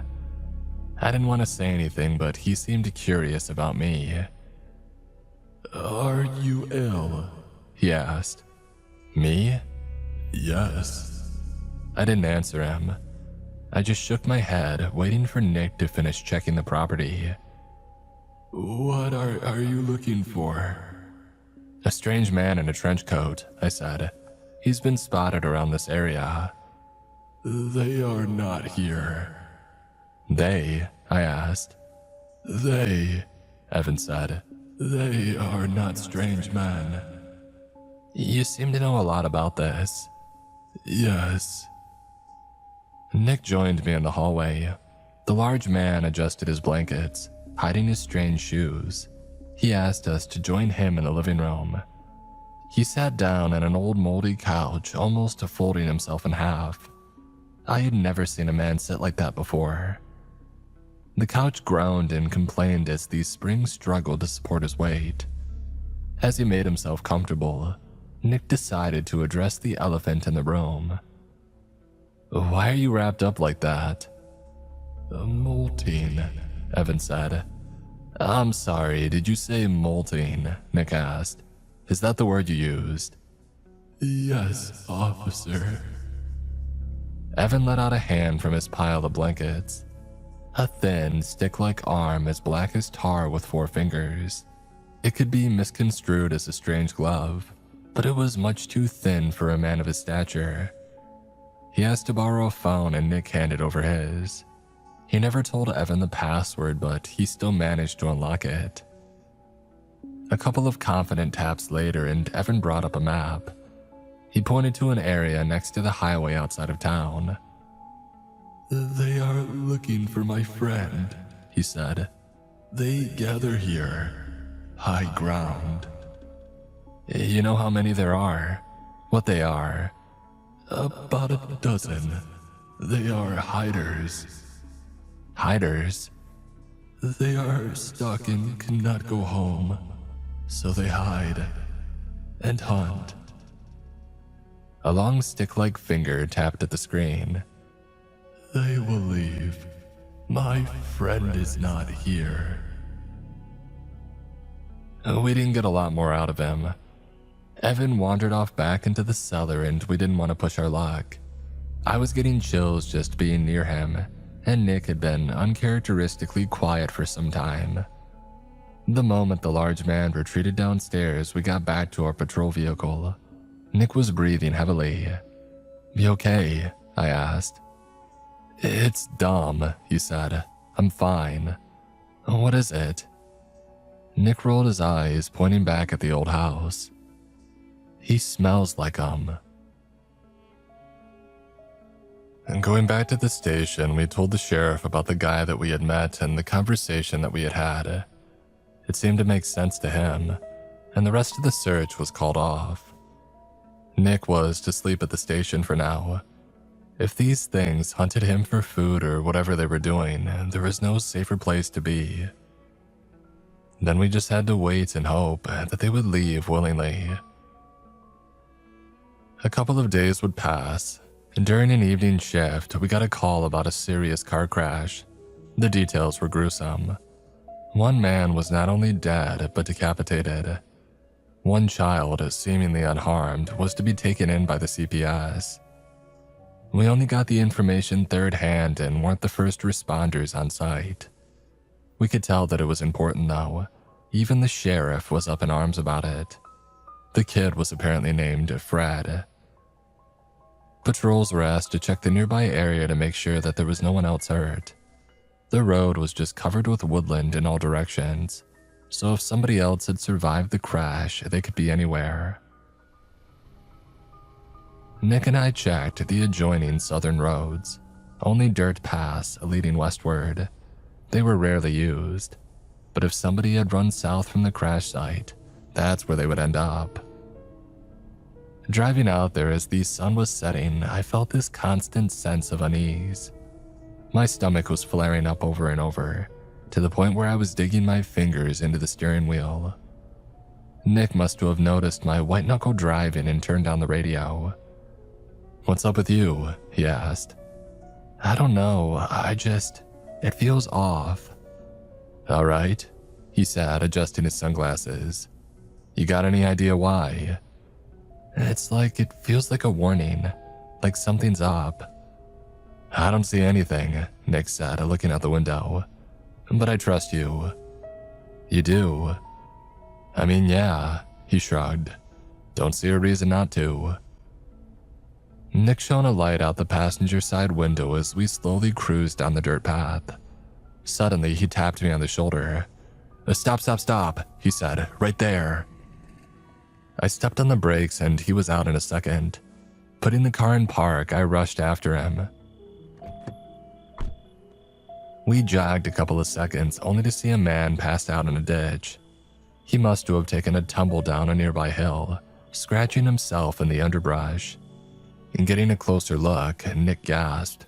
It was the younger Digman kid, Perry. He was in his 20s but had the face of a teenager. But as we saw him, he might as well have been 50. He looked awful. It was clear he had been in an accident and he was bleeding from various cuts and bruises. His breathing was steady, but his shortness of breath told another story. He must have collapsed from exhaustion and blood loss. We did a couple of basic checks. There was no need for CPR, so we figured we'd just call it in. But as soon as Nick put his hand on the radio, I stopped him. It wasn't a conscious decision, but that second of silence had saved us. "What are you? Listen." There were movements in the trees around us. Clicking, buzzing, a strange barking noise like a large excited dog, only wrong somehow. "Don't make a sound," I whispered. "Not a sound." Nick clicked off his radio. We turned off our flashlights. We looked at the tree line, listening for movement. Something jumped from one pine tree to another. Something buzzed overhead. And then something collapsed on top of our patrol vehicle. The thing must have weighed over 600 pounds. Over 7 feet tall, this thing was a whirlwind of elongated limbs, tendrils, and exoskeleton. It bent the roof of the patrol vehicle inward as a long arm reached inside. My first thought was that it could smell us. Another joined in. They literally tore our car apart, flipping it on its side. The passenger seat was tossed across the road like it was a wet paper napkin. With strength like that, they could rip a human arm out of its socket in a heartbeat. We barely saw them in the dark. In the shadow of the patrol vehicle, they were just silhouettes, like moss crawling on a dying light bulb. With the car demolished, they spread out. The barking noise was some kind of thing that they used to smell. I figured it was only a matter of time before they found us, but there was nothing that we could do. Running would be useless, these things could fly. "We can split up," Nick suggested with a whisper. "Trick 'em. And leave the kid," I whispered back. Something brushed against a tree no more than 20 feet away. A twig snapped. "I've seen these," Nick whispered. "Back in Juniper, but smaller." I hushed him and he hushed me back. "Listen, they could smell sore. The thing you got, it's like catnip." So that's it," he said. "We spend time together. I smell like you, so they follow us." It made sense. I had lived with Nick during the time that we stayed up for 72 hours. If they were drawn to sore infected people, they would tear that place apart looking for him and me. It also explained my regular unease. They had been spying on my place too. They must have noticed that harassing Nick caused me to come out to check on him, allowing them to spy on the both of us at the same time. They were clever. "So it is me," I whispered. Probably. You sure?" "No. It was good enough for me." I got out of the ditch and turned on my flashlight. I turned my radio back on, turned off the safety on my handgun, and I took aim. The dispatch, I found a victim of the single vehicle collision off 24th. We're on. Nick tucked his arms under the unconscious Digman kid, dragging him away. The shadows gathered around me. Leather-like skin reflected off my flashlight as they ducked and weaved to surround me. I took a shot at one of them, causing it to buzz away with enormous force, kicking up a dust cloud as gravel spattered across the hood of our broken car. A dirt road south westbound, heading towards the old scrapyard. We require immediate medical assistance and additional units. Over. Releasing the radio, I spun around. Things in every direction. It felt like trying to push away water while standing in a lake. Something shot out in front of me, a tendril wrapping itself around my neck as a pink, beak-like mouth opened in front of me like a blossoming flower. Rows of teeth intermingled with black dot-like eyes, with numerous tendril-like tongues eagerly twitching my way. A claw raked my arm, ripping away my handgun. I yelped as the pain registered, and as I did, white strands shot out of my mouth. They burned the tendril, forcing it to let me go. I spat at the ground, taking my flashlight in my mouth as I picked up my gun with my left hand. This wasn't over. Not yet. They clicked and buzzed and barked. They were excited. The smell was exhilarating to them. In the distance, I could see Nick leaving the Digman kid on the road and doubling back to help me. I spat out my flashlight. "Stay back," I yelled at Nick. "Go!" Of course, Nick didn't listen. He unloaded an entire mag on these things. They were taking some real damage, leaping away from me, but there were just too many. As our ammunition ran dry, the circle closed around me. A couple of them broke away to deal with Nick. I remember throwing my handgun at them. I wasn't going to go down without a fight, no matter how much it hurt. I felt so helpless, limbs reaching out of the dark to pull me away. A hulking monstrosity looming over my friend Nick just further down the road. They would all get what they were looking for, and there was nothing that I could do. Predator and prey, the most primal instinctive fear. The dawning realization that you are outmatched, and that the tools you've been given were not meant for fighting but for fleeing. A talon grabbed my neck, pushing me to the ground. Scratches against my back as if trying to understand if my clothes were skin or shell. Barking as hot air tickled my bleeding arm. They sniffed me. Something big bent down, and seconds later there was this immense pain coming from the back of my head. It tore out a thumb-sized chunk of my hair, eating it and savoring it. And then they stopped. Maybe they had just listened, but they stopped. There was a whistling noise and then another click. Movement. Fast movement. One of them was right in front of me. In less than a second, it was flung into the air, brought down, and it had its head torn from its shoulders. They immediately scattered, but not fast enough. Something large, dressed in what looked like a sun-tanned plastic cover, like a makeshift raincoat, tore through them like a rabid animal. It was like watching a hornet take on a colony of termites. It was fast, brutal, and absolutely visceral. These things screamed like stuck pigs as wings were torn, mandibles broken, thoraxes caved in, and viscera spilled. I saw one of them trying to crawl, only to be cut into 2 pieces and kicked off the road. And then as soon as it had begun, it stopped. My flashlight had been crushed in the struggle, so I only saw the vague outline of a multi-limbed thing leaning over me.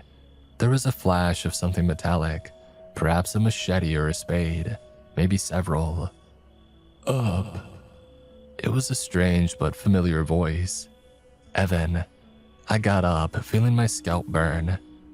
"Get him out," Evan said. "I will hunt." What the hell? I could barely form a coherent thought. Something wet patted me on the shoulder, leaving a viscera-stained mark. "Good luck." And with that, he was gone. Every now and then I would hear screaming out in the wilds, but it was distant and far between. By the time that I joined Nick, the kid was waking up. Nick forced me to sit down and take it easy. Reinforcements would be there momentarily. He checked the kid out. "You know your name?" he asked. Your date of birth? The kid couldn't focus. His head kept rolling back and forth. It was hard to tell if he was concussed, anemic, or dehydrated. Maybe all three. I'm Perry, he finally said. All right, good, we're getting somewhere. You know what happened tonight? I'm walking, he muttered. I'm walking all year. It didn't take long for more patrol vehicles to arrive. EMTs took the kid in, and we were expected to debrief with the sheriff, but only Nick was asked to go. I had to stay behind, watching the many flashing lights fill the road. It took 4 guys to flip our car back, and when they did, it collapsed. 2 doors fell off in one of the wheels. Those things had mangled it beyond recognition. I got it from here. Hank Dudley was the last person that I expected to see there. Hatchet Pharmaceuticals had nothing to do out here, but here he was. He had put on a white jacket with a blue sunflower logo and kneeled down in front of me. You had a really rough night, huh? Yeah, I said. I did. I'm gonna have the EMTs check you out, but then you're coming with me. Excuse me? It's not a question, miss. It's what's gonna happen. I just looked at him baffled. He said it so matter-of-factly, like it was the most obvious thing in the world. He gave me a comforting smile. Miss, we've had your house, phone, car, wallet, and radio bugged for weeks. You don't think we know what's going on? You what? You got a somehow stable sore infection. You got it from Adam Salinger. That's very important to us. I'm not working with you, I'm an officer of the law. No, you're expendable, Hank said, and it's already settled. He leaned in closer, looking me in the eye, and his smile faded. You really thought you could hide this from us? He asked. What was your plan? You can't do shit, I said. Miss, I already have. It's done, and you're going away. He put a hand on my shoulder, but I shrugged it off. So instead, he grabbed the collar of my shirt. I could shoot you and have you dissected, he continued, but I much prefer to hear you cry. I slapped him. Didn't matter that I was bleeding from my arm. I slapped him anyway. He got up and backed away, laughing at the top of his lungs. I'll give you that one, he laughed. Sorry, I got cocky. He looked to his sides. Men with white shirts, black ties, and blue sunflower logos. Take her in. I got a black hood wrapped around my head, zip strips across my wrists. I kicked and squirmed, but it was useless. Somewhere off in the background, I could hear Nick screaming frantically at them to let me go, but it was too late. I was dragged off and put into a soundproof vehicle, and I'd be gone for a long time.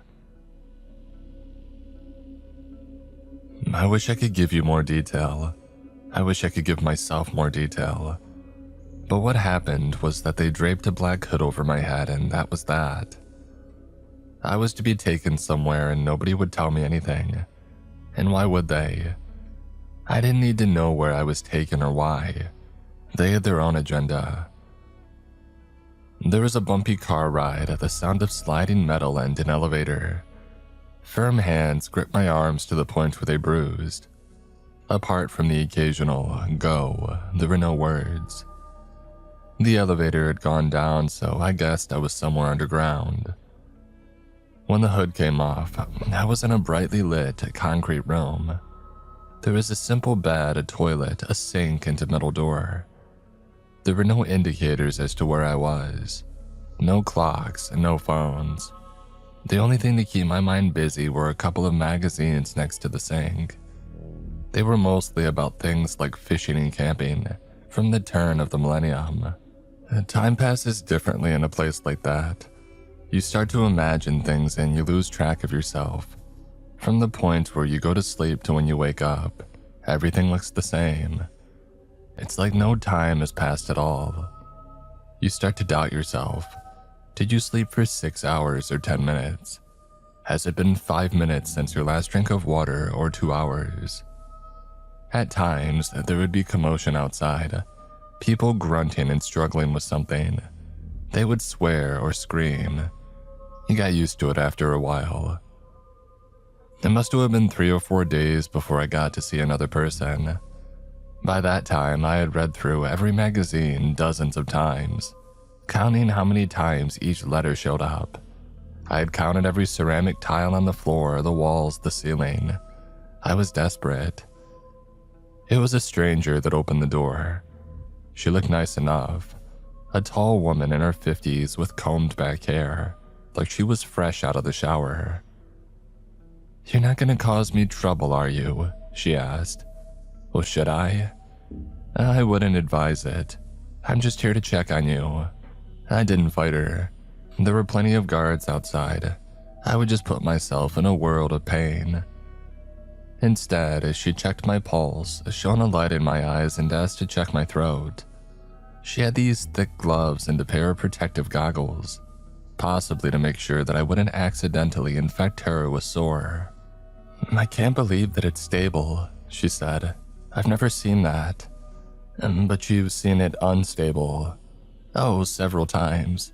This type of affliction is more common than you think." She put together a couple of pills in a small cup and handed it to me. I didn't take them. "It's just vitamins," she said. "See?" She downed one of them without a drink of water, like a lunatic. I decided that for now I would trust her. She seemed harmless enough. As she was about to leave, I panicked a little. I didn't want to be stuck in that room for more time than necessary, and I was practically climbing the walls at that point. I followed her to the door and watched the guard outside tense up with his taser. "Please," I said. "I'm going crazy in here." "Sorry about that," she sighed. "Most people in your condition aren't as mentally stimulated." "Are there others like me down here?" "Oh, a handful," she said. "Most of them just sit there or stand in the corner. So I suppose none of them are really like you." "Miss, I'll go crazy in here. You gotta do something. I'm not like them." She looked me up and down. There was a sort of sympathy there for sure. She was hesitant.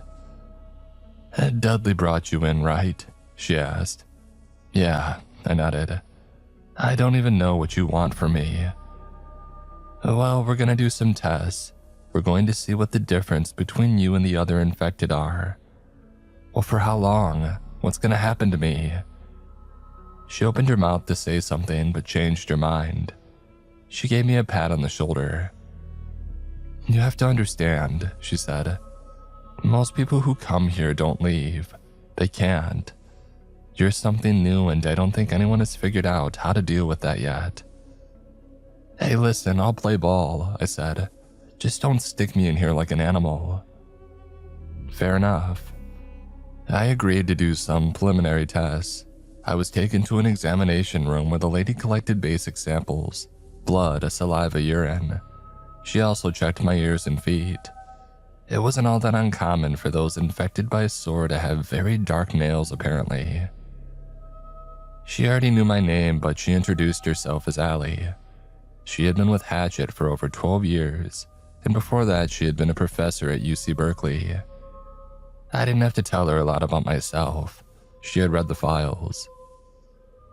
"What I don't understand is how all this happened in the first place," she said.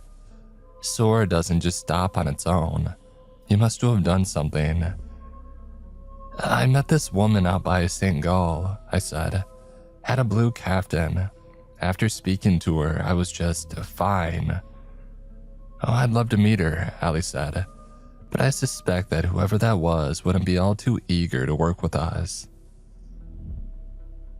I had a couple of x-rays taken, and then she emerged with a massive syringe. Seeing my reaction, she put it away. "We'll take the bone marrow some other day," she said. "But I'm afraid that's all for today." "Please don't put me back in there," I said. "It messes with my head." "How about this?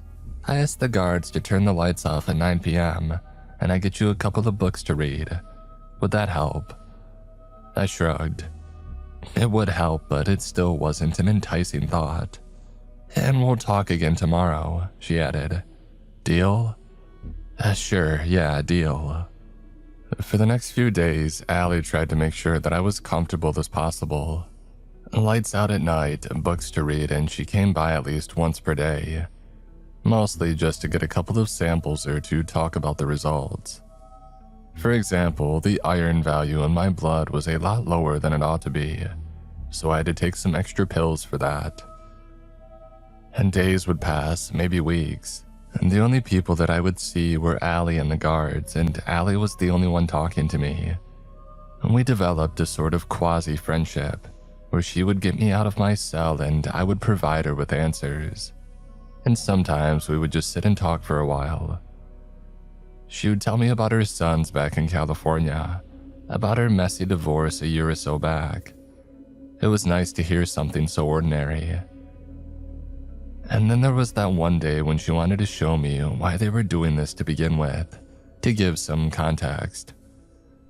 We wandered around the other cells. There were about a half a dozen in total. There were more rooms, but most were empty. We can't go in without full hazard gear, she said. They may look calm, but if we provoke them, it can set them off. She walked up to a door and opened a small hatch, protected with plexiglass. There was a middle-aged man in there lying on his bed. There was something coming out of his mouth. Little white strands. That looks harmless enough, I said. Is it really that bad? Allie knocked on the door once. The man shot out of bed and threw himself at the door with reckless abandon. He had this long wound across his neck where more white strands protruded, and now that he was provoked, I could see more coming out of his nose, ears, and eyes, just like what had happened to me.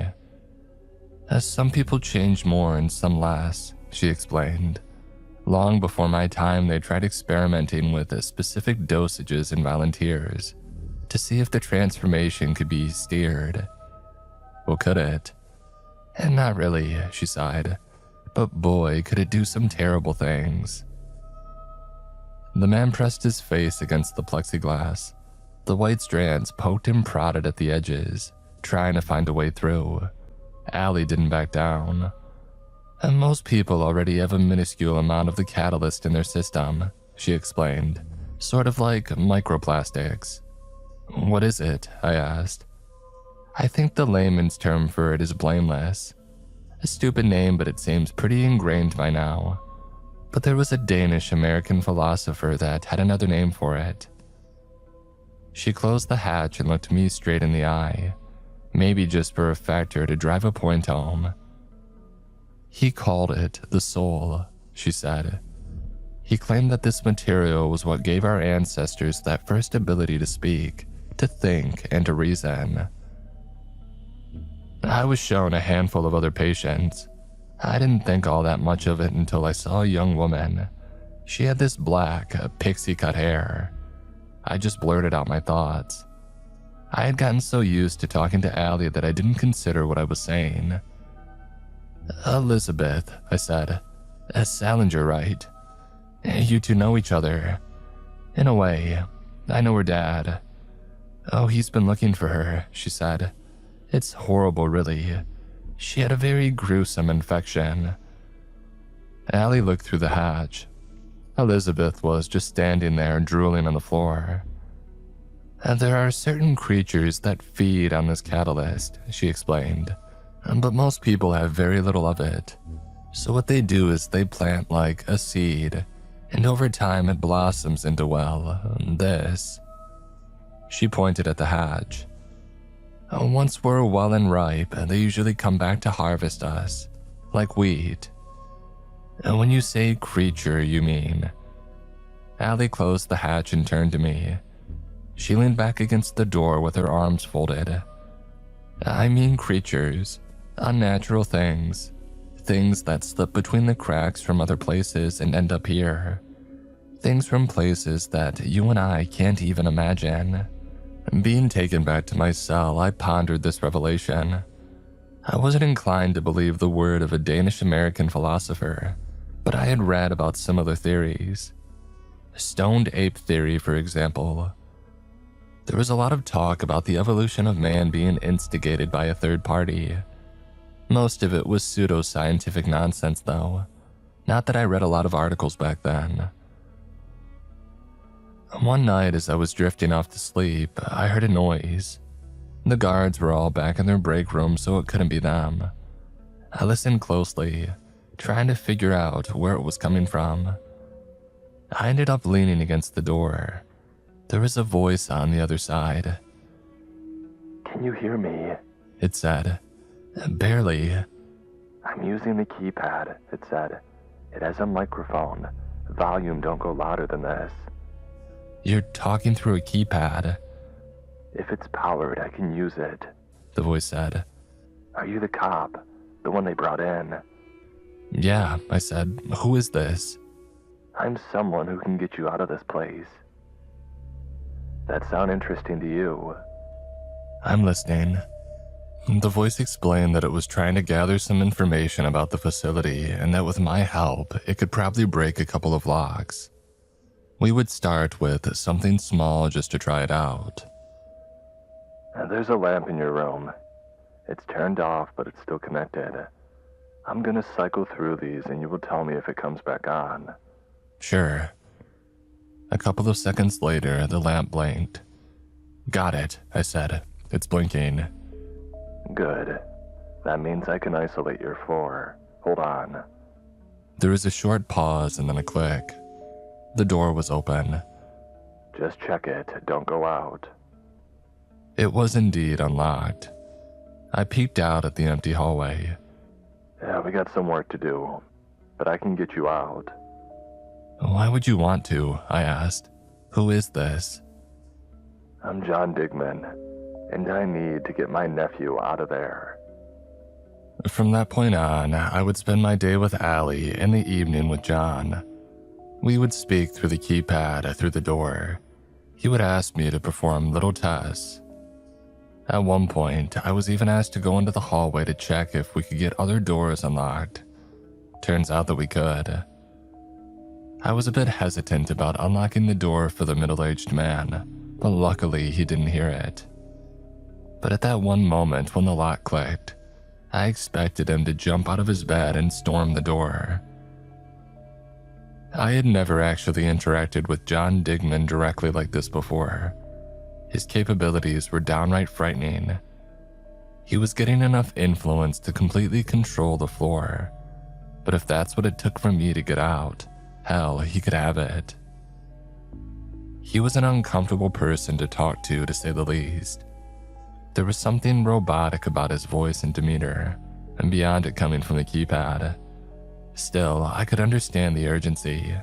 If his nephew was also stuck down here, he'd be eager to get him out. I remember one night when I lay awake and John was tampering with the HVAC system. I spoke out loud to the keypad. Your nephew is Perry Digman, right? I asked. "Yes." We pulled him out of a ditch, you know. He was in bad shape. "I know. That's why I'm talking to you." So this is my reward for helping you people. "In a way. He sighed. But you're also new enough not to be burdened with preconceptions." Well, that's a nice way of calling somebody inexperienced. "That's not a bad thing." There was a click at the door, another flicker of the light, and then a deep sigh from the keypad. "All right. I think we're ready. We act tomorrow during the guard change." And how exactly do I get out of here? And won't they just grab me and put me back here? "There are no records of you ever being there. And when I'm done, they'll have bigger problems than you." What are you going to do? There was no response. I waited for a full minute before I asked him again. "Tomorrow," He said, ignoring the question. "Guard change." I was awfully anxious the next day. Allie came by to check on me again. We had been doing some more intricate tests for the past few days, and she had shown me the result of my x-ray. There really was something inside me. A large sprawl of thin lines emanating from a growth around my stomach lining. It was so prevalent on the x-ray that it was hard to differentiate from my nerves. It had spread all throughout my body. I couldn't help but to notice the little blue sunflower logo on that x-ray, a reminder that I was still under Hatchett's boot. I can't believe you're not suffering any severe effects from it, Allie said. Most people go through stages of pain, desperation, and then succumb to the infection. Yeah, I barely notice it, I said. Sometimes when I get stressed, I can feel it in my throat though. You know, you might have a key to something amazing here, Allie said. It's gonna take time, but I think what happened to you can be used to help others. You really think so? Allie bent down to look through a blood sample on a microscope. She trusted me enough to not even look at me. I could easily pick up a scalpel from a nearby table and kill her, but she knew that I wouldn't. I really do, she said. I really, really do. I wasn't sure what to do. Having talked to John, I got the impression that things were gonna go down no matter what I said or did. What exactly he was gonna do, well, I didn't know. Maybe I didn't want to know. That night, as the lights in my cell went off, I was wide awake. I was ready to go at a moment's notice. I didn't know what to make of John Digman, but he had proven time and time again to be more than capable. If he wanted to get someone out, he could. But exactly how, well, that part worried me. I was pacing back and forth in my room, not knowing what to expect. I felt a bit bad about Allie, truth be told. She had done her best to make my time there bearable.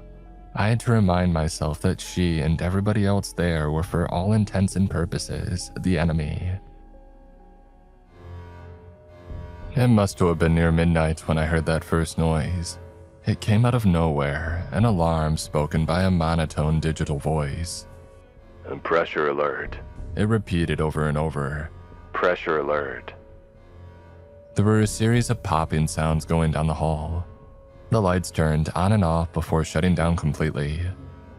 After a couple of seconds in the dark, a faint red glow emanated from the floor as the emergency lights came on.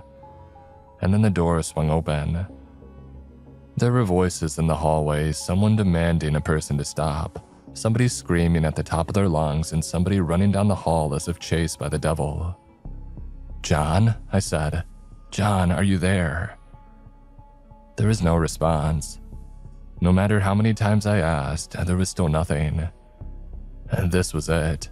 He was throwing the facility into chaos, and that was that. He never had the intention to help me specifically. I would have to make it out on my own. Walking out into the hallway, I could barely see a thing. There were pipes overhead that had burst wide open, spewing out steam into a thick mist. I could barely see anything. It all just looked like a blood-red fog. I stuck to the wall and tried to make it to the elevator. At times, I would hear somebody running nearby, but I couldn't see them. The thought hit me that all the people from the adjacent rooms were on the loose, running wild. There was no telling what they might do. Maybe the sore infected would ignore me. I made it to a corner. I had my suspicions about where the elevator might be, so I continued to the right. I almost slipped in a small pool of still warm blood.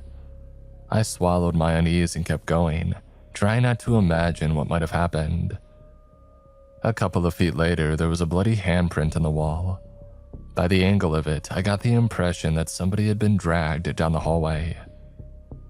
I almost missed the elevator. It was hard to see anything, and the elevator doors were painted to blend in with the wall. There was a numbered keypad, but I didn't know the code. I hoped against hope that Digman had disabled it, but after a couple of clicks, it was evident that he hadn't. "You don't want to use that." It was Allie. She had armed herself with a handgun. For a moment, I thought that she might use it on me, but instead she kept it at her side and kept looking around. "They got orders to shoot anything that goes up," she explained. "So if something happens, you're all just dead. We use the service tunnels in case of emergency." "Okay, so let's do that. Let's use the service tunnels." Allie didn't know what to say. She stepped a little closer and lowered her voice. "There's more than 6 subjects at the facility," she said. "Way more." "Well, how many?" "We're talking close to 100. We were going to have to get to the basement level and exit through the service tunnel, wading through close to 100 sore infected people. Allie needed hazard gear to make sure that she wasn't infected, but there were people standing outside the laboratory. There was no way to get past them without a fight, and so we settled to move the other way. We could check the other floors. There was a silent agreement. I would help her and she would help me. We were on different sides of this deal, but we both understood what was at stake. I even sympathized with her a bit. Under different circumstances, we could have worked together. But being kidnapped and dragged to an unknown location by Hank Dudley was just something that I couldn't accept. Still, I couldn't help but feel a gnawing guilt about this. If I hadn't helped John Digman, none of this would have happened. Then again, it was on them too. If they hadn't taken me in, they would have been fine. We made it to the staircase and continued down. I couldn't see the bottom floor. I got the impression that even if the lights were fully functioning, it might be deep enough to still not see the bottom. We could hear echoing cries coming from levels below. After a couple of steps, there was a gunshot. Allie clutched her handgun like a teddy bear. "You ever used that thing?" I asked. "Never," she admitted. "I have." She stopped and thought about it and then nodded. She used a small key in her keychain to remove a little widget from the trigger and handed the gun to me. I made sure the safety was off. We continued to the next level. We wanted to go check for hazard gear, but there were too many people moving in the fog. It was impossible to tell if there were guards or not at a distance. Allie didn't want to risk it, so we kept going. We took a sharp right out of the staircase and onto one of the lower levels. It seemed to be a kind of administration floor, complete with a couple of cubicles and a conference room. There was no one there. "The facility is connected by an underground network of tunnels," she said. "They were originally bomb shelters." "As long as there's a way out," I said. "There should be, but I've never been there." She took a left into an office. Her own office, it seemed.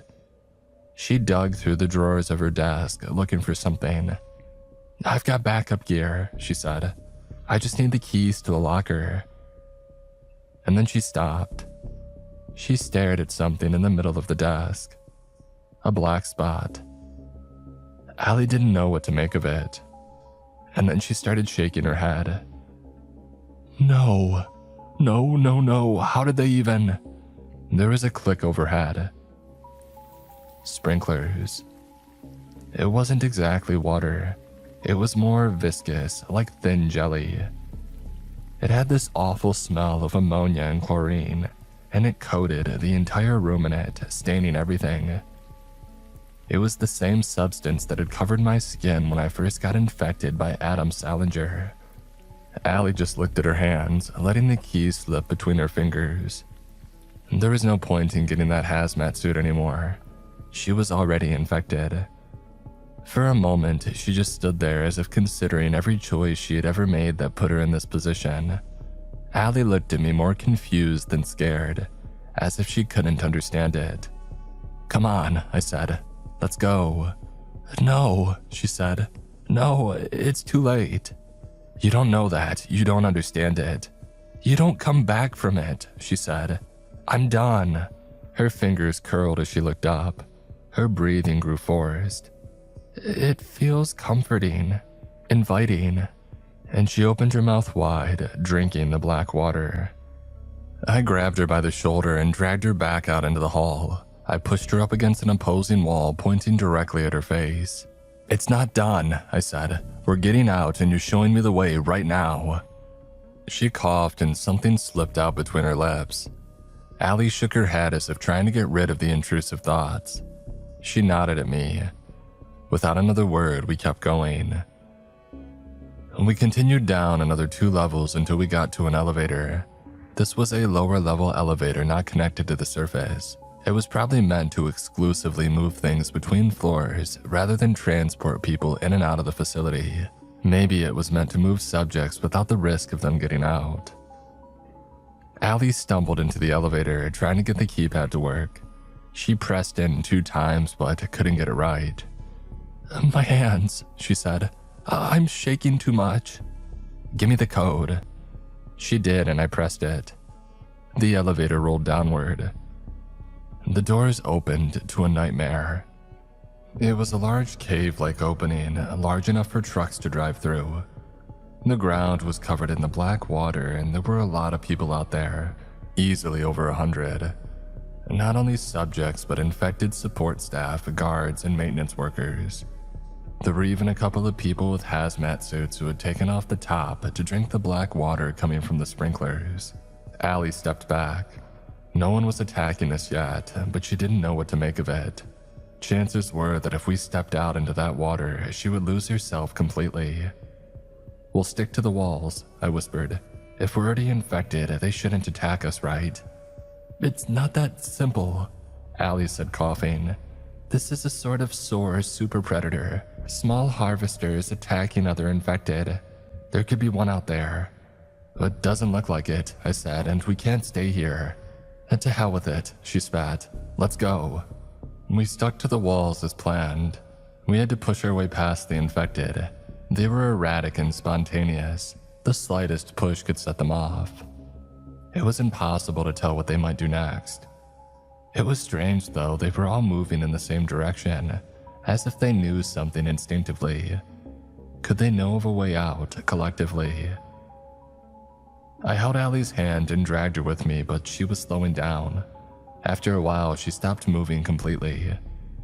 I turned back to look at her, and she just stood there, covered head to toe in black water. White strands rolled out of her mouth. "Come on, Allie, come on," I said. She didn't move. I didn't see anything resembling recognition, or her understanding what I was saying. What remained of her attention had been shattered. Somebody to her right bumped into her, and Allie grabbed them by the neck. A maintenance worker. In a move that can only be described as practiced and intentional, she pulled the man close and pressed her neck against him. Seconds later, she pushed him away, pulling out what looked like a white blood clot.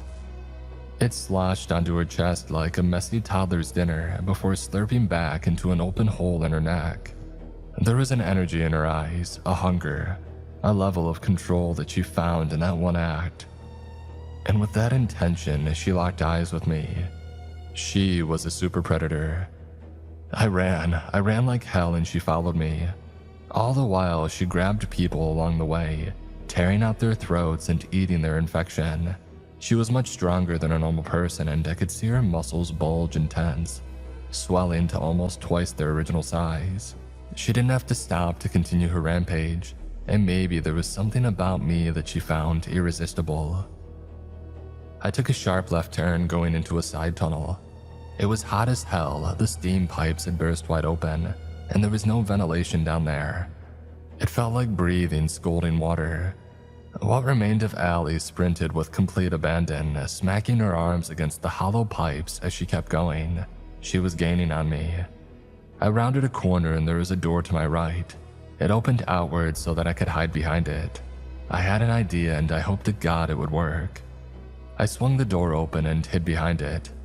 From Allie's angle, it had looked like I had run into that room. If I could trick her, I would gain some time. I heard her coming around the corner, sniffing the air. She could smell me, but she wasn't sure where I had gone. Maybe the steam interfered. She went up to the door, poking her head against it. For a couple of seconds, she just stood there wheezing, like she was breathing through a whistling straw. And then she entered the room. I slammed the door shut, hoping that Allie didn't have the mental faculty to use the handle. Even if she did, I might earn enough time to get away. The moment that door clicked shut, Allie threw herself at it, making the hinges groan. How that thin woman could force that massive pressure under the door was beyond me. Those service tunnels were a labyrinth. There were no indicators of what led where, and you could barely see 10 feet ahead. If Allie didn't get me, the suffocating air would. My lungs ached as I pressed forward, moving randomly from one tunnel to the next. I could barely keep my eyes open, and after a while I just kept them shut. I could feel the scalding pipes on my left, so as long as I kept them to my left, I knew that I was going the right way. And then I tripped.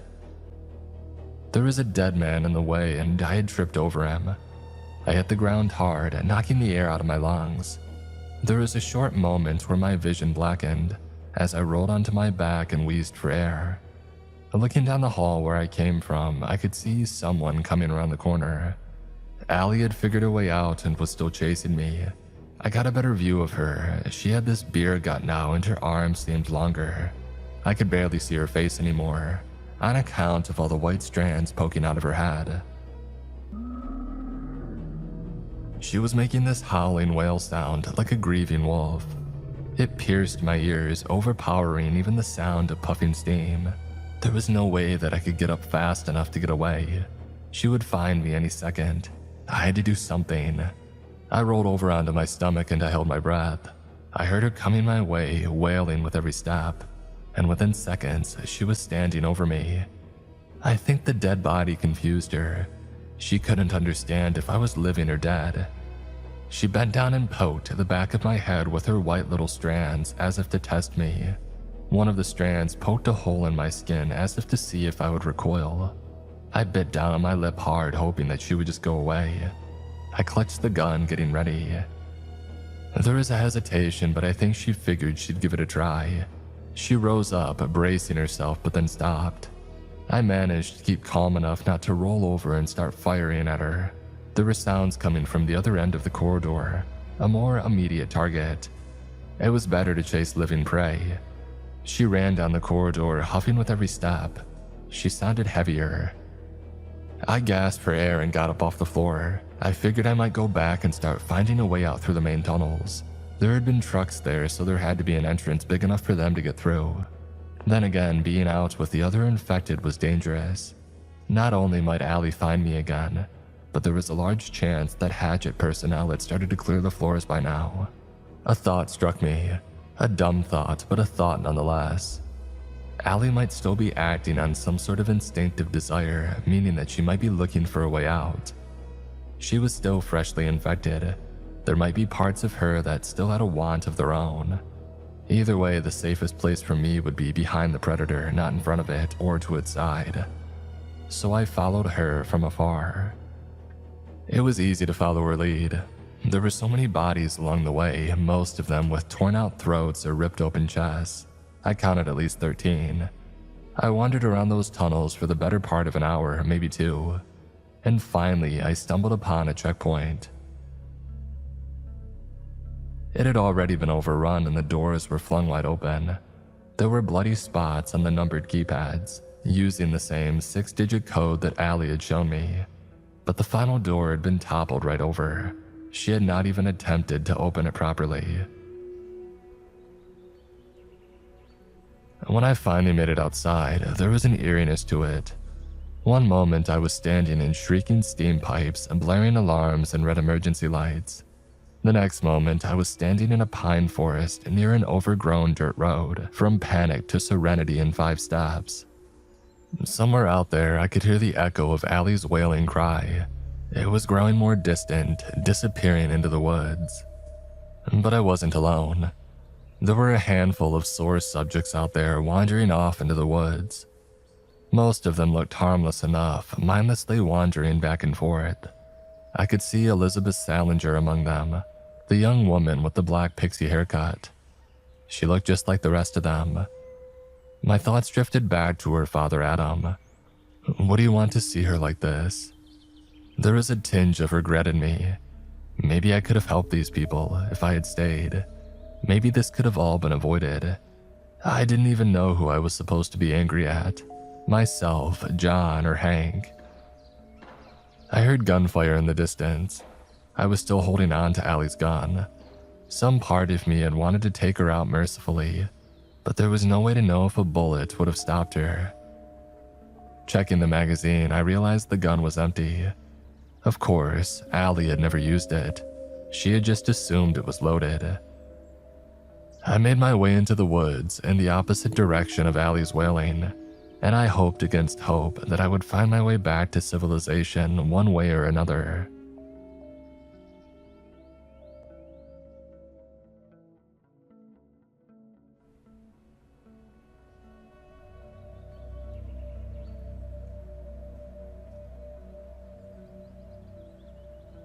It turns out I wasn't as far from Tomscock as I had anticipated. After a couple of hours, I saw a road in the distance. That in turn led me to a crossroads. There was a sign pointing me towards the highway, allowing me to orient myself. Basically, I could head west towards the highway and hope a good Samaritan picked me up before Hatchet did. Or I could take the longer route back towards Tomskog and hope that I ran into someone who could give me a hand. I didn't like leaving it up to chance. The devil you know and all that. I couldn't stick around town, that much was for sure. The sheriff had pretty much just handed me over, no questions asked.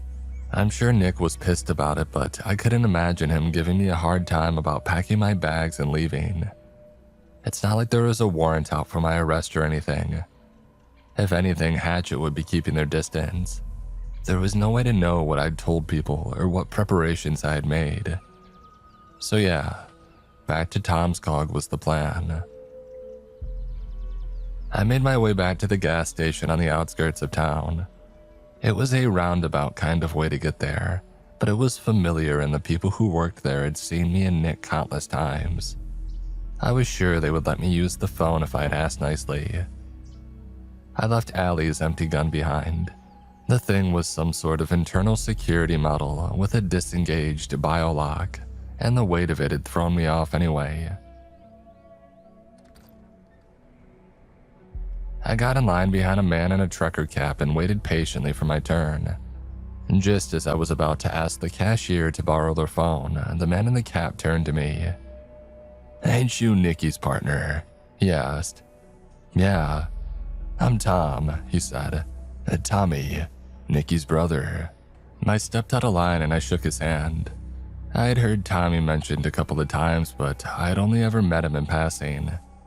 The two looked nothing alike.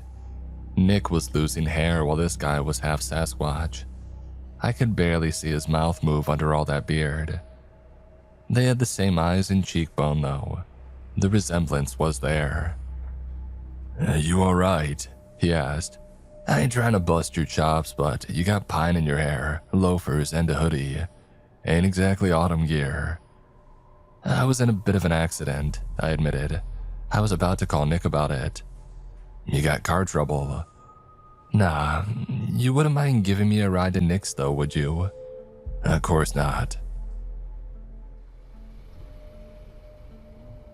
We listened to a podcast on speaking Italian while we drove away.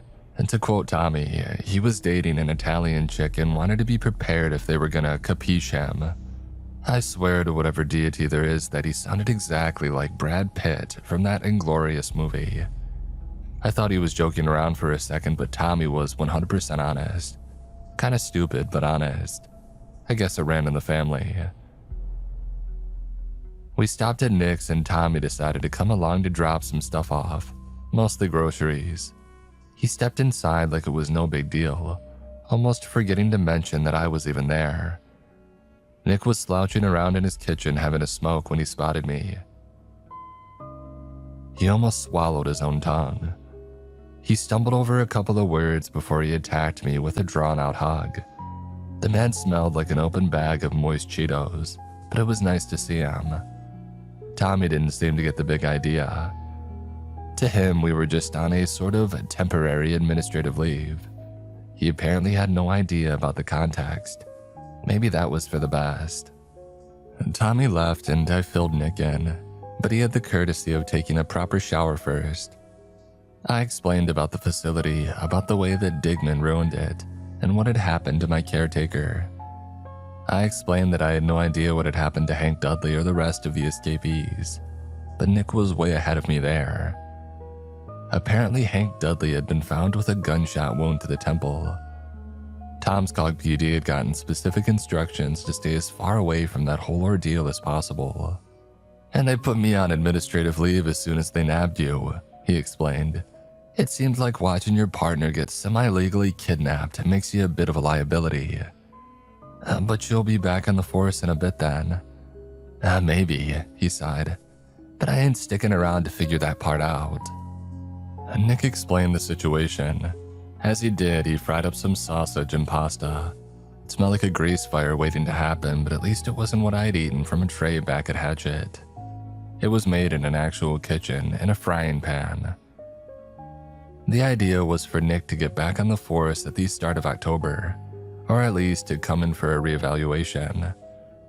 The sheriff was going to need all hands on deck for New Year's, and Nick was one of his go-to guys. They'd been through a lot together. "And we have," Nick said. "But I don't think he remembers what it's like working with people.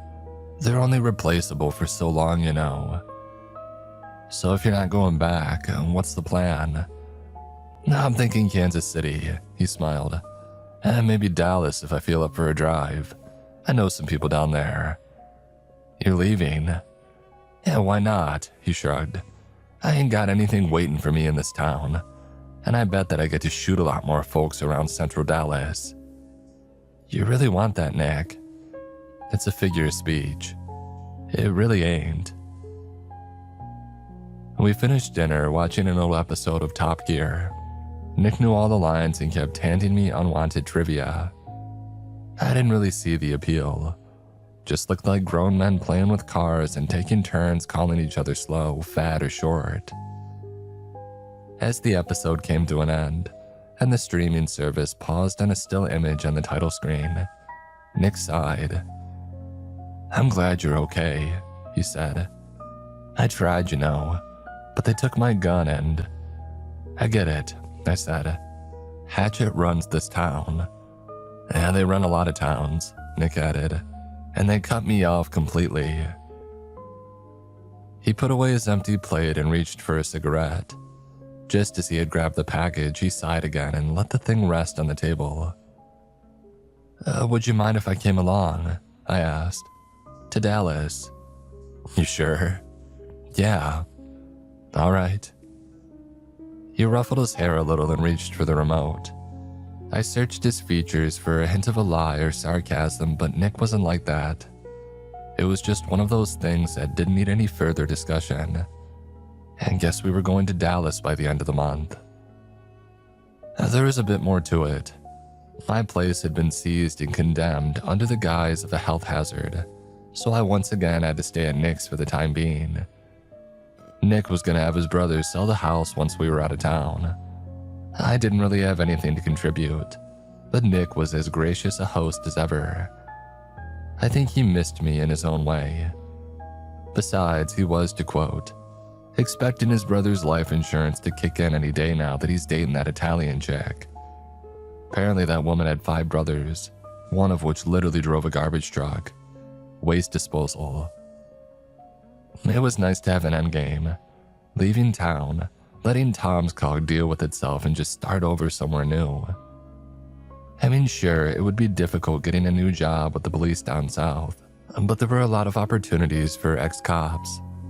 Nick had an old buddy from high school who had talked about a bouncer gig in Fairview, so there were already some feelers out there. But that's also where a troubling thought began. Feelers. While my sore infection was still held in check, there were a couple of questions still left unanswered. How would it affect me in the long run?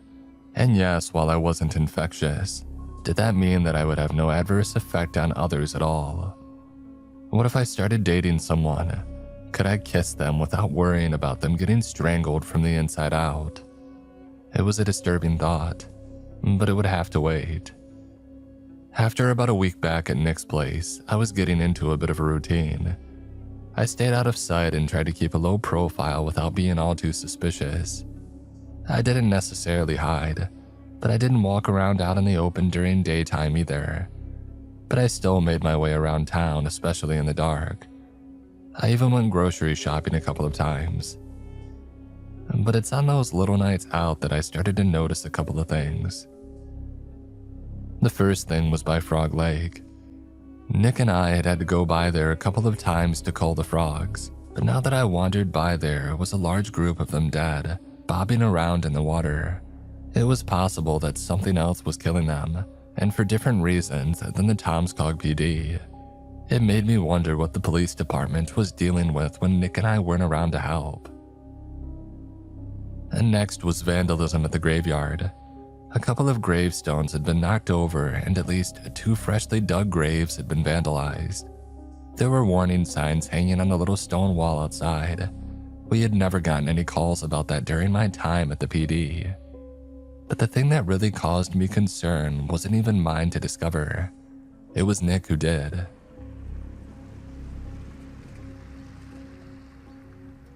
He took me out in his car one day and stopped by a road not too far from his house, showing me a field.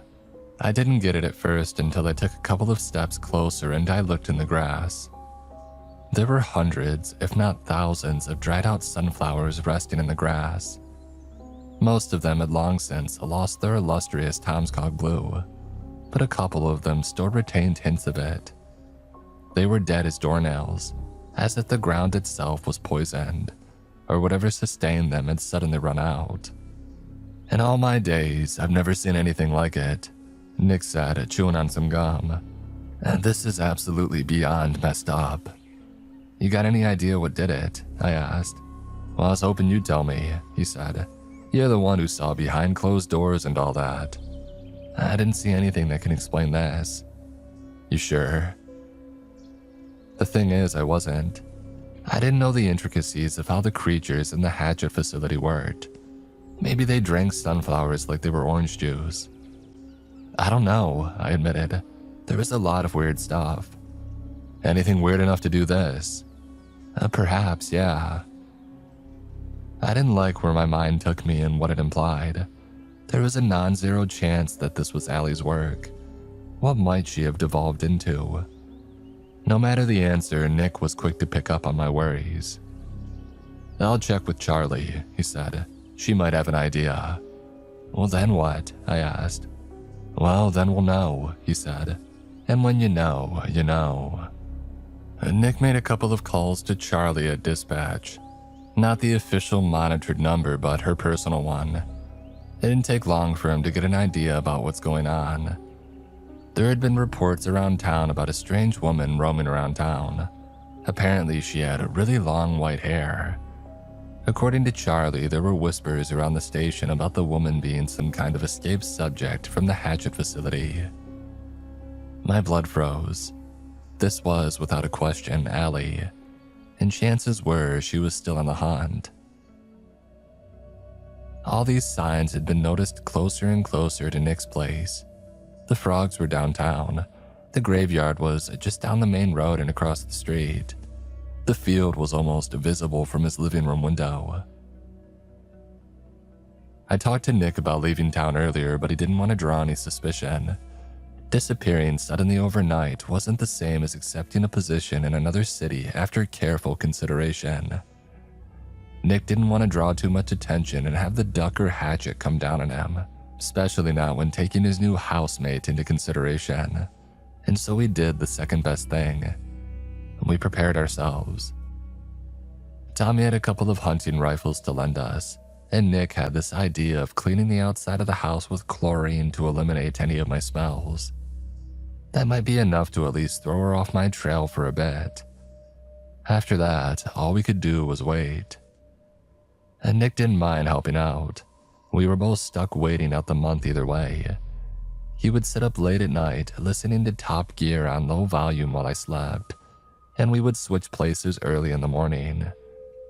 This went on for a couple of days, and it felt comforting in a strange kind of way, like we were back in the forest watching the Digmans. And then one night, I saw her.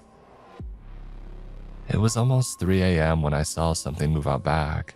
I woke up Nick and we sat down with our scoped rifles at the ready.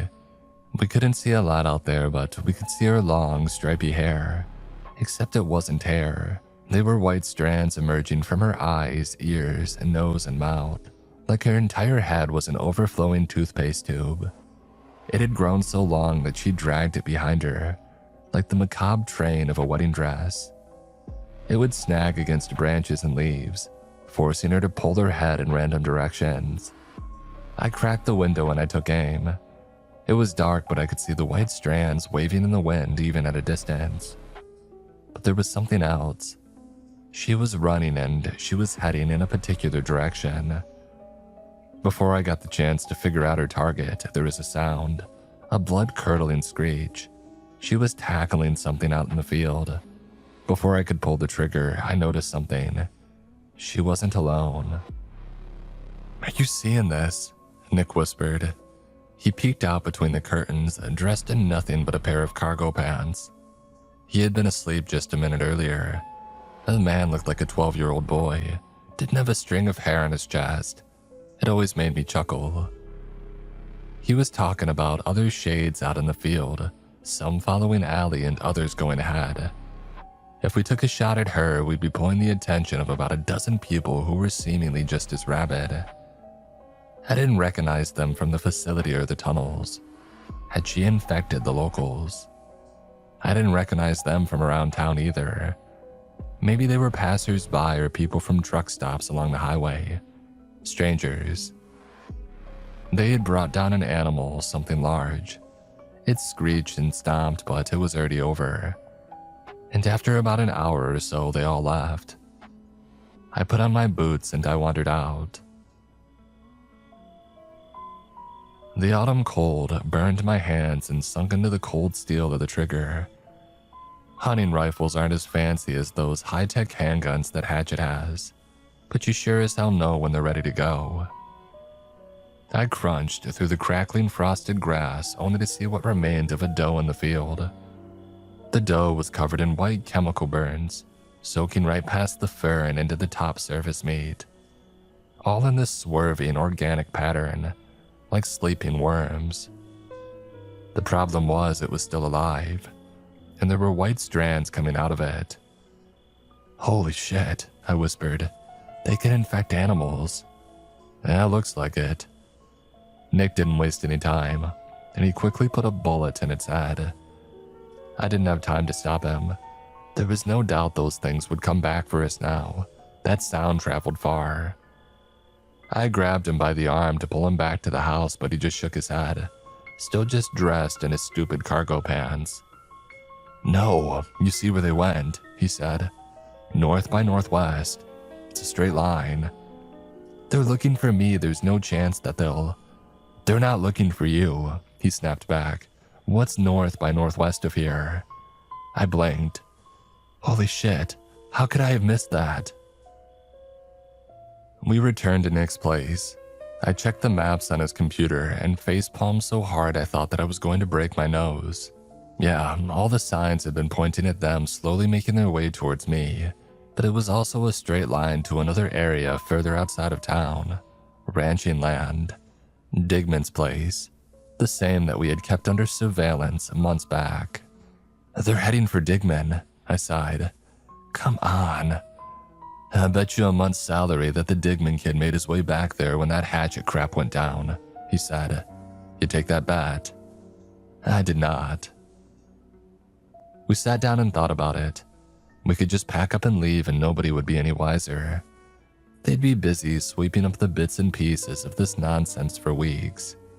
There'd probably be a couple of funerals as well. Nick and I were off the team, so there was no reason for us to get involved. We could be out of town within the hour.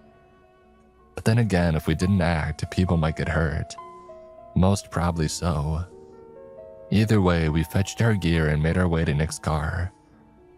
For the moment, the two of us just sat there considering our options. We were going somewhere, but neither of us could wrap our heads around the destination. Surprisingly, it was Nick who broke the silence. This is it, all right," he said. "The last one. We do this last one." "Right," I said. "Last one, and then it's Dallas time." "Right," he agreed. "Dallas time." He adjusted his pink sunglasses and rested his head against the steering wheel for a second, simultaneously cursing his own stupidity and at the same time offering a prayer. And Digman's ranch was a bit out there, so we'd make it there by car far faster than they could make it on foot, but still it was just a matter of minutes.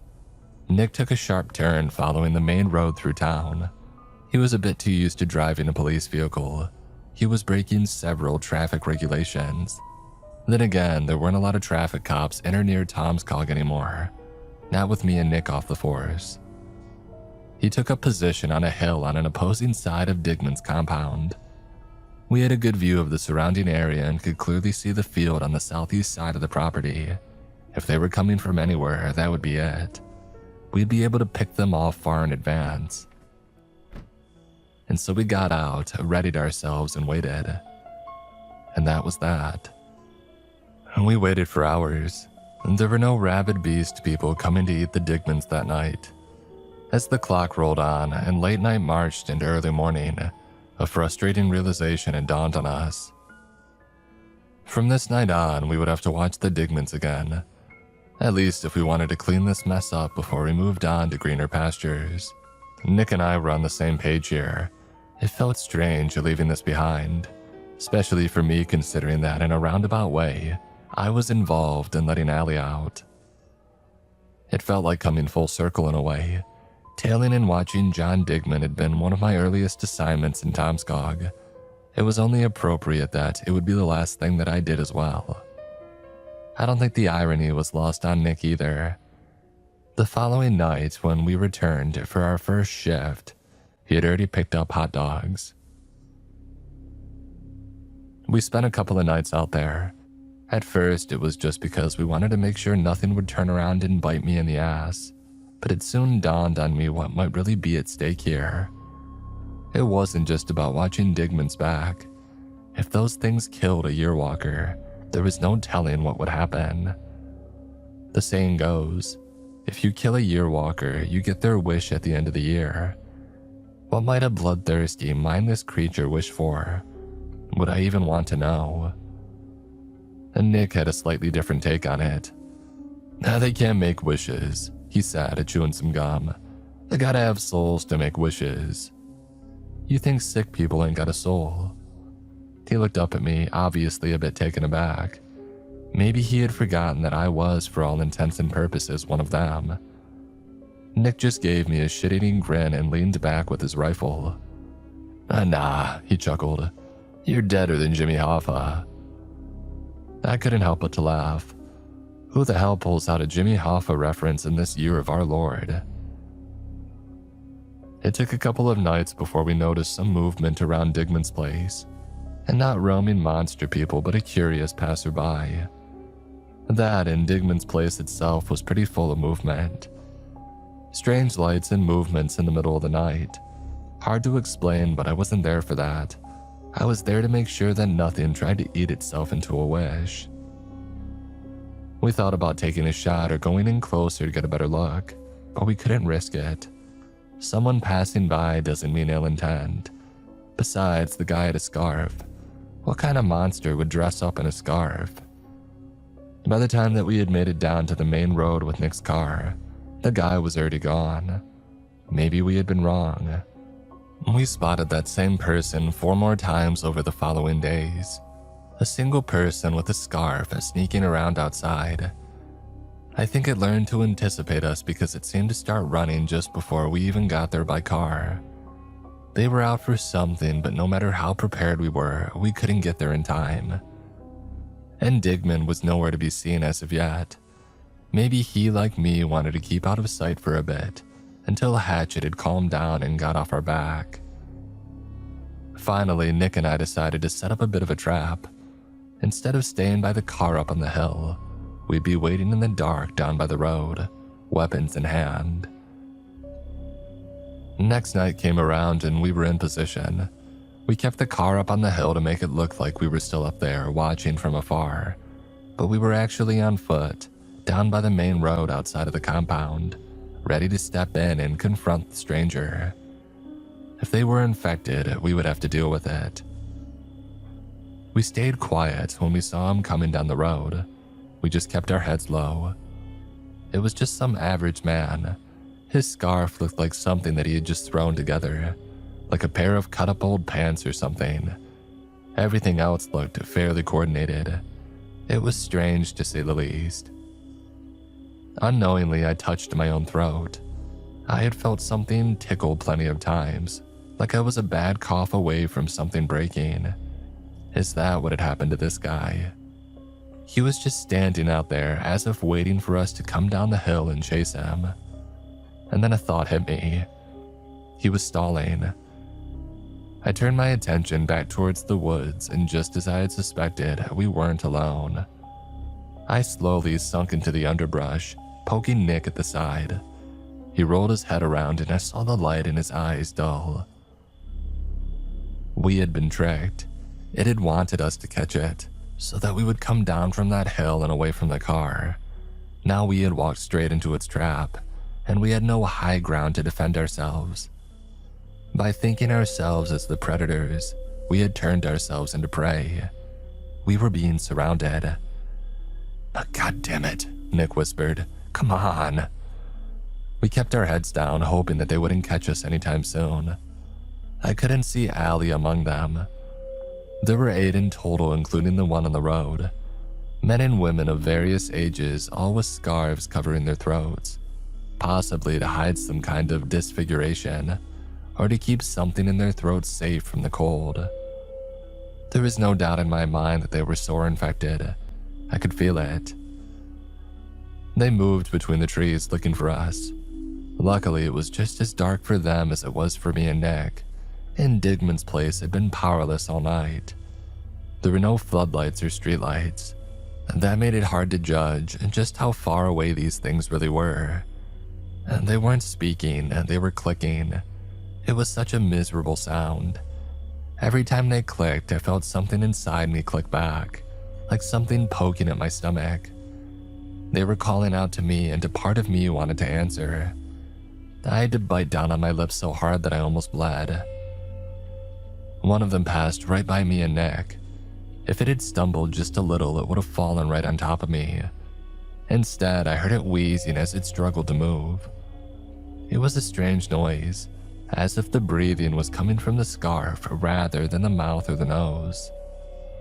I couldn't even see Nick. I couldn't even tell him what to do. If either of us moved, we'd be screwed. Problem was, whoever might move first could give the other a chance to run. That thought, in and of itself, made me look over in his direction. He would do it, and I knew he would.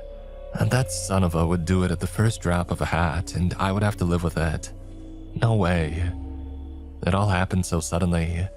The moment that my heart raced to catch up with my thoughts, something happened at Digman's ranch. Flames sprouted out of a window, alarms blared, lights and sounds and fire all at once. Disaster had struck. The whole forest lit up, illuminating dead, curious eyes. They were flabbergasted by the fire. I had got up on my feet, ready to get locked and loaded, and apparently Nick had thought the same thing. "Go!" he yelled. "You go!" I yelled right back. With both of us too stubborn for our own good, I kicked him in the shin and popped one of the scarf people open like a water balloon. Maybe it was a combination of several things. The fires seemed to scare them, and we appeared out of nowhere.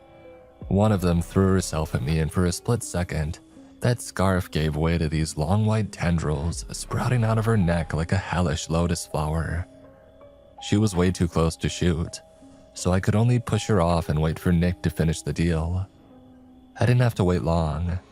A man dislodging his jaw like a snake, as if threatening to swallow me whole. A wounded woman scurried up a tree using only her legs. It's as if these things were wearing people suits, but were something far different underneath. Like they were straining against the confines of the human body. It stirred something in me and it terrified me. It's as if my heart was growing colder. A final attacker reared his face from behind a pine tree and charged me. I had a bullet left. I raised my rifle and took aim, only to feel a tug on my hand.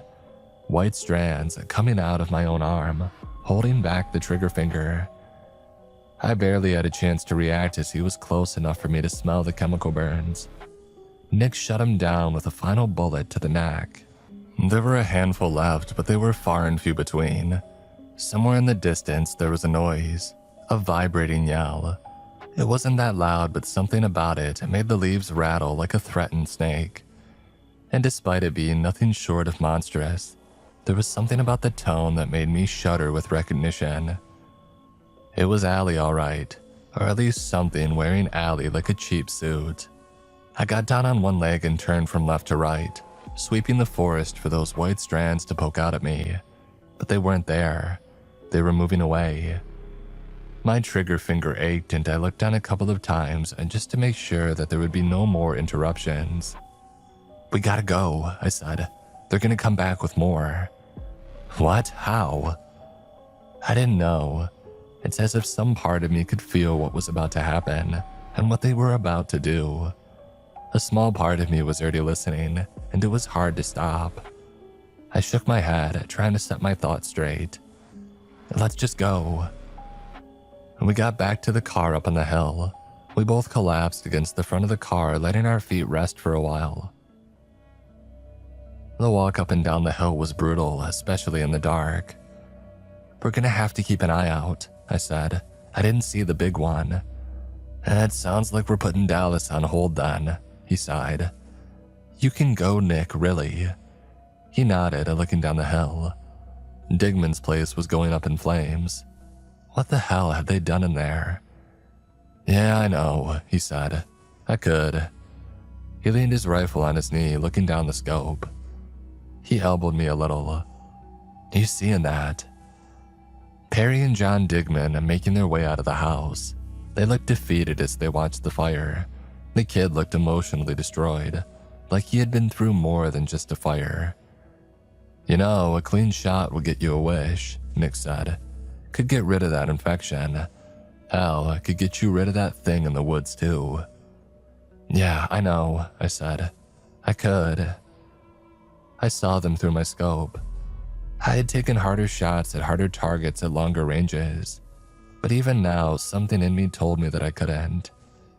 Despite it all, I wasn't about to let opportunism and instinct take over. Not that one night, at least. Allie was still out there. I couldn't leave the town to fend with that kind of thing on its own. In a way, it was my fault that she was out there. Hell, maybe it was my fault that she was the way she was. I don't understand how this infection crap works. I just knew that I wanted to put her down and put this all behind me, to dot the I's and cross the T's before I rode off into the sunset, to protect and serve. We returned to Nick's place. It had been a couple of long nights, but things were looking better. The Yearwalker kid was being moved to an apartment complex where it would be easier to keep tabs on him. It would give us more time to look towards the real issue. Allie. The person turned thing turned other thing. Nick and I had an agreement. We would deal with this one last problem, and then we were heading to Dallas, a ride off into the sunset. Maybe it was a stupid plan to begin with. Maybe we were just delaying the inevitable or moving the goalposts. I knew for a fact that Nick was a bit hesitant about leaving Tom's Cog to begin with. That town was as much a part of him as his arm or his pink sunglasses. But after the setback at Digman's ranch, Allie and her cohorts were going to have to lay back for a while and recuperate. If she was capable of making that kind of decision with a conscious mind, that was still up for debate. For a couple of weeks, we stayed behind and tried our best to find new leads. We figured there ought to be whispers around the police station, but according to our insider Charlie, it was business as usual. The only thing that had changed was an increased surveillance budget on Digman and his nephew. Not a word about Allie or the strange people that she associated herself with. It was the beginning of October when Nick came up with an idea of his own, that instead of trying to hunt her down, we could try our best to lure her out.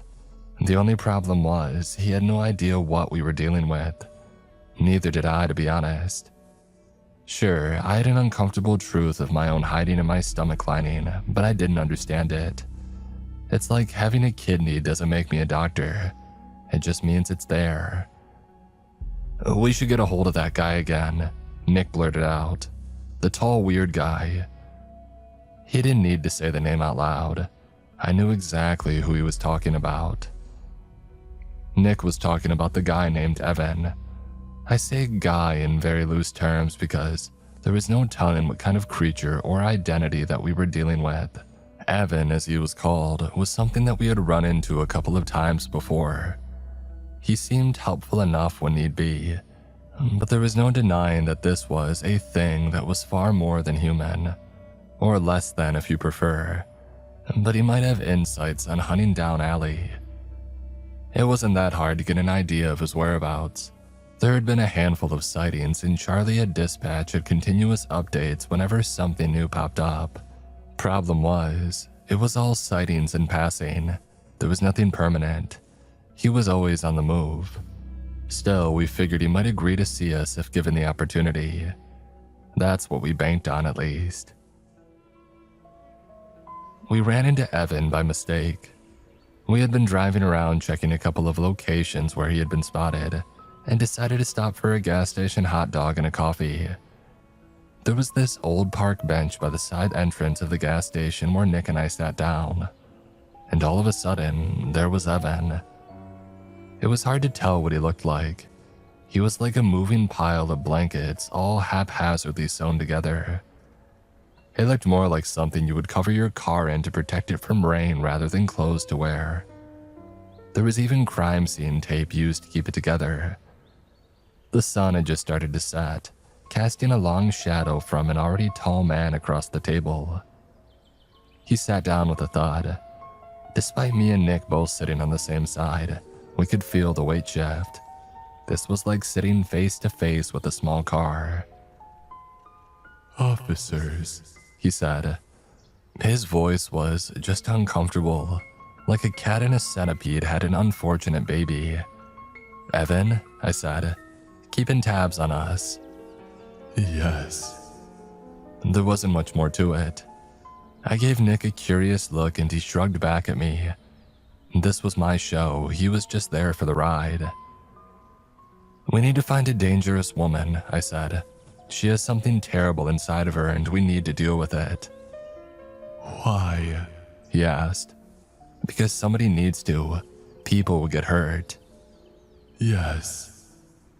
I couldn't see his face under the layers of cloth, but I could see it tilt to the side. He was listening, waiting. "Yes," I scoffed. "So we don't want that." "I don't understand." Nick put his arms on the table, ready to play the bad cop. "That lady was ready to put the teeth to your little Digman guy," he said. "Slurp him up like leftover kimchi. If you don't want your little pet boyfriend to end up on a Sunday platter, I suggest that we work together." "What's kimchi?" Evan asked. "It's like an old cabbage fist fighting a radish salad," Nick said. "Focus. You helping us or not?" "Yes." Nick leaned back with a groan. He gave me a tired look and adjusted his sunglasses. It was my cue to pick up the conversation. "All right," I said. "Let's talk." Evan told me there were things that he could do to help us find her, but it might be risky. He would need bait, and the best bait around was sadly me. I was already infected, but it was stable. I could still feel it, and in the moments where my mind drifted, I would feel little tendrils making their way up my throat, parting my lips. I had begun to sleep with a plastic cover over my pillow, or else there would be these awful chemical stains in the morning. But this was also what would bring Allie out of hiding, the promise of a great meal. But it wasn't that easy. Evan had a plan to make me more, as he put it, appetizing, but he warned me it wouldn't be pleasant. A couple of nights later, we drove out to a hill outside of town. It was a starlit night with a swift October chill cutting straight through my jacket.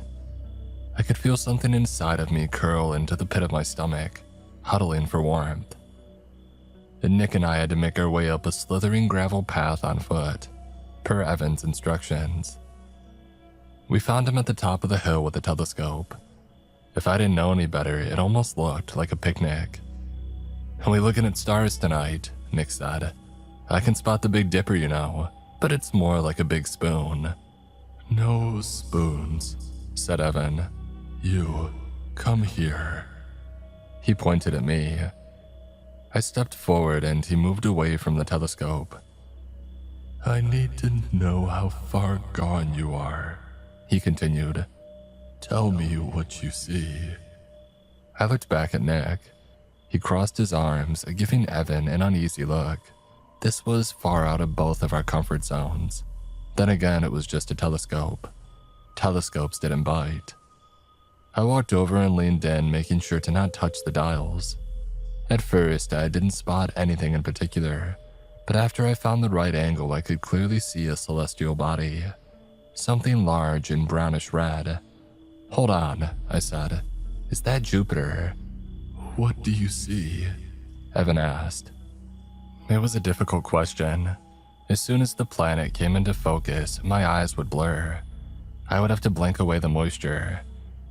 Maybe it was the cold, or maybe it was something different. It wasn't just moisture, it was more like tears. Like my body shivered out of fear rather than cold. Stepping away, I took a deep breath.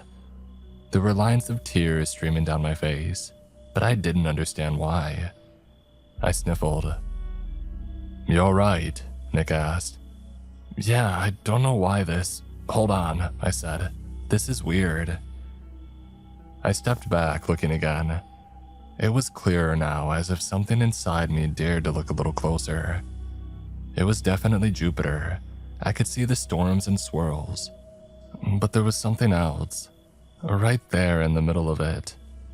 Is that an eye? My stomach turned upside down and inside out. I had a violent physical reaction, falling backwards and heaving out my dinner and lunch into the dry autumn grass. It was nothing like the times that I had been sick before. This was a single painful cramp-like movement. It felt like the infection inside me was trying to make a run for it, bringing all my organs along. Nick dove forward, checking on me, but I could barely hear him over my own beating heart. Every time I blinked, there was this red discoloration on the inside of my eyelids, a fading image like I had stared at the sun too long. There was an eye staring back at me from the inside of my head. "It is an activator," Evan explained. "It is unpleasant." I couldn't say anything. My body was a tight knot of cramps and stomach acid. Nick was barking at Evan to do something, but he just stood there. I had this intense shudder come down my spine in waves with every blink, as if an unheard sound resonated with me. And then I passed out. I woke up in the back of Nick's car. Nick and Evan were waiting outside. They looked like they had been there for a while. The moment my eyes opened, I had a massive headache. It took me a moment to realize that it was from the stench. The entire car had this intense, chemical odor. Turns out that thing in my stomach had gone absolutely berserk. Evan and Nick hadn't noticed that I was awake yet, so I just lay there, waiting for my head to stop spinning. "It has progressed. It will progress further." "Is she gonna be okay?" Nick asked. "She will see a lot of things. I will help." And with that, Evan got up and left. Nick shrugged as if expecting something more tangible, and then he checked on me, noticing that I was awake. "Sorry about the car," I wheezed. "Yeah, tell that to Tommy, he's the one who's gonna fix it," Nick sighed. "Come on, you need a shower."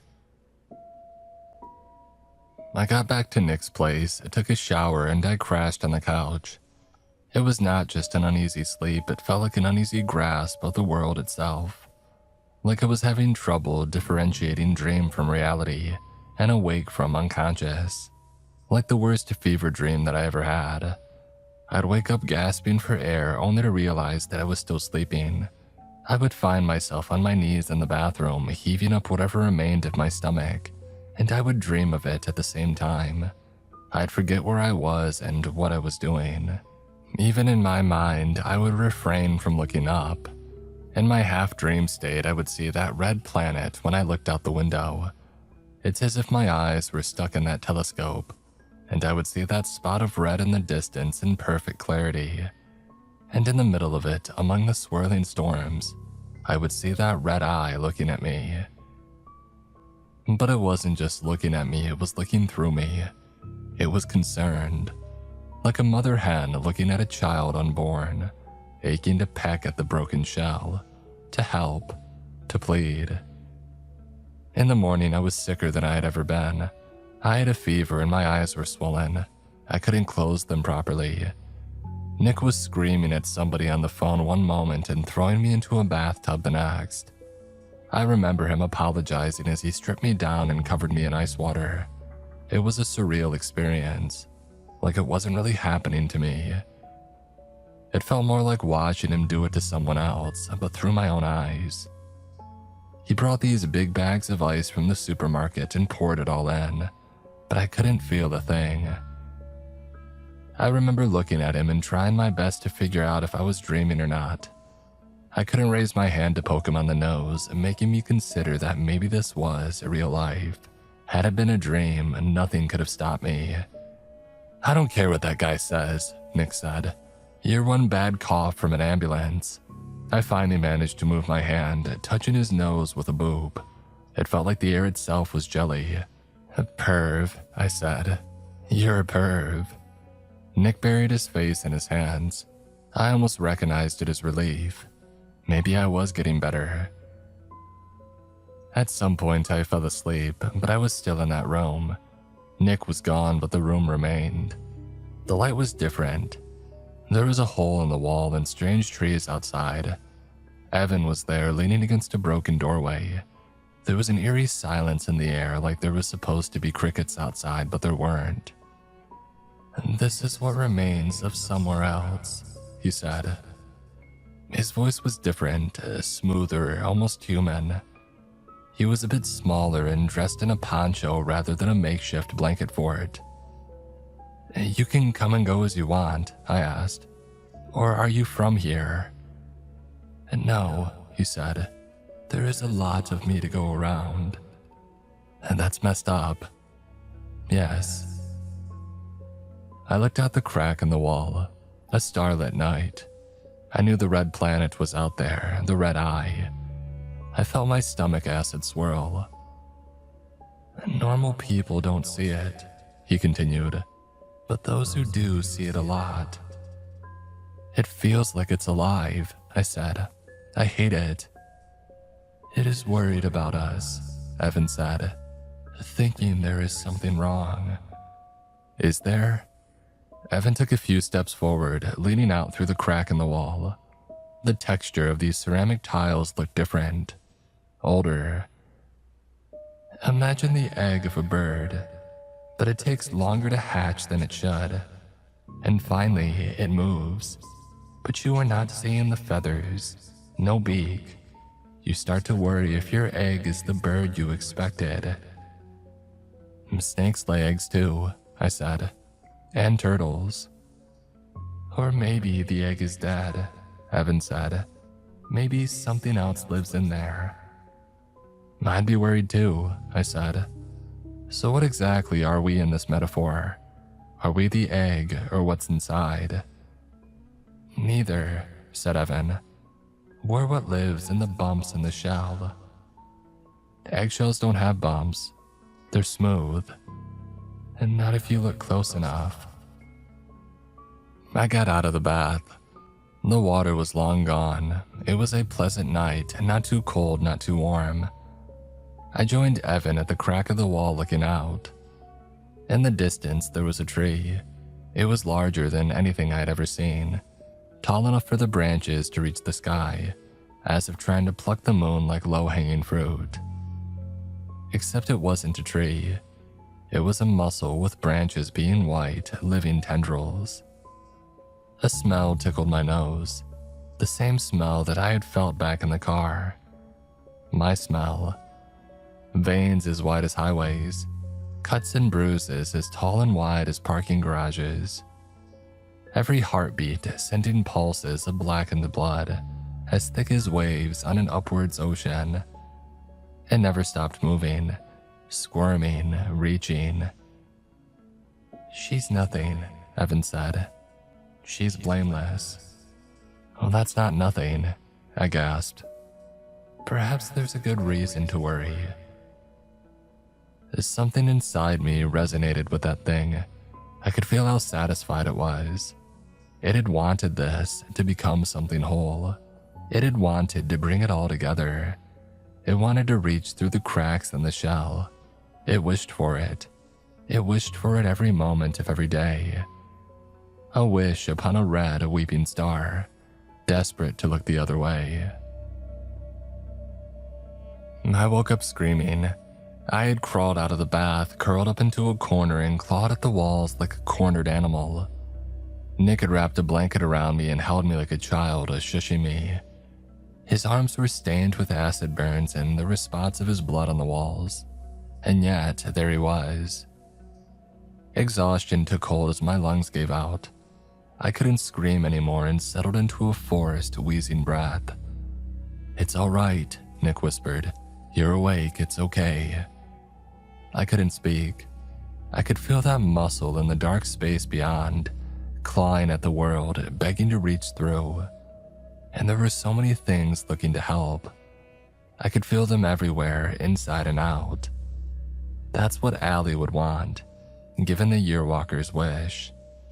A slip of the red eye, and a wink at something aching to break through. Something horrifying, but blameless, through countless worlds beyond. How could I do anything but scream? I blinked in and out of consciousness. I dreamt of splinters of worlds long dead, fields of blue sunflowers hiding little houses of lies and flies. I saw people dancing around a winter lake, singing in forgotten tongues. The circle of dance, a symbol for the yearly trot of the earth around the sun. It was a way to speak a word in a manner that something impossible could understand, and the word not spoken was wish. I had seen struggles and pain, screams and desperation, empty people bringing silence. Thousands of lives all at the same beach of black sand at the end of hope and things undone. Cruelty at every turn, at every corner. Uncaring, inhuman, and true. And through it all, inevitable pain and darkness. Except for a single voice in the back of my mind. Something warm stroking my sweat-soaked hair. Whispering, "It's okay. You'll be okay." When my eyes opened, I was in a warm bed. I was looking up at the ceiling as the morning light broke through a hazy window. I felt something in my stomach, a resignation. The thing inside me had fought to take control, but it had failed. Like the lady in the blue caftan had said, it wouldn't be the death of me. She had been right. Instead, it lingered like a wild animal, cowed to submission. I looked at my hand, willing a single white strand to protrude from my fingernail. I did it without protest. Control at last. Nick was off in the corner, sleeping on a desk chair. He was gonna have a stiff neck. He was leaning at a really bad angle. He had bandaged both his arms and there were spots of red breaking through the fabric. I sat up. My clothes had been washed and dried. They were on the floor right next to me. I could tell there had been a struggle. There were buckets of something foul-smelling by the side of the bed. Several towels all stained with blue. Empty plastic ice bags. There were a couple of belts on the floor. Maybe Nick had to restrain me at some point. I sat up, my hands were shaking. My body was so empty of nourishment that I was afraid to think of food. It felt like a hearty meal would hurt. "You good?" Nick looked up from his chair. He winced a little as he uncrossed his arms. "Yeah," I said. "Sorry about." "Let's not talk about this," he said. "Please." "All right." Nick got up and walked over to the door. He was going to give me some privacy, but just as he had closed the door, he turned back to me. "Hey, I'm not a perv," he said. "Yeah, you are," I scoffed back. "Okay, you're good," he sighed. "Asshole." Apparently, Evan had mapped out what was going to happen to me to the best of his abilities. It was a lot worse than he had anticipated, though. There had been talk about a fever and uncomfortable dreams, but I had been kicked around worse than Evan had thought possible. Nick had been on the brink of getting me to a hospital, but that would have been a one-way ticket back to a Hatchet facility. After a couple of days of recovery, I was back on my feet. I could have eaten a horse. I felt better than I had done for months, like I was finally fully in control. I was still a bit hesitant about going to sleep, but that was more psychological than anything. It felt like a part of me understood something that the rest of me didn't, and it made me uncomfortable. With a little bit of time, I was sure that it would settle down. We made it back to the top of that hill. It was a calm October afternoon, but the wind remained. Evan was nowhere to be seen. Nick was religiously chewing gum. Turns out that it was nicotine gum. He was quitting smoking. A new start. "You still want to do this?" he asked. "We can just go to Dallas." "If she gets the Digman kid, it's gonna be bad," I said. Real bad." "That bad, huh?"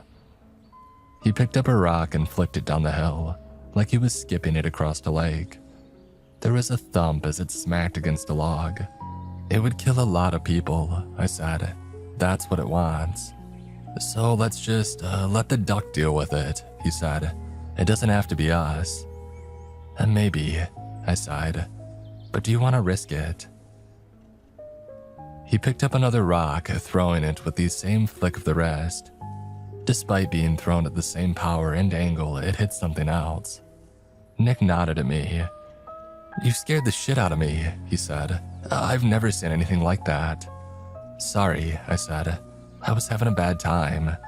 He gave me the most obvious, no shit look that I had ever seen, and turned his attention to finding another rock. "So, you figured her out yet?" he asked. Sort of," I sighed. "It's been a lot." "And you know where she's at?" I was going to say no, but for some reason I didn't. Instead, I listened. I forced myself to listen. I took the reins. I imagined that distant, red eye in the sky, and I listened to all the little heartbeats shivering under its gaze. The sound they made was colder than the October wind, like little nails running through my skin, pulling at me. "Yeah," I said. "She's north." Nick didn't question it. He could tell that I needed a minute, so he just gave me a pat on the back and made his way back down the hill. "I'll get the hunting rifles," he said. "This, and then Dallas. And this, and then Dallas." He left me alone for a bit, leaving me to my thoughts. The world felt so frail, like a shivering egg. A firm push at the wrong angle and something would break. We would puncture the yolk. I could see why they all wanted the Yearwalker dead. There was too much at stake. And maybe we would have to make some difficult choices.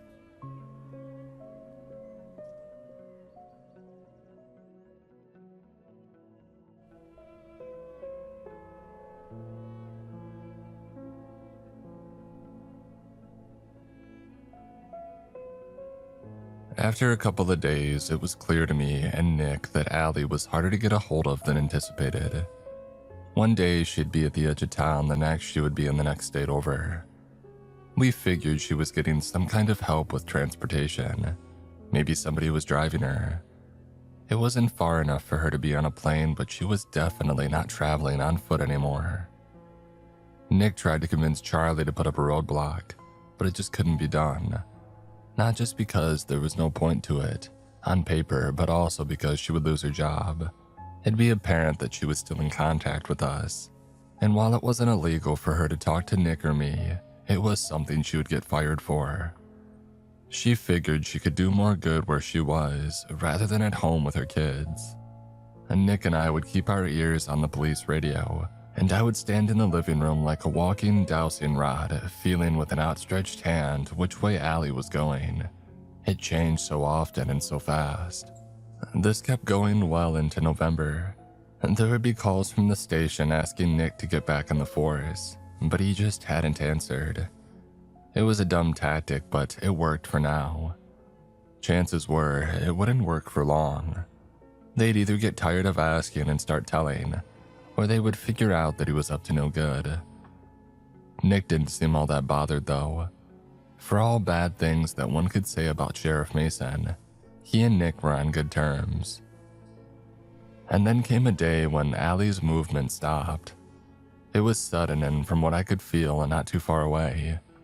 She was still moving around a little, but not nearly as far or as often. She wasn't dead. Something had changed, and I didn't like it.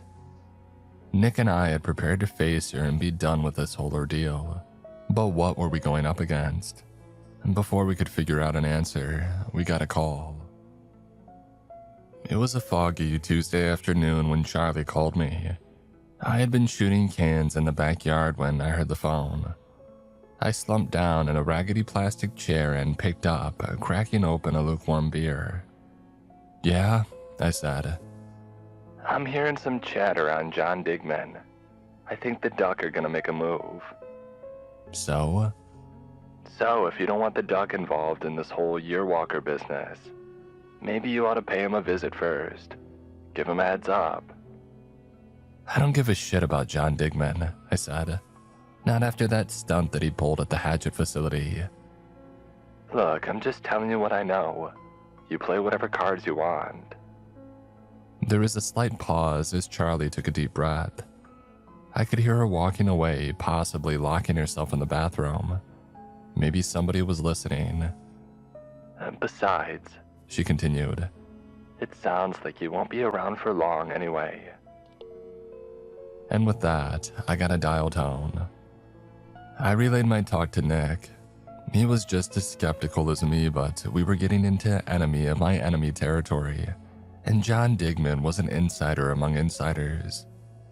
We were worried about what we were getting up against, and I could only think of two people who might have an idea. One of those people would be John Digman. And with that, Nick and I went to see him. It wasn't a long drive, just a little past the downtown area, to an apartment complex on the outskirts of town. Not the fanciest place, but we had driven by there a couple of times on patrol. Didn't we do a wellness check here once? I asked Nick as I leaned against his car. "Isn't that what we're doing now?" He snarked back. "I suppose," I said, "but this feels a lot more casual." Yeah, Nick nodded. "Casual. We're all chill and shit." Right. We walked past the reception and up the stairs. We had been given an address by Charlie. They had kept a close look on Digman for some time, but she had assured us that we would be in the clear for a couple of hours. They mostly checked him in the evenings, and this man didn't have a lot of evenings left. There was a small corridor leading to a shallow plywood door painted a bright pastel green. If a burglar wanted to get into this place, they could just punch their way through. This place was as secure as a tent. Still, they had to be doing something right. Maybe it was the landlord. They had quite a reputation around town. I knocked on Digman's door but didn't get a response. I looked over at Nick, who just shrugged at me. I knocked again. We waited a couple of minutes, whispering to one another in the meantime. "I can text Charlie," I said. "Maybe we got the wrong place." "Yeah, we should just go in," Nick said. "We can't just break the door and go." "Why not?" "We're not cops. What you're describing, Nick, is a home invasion." Sure." He barely needed to kick it in. A brisk shove with the shoulder was enough to break the whole thing wide open.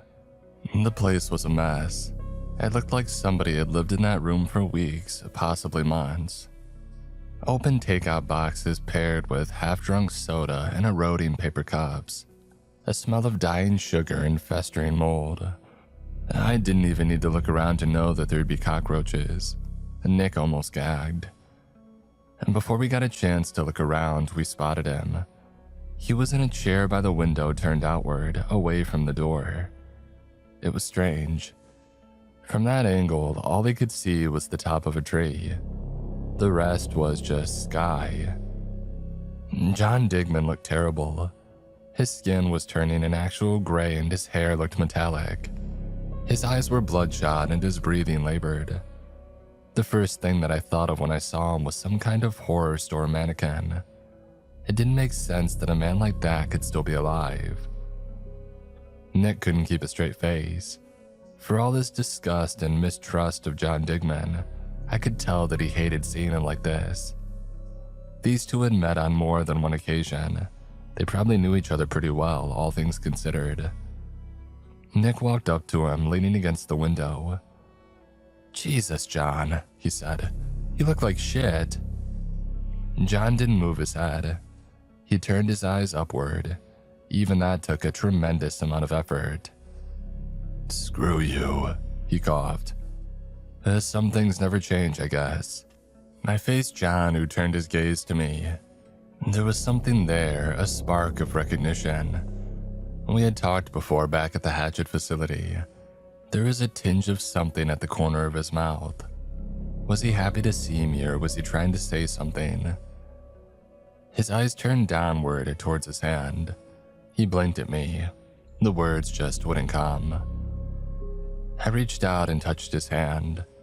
Little strings of metal protruded from his fingernails. Little strands of white protruded from mine.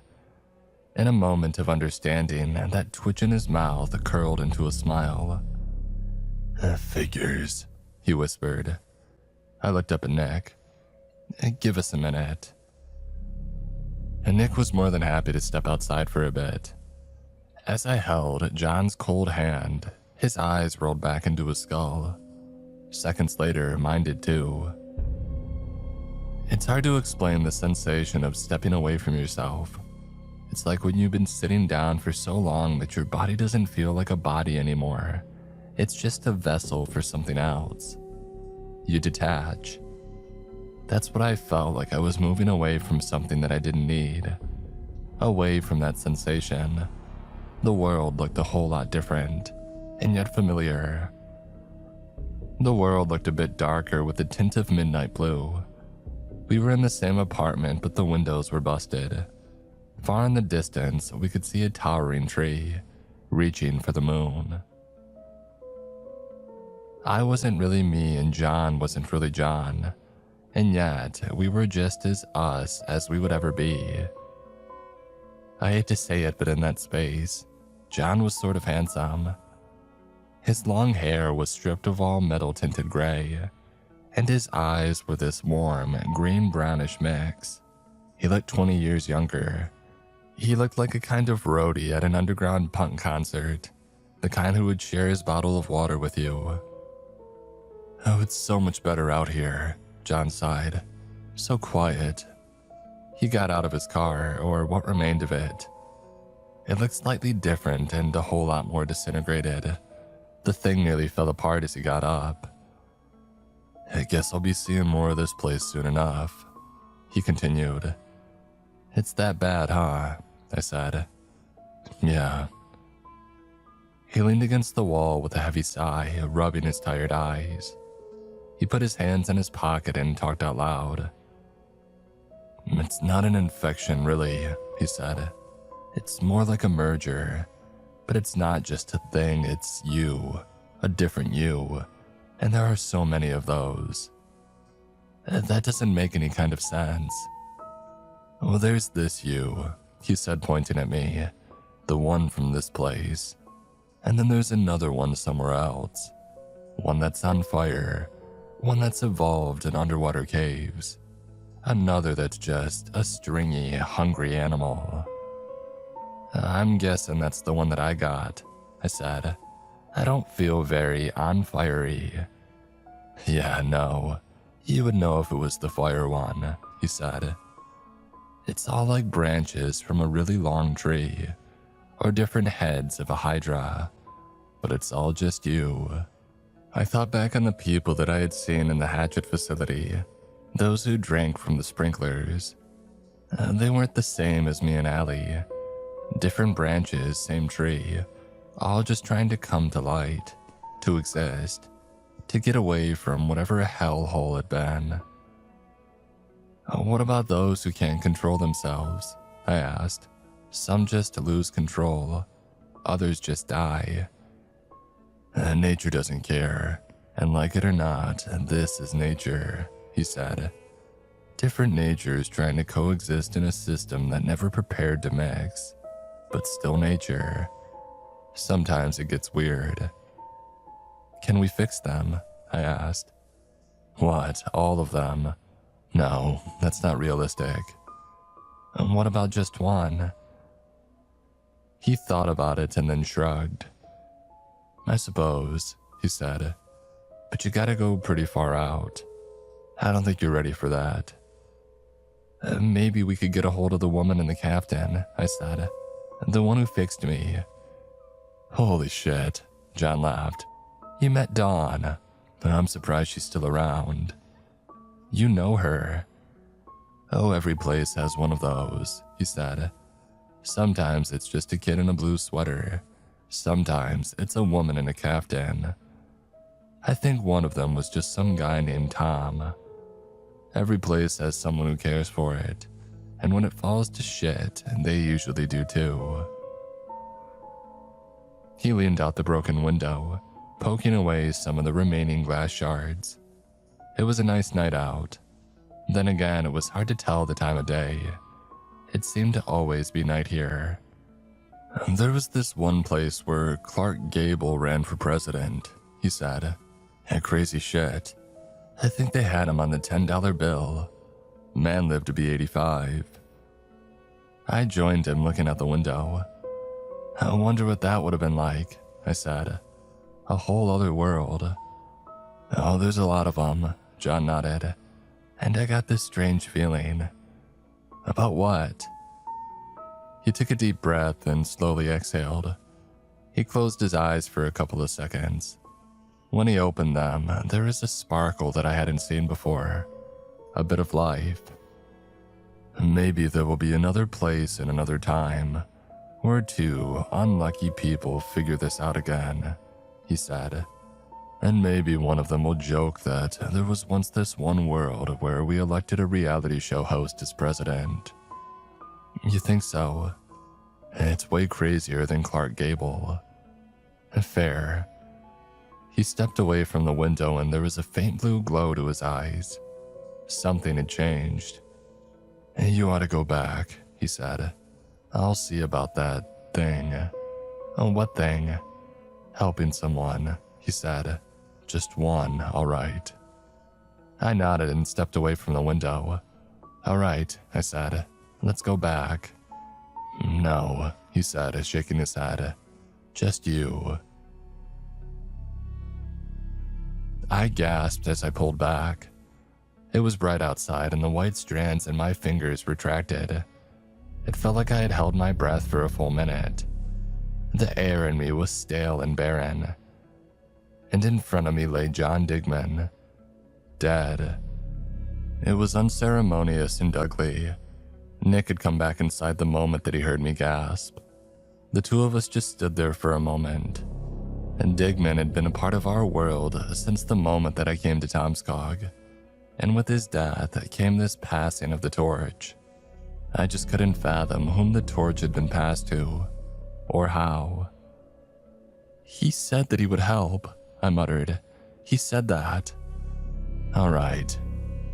Nick didn't question it. I was so thankful for that. For a moment, I just leaned my head against his shoulder. I couldn't help but to sob a little. He didn't say a thing. Maybe John was right. Maybe there would be another place with other people, figuring out the very same things. And maybe in that time and place, we would be the strange ones, the monsters. But right now, we were just people. And maybe that was okay. There wasn't a lot that we could do. We had to leave him there, or the duck would get on our back within a day. We still had work to do. And Nick and I propped the door back up and left John behind. It was too late to do anything anyway. He had seemed like a practical man. He wouldn't have wanted us to risk anything for the sake of ceremony. Instead, we got back in the car and gave each other a tired look. So what next? Nick asked. I say we go for it, I muttered. Just like that. He said that he would help. And Nick turned his attention to the road, nodding to himself. All right, he said. We'll go tonight. And we planned what we could. We had a heading and we had hunting rifles. There was no better way to time this, and there was no point in dragging it out. We were going to deal with Allie once and for all, and then we were heading to Dallas. We turned our phone off and left them at Nick's place. There was no way to tell what or who we'd encounter, and we didn't want anybody to track us. This was off the grid as much as it was off the record. Nick had got us masks, gloves, and a set of spare clothes to change into. In fact, he was ready to leave town at the drop of a hat. If everything went to plan, we were heading for Dallas in the morning. Packing everything into his car, we set off just before midnight. On the way there, Nick put on the radio, just background noise to drown out the most worrisome thoughts. We had gone from law enforcement to vigilante, and now we were closing in on being downright assassins. It turned my stomach. I wondered if my mother would have accepted me like this. "What are you gonna do in Dallas?" Nick asked. Maybe he just wanted to break the silence. I wouldn't have put it past him. Probably get a small place somewhere, and maybe work retail," I said. "Retail?" Nick frowned. "You okay to work with people like that?" "We work with people all the time, Nick." "Yeah, but we usually got handcuffs." Maybe I'll do something with handcuffs then." Nick snorted. The radio host prattled on about God knows what, laughing to themselves. Just like us. We turned onto a dirt road leading up onto a hill and into the pines. We weren't that far from the Hatchet facility distance-wise. There was a lot of uncomfortable terrain in between, but a bird could probably get there in 20 to 30 minutes flat. A thought crossed my mind. Maybe Allie was going back. Making our way upwards, we left the car far behind. There were no trails, so we had to make our way through the underbrush. The November wind was picking up. Nick muttered something about rain, and I could feel the sting of a chill. It was going to be a long night. As we had reached the top of a hill, the ground evened out. Moving between the pine trees, we found an opening. Looking out, we could tell that we were in the right place. It was a small valley hidden in the middle of nowhere. The ground was covered in blue sunflowers and small handmade wooden structures. Huts more like, just a handful. "Is this it?" Nick whispered. "Yeah," I said. "She's here." I could feel it. That little part of me calling out to me, telling me to join with the others. Allie was there and she felt different, clearer, calmer. We positioned ourselves on the top of the hill, using the scopes of our rifles as binoculars. We could see people moving about, a handful at most. Most wore these strange hand-carved masks. One guy had a plastic cutting board as a mask. Reaching out towards them, I felt something but different. They weren't like me or Allie, but there was something there, a seed. We watched them for about an hour or so. We could see them moving between buildings. We counted them, giving them names like Spiky and Limpy. We counted 6 of them moving about, with another 6 or 8 either resting or staying inside, but none of them looked like Allie. "Maybe we ought to just start popping them," said Nick. "Flush her out." "Unless she disappears again," I said. "I say we wait." "For what?" "For whatever." "Well, that's a shit plan," Nick said. "You're a shit planner." "We're still doing it," I added. "I'm not missing this chance." Nick shook his head and turned his attention back to the scope. He didn't like it, but he wasn't about to let me do this on my own. Stupid or not, it was better to be stupid together. We stayed there for 2 hours before we saw commotion. Someone was running through the field. I barely registered the movement at all. I heard it before I saw it. People were laughing and screaming, like it was a big game. Steadying my rifle against a rock, I got a closer look. Perry Digman, the Yearwalker. They had captured him. They had kept him there. That's why Allie was drawn out and why she was around. "They're gonna kill him," I said. "We gotta pick them off." "They're not killing him," said Nick. "If they wanted to, they would have. She's down there somewhere, right? Right. So why hasn't she killed him then? It was a good question. The thought crossed my mind that maybe whoever had killed the Yearwalker might have to take their place. If that was the case, it'd be in their best interest to keep them around until the end of the year. Or maybe they were fattening him up like a pig. I had no idea. They got their reasons, I sighed. Probably. There was a snap of a twig, somewhere close. I repressed my instinct to move. Instead, I kept my head down and I listened. There were footsteps all around us, and they weren't trying to hide it. They were clumsy, stumbling through the forest like a newborn deer. I peeked over at Nick, holding up a finger to my lips. He nodded. A couple of people walked past. They were barely upright.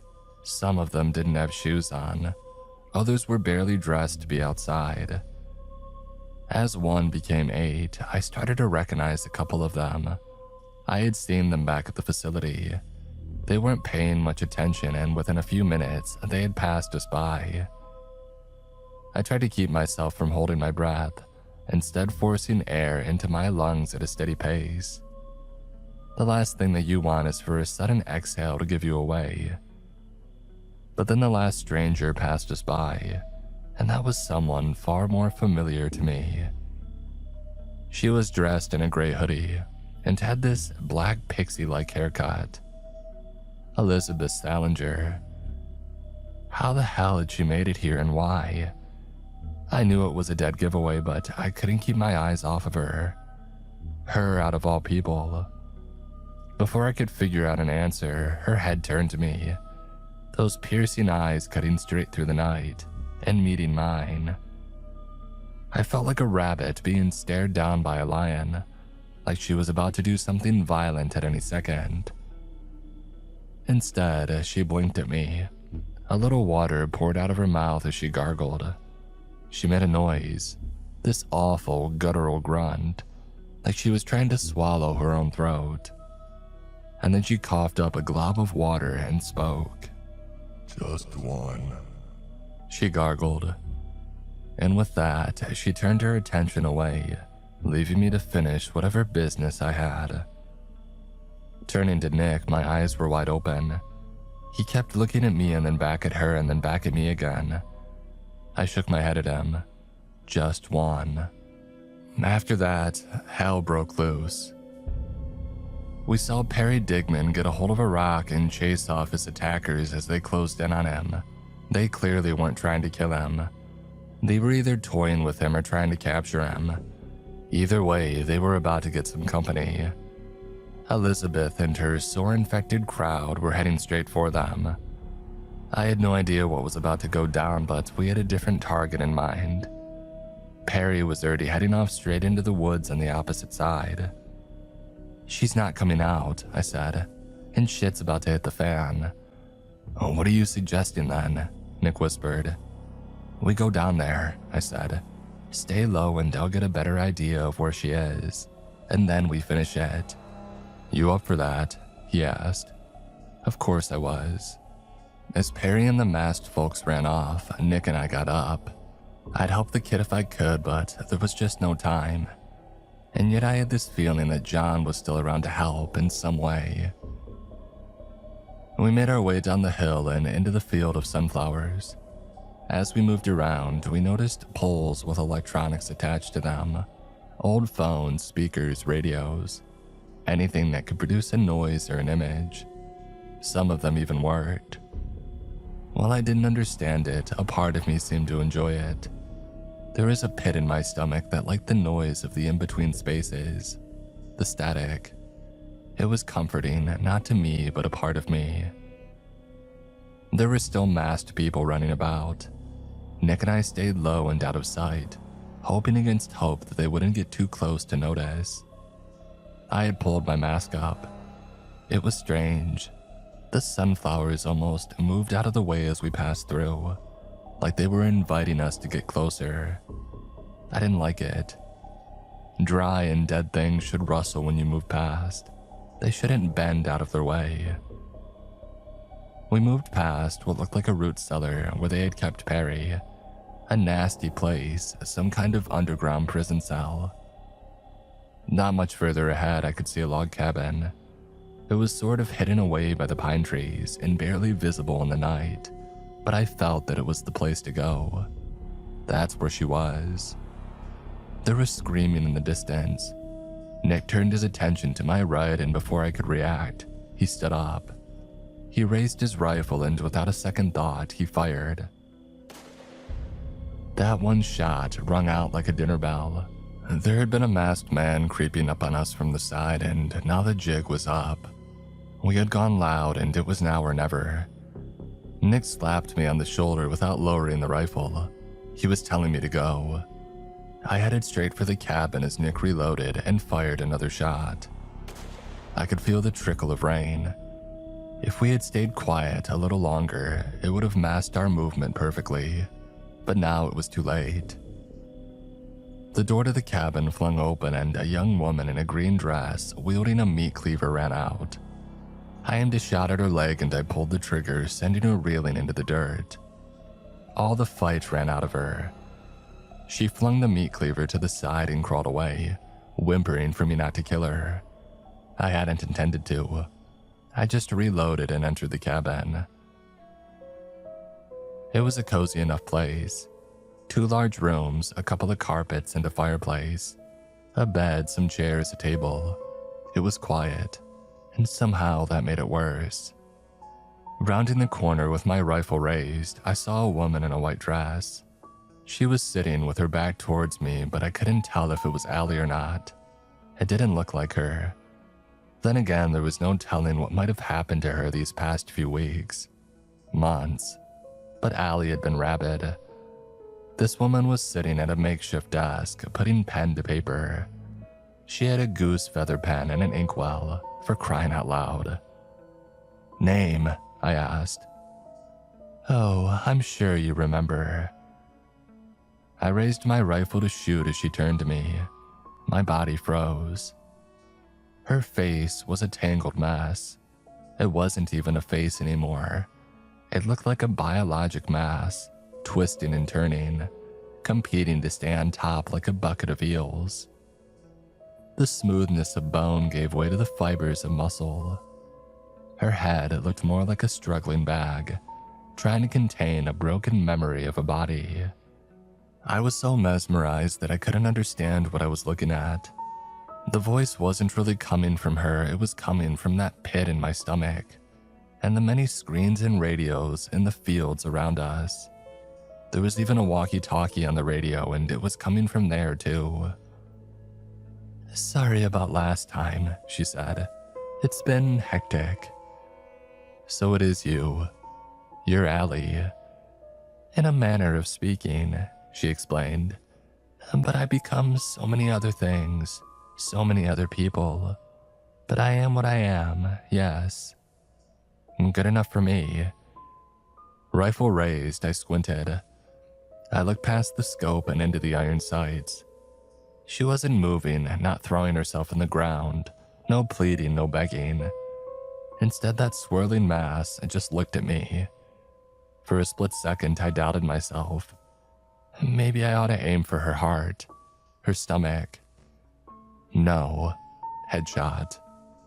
The moment that I squeezed the trigger and the heartbeat before the bullet had pierced her skull. A single sound echoed in the cabin. Yes! She was excited, eager, like she had been waiting for something like this to happen.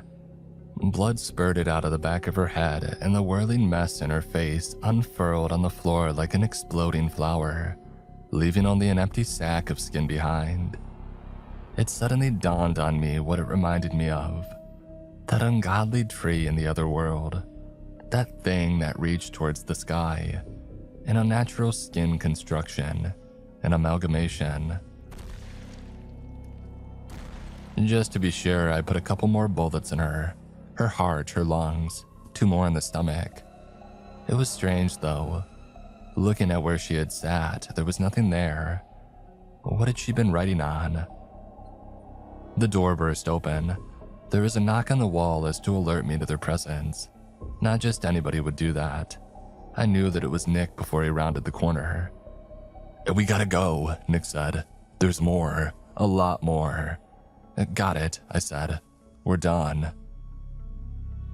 The word hung in the air as time slowed to a halt. The forest grew darker, the clouds parted, and an impossibly large full moon loomed overhead. The roof of the cabin was gone, long since rotten away. I had been taken there into that space, into the other place where John and I had spoken, where a distant flesh tree reached for the moon. I didn't have a rifle. I saw a vague shadow of Nick as he faded out, leaving me alone with another person. Allie. She looked like herself in here. Calm, collected, calculated, friendly even. Something was screaming at me to run, and I was having a hard time arguing against it. And something else told me that it was a bad idea. She'd be faster and deadlier. "I figured something like this might happen," Allie said. "That's why I let that thing take my place to begin with." I turned to her. She was just a few feet away, as if she never left that writing desk. She was still there, but this time it wasn't empty. She was making notes as she read a basic leather-bound book called The Diary of Emmett Rask. Once you start to make sense of these places, there's really no limit to where you can go or what you can do, she said. Prop up a little straw doll to take your place and you can work in peace. Well, then I'll kill you here, I said. Ever thought of that? She raised an eyebrow at me and smiled. I'm so thankful that I met you, she said. You've enriched my life immensely. She said something else. It wasn't really a word as much as it was an intention, but these images flashed before me. But not really images, more like memories. Things that I had lived and experienced in other places. It was me, but another me. In one place there was fire, strange markings in the sky.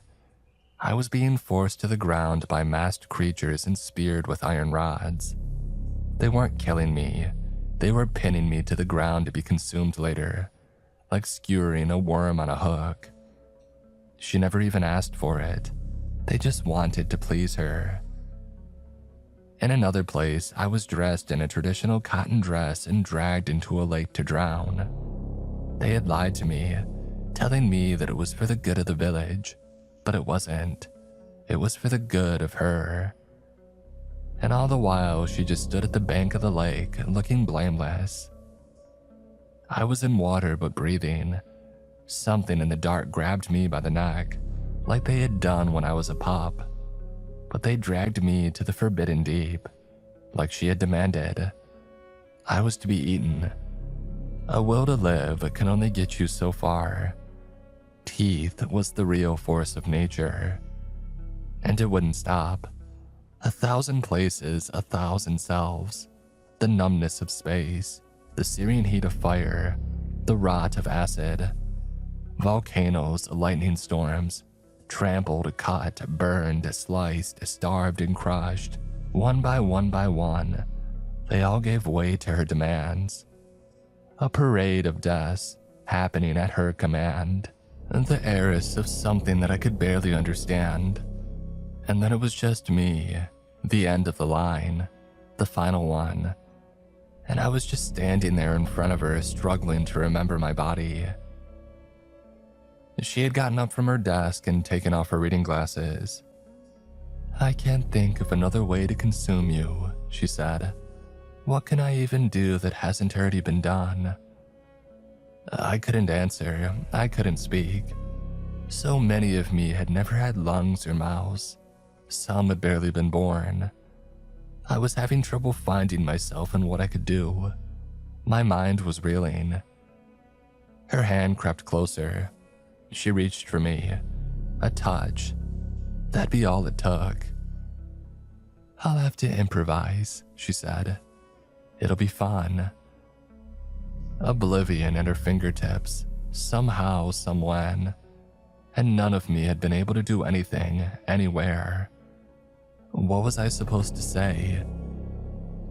But then my jaw ached. It moved. Little white strands pushed themselves out of my mouth. They touched her hand, burning it, wrapping itself around her arm. She pulled back, but it wouldn't let go. Finally, she pulled with all her might.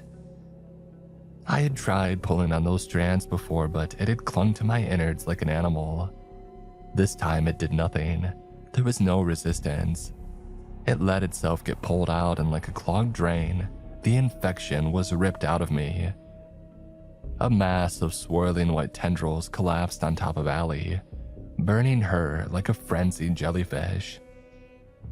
I understood.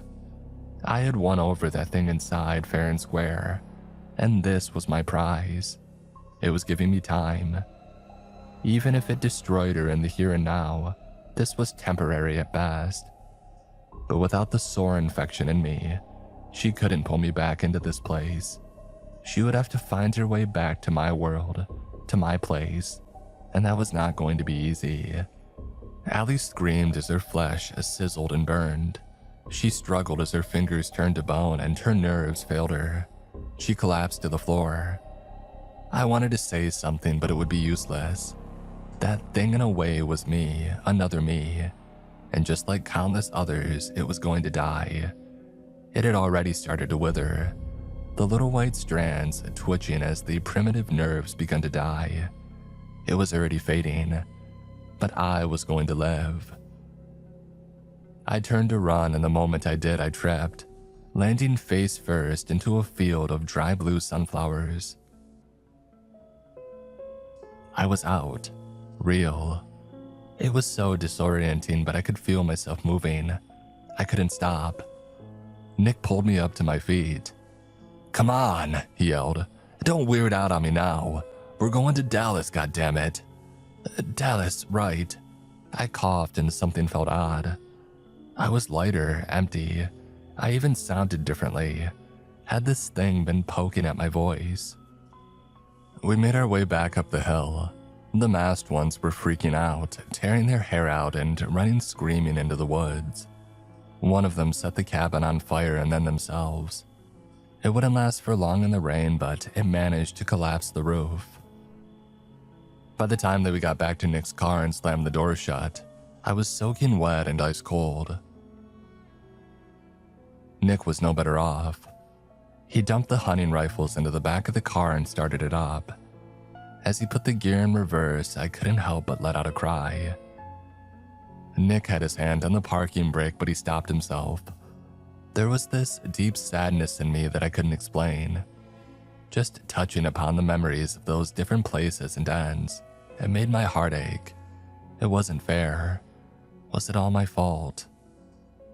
I couldn't help but to cry. Nick put a hand on my shoulder, giving me some time to collect myself. "Let's just go," I said.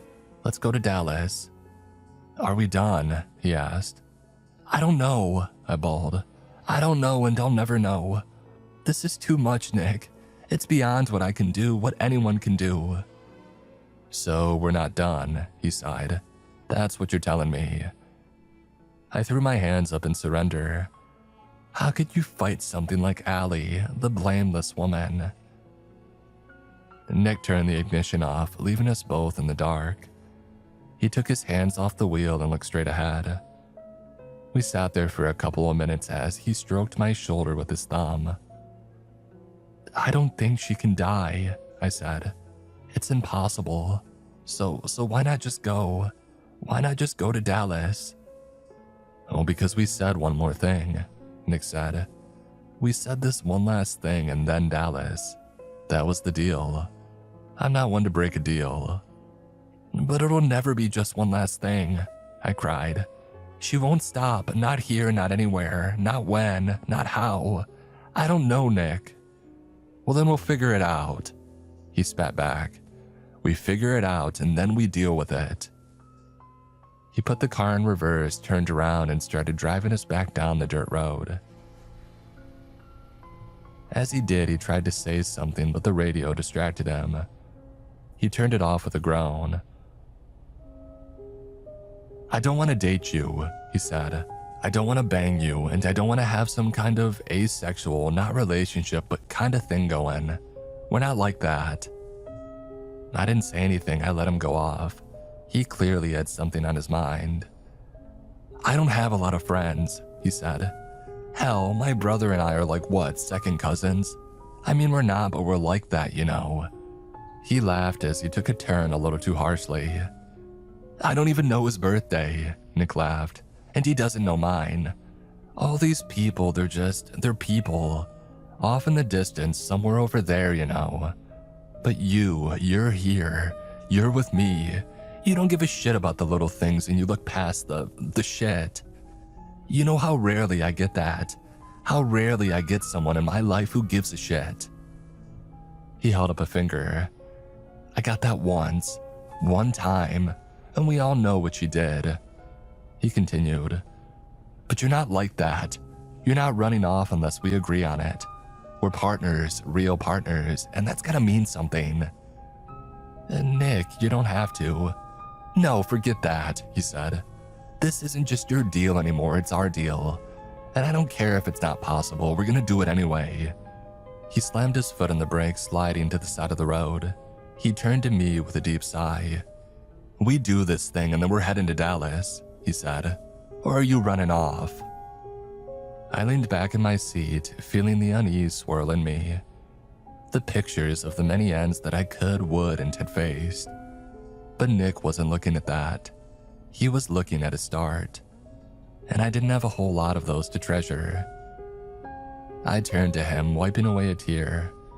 Nick opened the driver's side window, letting in some fresh air. No, Nick, I said. I'm not running. He nodded at me and took off his pink sunglasses. With a flick of the wrist, he tossed them out the window. I bet they're still there today, waiting by the side of a dirt road in rural Minnesota. And with that, we sped into the night. It was better to be stupid together.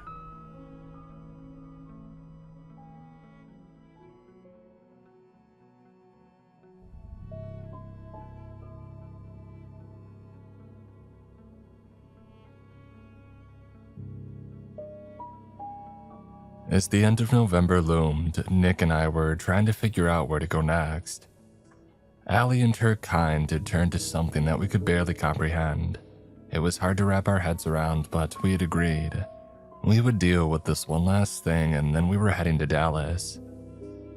Nick had this idea to trace her steps. Allie was a predator, more a creature than person. She had hunted something down and feasted on them. As Nick so eloquently put, there's gotta be a bunch of bones laying around.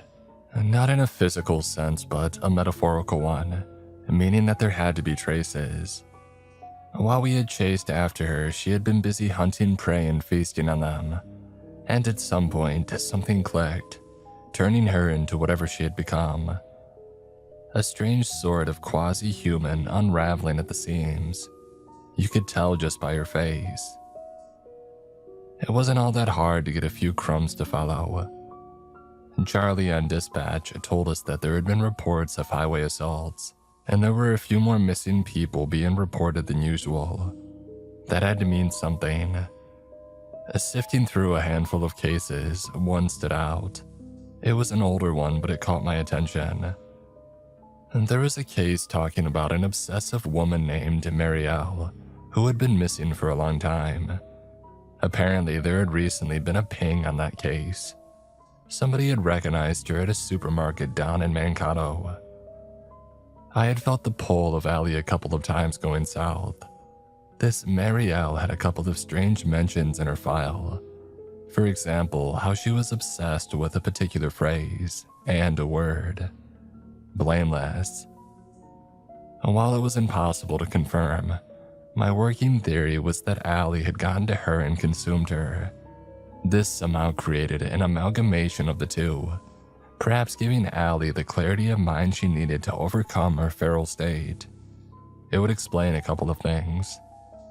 And then there was that book, The Diary of Emmett Rask. That seemed important. For all that I could find about this, nothing was substantial. Rask was prolific but strange. He wrote poems, children's books, a couple of short stories, but his diary, that was seemingly an urban legend. The working theory was that Rask and his identity theory touched on the idea that you can ascribe a person's essence into words that, when read, could be translated and transcribed onto the very being of another. Perhaps somewhere in that picture of his life, there was a vast bank of knowledge about worlds that never were, or places that couldn't be. And maybe he knew more than he let on. There was no way to tell, but that would explain why Allie got a hold of it. And that was another bone buried somewhere. If she had it, that meant that someone else didn't have it. If Allie could wrest something like that away from someone, she would have made a very powerful enemy. Maybe an enemy powerful enough for us to make use of them. That could work. And we didn't know a lot of people who might have any kind of insight into this type of thing, but there was always Evan. Problem was, Evan hadn't been around for some time, and he was a pain in the ass to track down. He always seemed to appear when he had to somehow, but you can't wish upon a star and hope for the best. And Nick and I drove out to Evan's place in early December. The place looked abandoned, but what else could we do? There was no car there, no obvious signs of movement. Nick was enjoying a gas station hot dog as I stood outside the house, calling out at the top of my lungs. Returning to the car, I leaned against the hood with a shrug. "Got any other ideas?" Nick asked. We gotta make more noise," I said. "I don't know how good his hearing is." "Who says that he has hearing?" Nick scoffed. "Maybe it's like 1,000 little tongues vibrating on the back of his neck or something." "I'm gonna ignore that." Nick shrugged and picked up his hunting rifle, firing a shot into the air. It rung out across the forest, scaring off a flock of birds. That ought to get his attention. As predicted, it didn't take that long for Evan to show up. Not from the house, though. There was just a sudden shade looming over us, and then he was standing behind our car. And good thing he wasn't there to rip our throats out, or he would have had a field day. It was easy to forget how unpredictable a creature like Evan can be. The large figure was still covered in his makeshift poncho pile of blankets and debris, reminding me of a trash island. He said nothing as we turned to him. "We got a problem," I said, "and we need your help." He tilted his head to show that he was listening. Nick and I took turns explaining the situation with Allie, her efforts to break something fundamental into her acquiring of this unusual diary. I tried to explain how bad it was about to get. "This could hurt a lot of people," I said. "Maybe all of us." Yes. Evan agreed. "Maybe you could help us then," I said. "Take her down." He shook his head. No, He said. I've got a friend in need. "And that's so important that you're ready to risk all of this," Nick chimed in, knowing how bad it can get. Evan nodded. Apparently something was just more important to him. We didn't leave empty-handed, though. Evan had an idea of who might have had a copy of the diary of Emmett Rask, but he wasn't sure about sharing that information. He was afraid that we might do something rash and unpredictable, if not properly supervised. While I couldn't guarantee anything, I promised that we would do our best to keep it civilized. And with that, he handed us a business card. A simple plain black laminated card with white text on it. Geppetto, just to show that it was from him. He drew a symbol on the back with a silvery marker pen. And with that, we had a new target. Geppetto was an entrance code to an underground club up in Minneapolis. According to Evan, the owner had an unusual contact that in turn owned a copy of the book. It was all a bit wishy-washy, but at least we had an address. It was a lead, if anything. The following weekend, Nick and I drove up there. We discussed club wear all the way up there, and how neither of us had just kicked back for the past year. And then again, we weren't really club people. Not that we were too old, you just get a feel for these things over the years, especially as a cop. By Saturday evening, Nick and I were standing outside a club called Puppets. It was on a busy off-street with a crowd that was either too drunk to keep going or too sober to think a place like that was a good idea. Meaning the only people inside were regulars or misguided tourists. Add to that, the place was a creep show. They had these weird, white plastic dolls in one of the windows. Nick leaned over to whisper as he saw them. "I'm not sure why," he said, "but I hate those things." Showing the black card to the bouncer, we were ushered inside. "Hey, don't we need a stamp or something?" Nick asked. "Inside," the bouncer huffed. Stepping inside, my jaw dropped. Close to 50 people, all dancing to this intense rave music, all wearing white masks. We had seen those masks before. I had seen them too close for comfort. There was no way in hell I was wearing one. An attendant approached us and I just waved the Geppetto card at her, declining the mask. Nick did the same, but let me carry the conversation. She took a long look at the card and the symbol that Evan had drawn. She looked up at us, her eyes darting back and forth. "The boss," she said. "You looking for the boss?" "An acquaintance of his," I said. "Someone, a bit odd, has a collection." "Nah, you gotta be more specific, doll." I thought back on that time when I had been forced to wear one of those masks. It had been at the start of my time in Tomskog, and there had been masks everywhere. There was one guy in particular that stood out in my mind. I could barely remember him, but there were details fluttering in the back of my mind. "I think he's got a gray hoodie," I said. "Expressive mask, thick hair." "Oh, Mr. Handsome, you here to see him?" Nick and I looked at one another. I shrugged at her. "I suppose we are." We were guided past the dance floor and into the kitchen. The attendant kept talking to us over her shoulder. "Any friend of Mr. Handsome is a friend of ours," she continued. "He does so much for the society, you know." "And what society is that?" Nick asked. "Oh, you tease," the attendant smiles. "Break a neck and then come ask me that again." "Isn't it break a leg?" I asked. "That works too sometimes." We were led down a spiraling staircase and into the underground maintenance area. There were corridors marked with letters ranging from A to H. By the G's, someone had added a pedo with a white marker. The attendant pointed us down the hall. "You go on ahead, I'll wait upstairs." We approached the door at the end of the hall, looking up at a single red light. I knocked on the door while Nick took a step back to keep watch. Old habits die hard. Officers work in pairs to watch each other's backs. Something thumped against the door. It was hard to tell with the bass humming through the floor. I decided to enter. There was an empty takeout box on the floor, apparently thrown at us. The room was fairly small and covered in a red light. It reminded me of a dark room. In the middle of it sat a person in a gray hoodie with a white mask, just like the people upstairs. I had seen it before. As he turned to us, I was reminded that it wasn't a mask. He just had a strange and twisted face in porcelain white. It moved as his mood shifted. He reached out his arm, but it didn't stop. It went about a foot longer than it should, past me and Nick, closing the door behind us. He got up from his chair and somehow grew taller. It's as if the shape of his body could adjust and differ depending on what he wanted to do.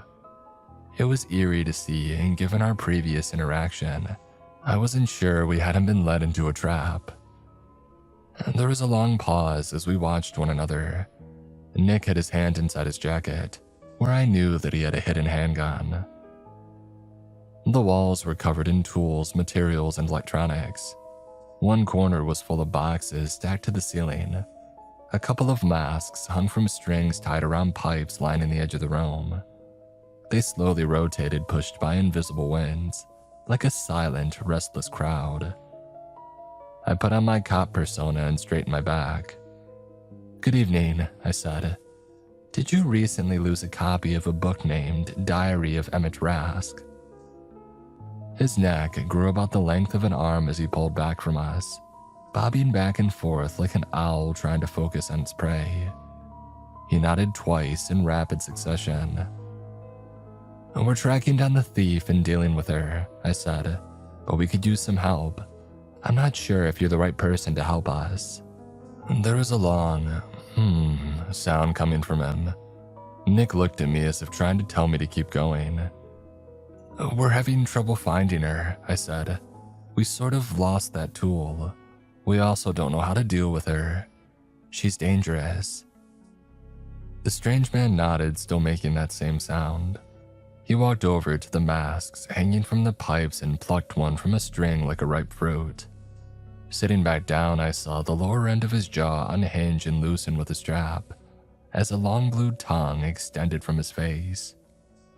Using it like a paintbrush, he started making changes to the mask, pushing up a cheekbone, adjusting the corner of a lip, a touch of blue, a touch of red.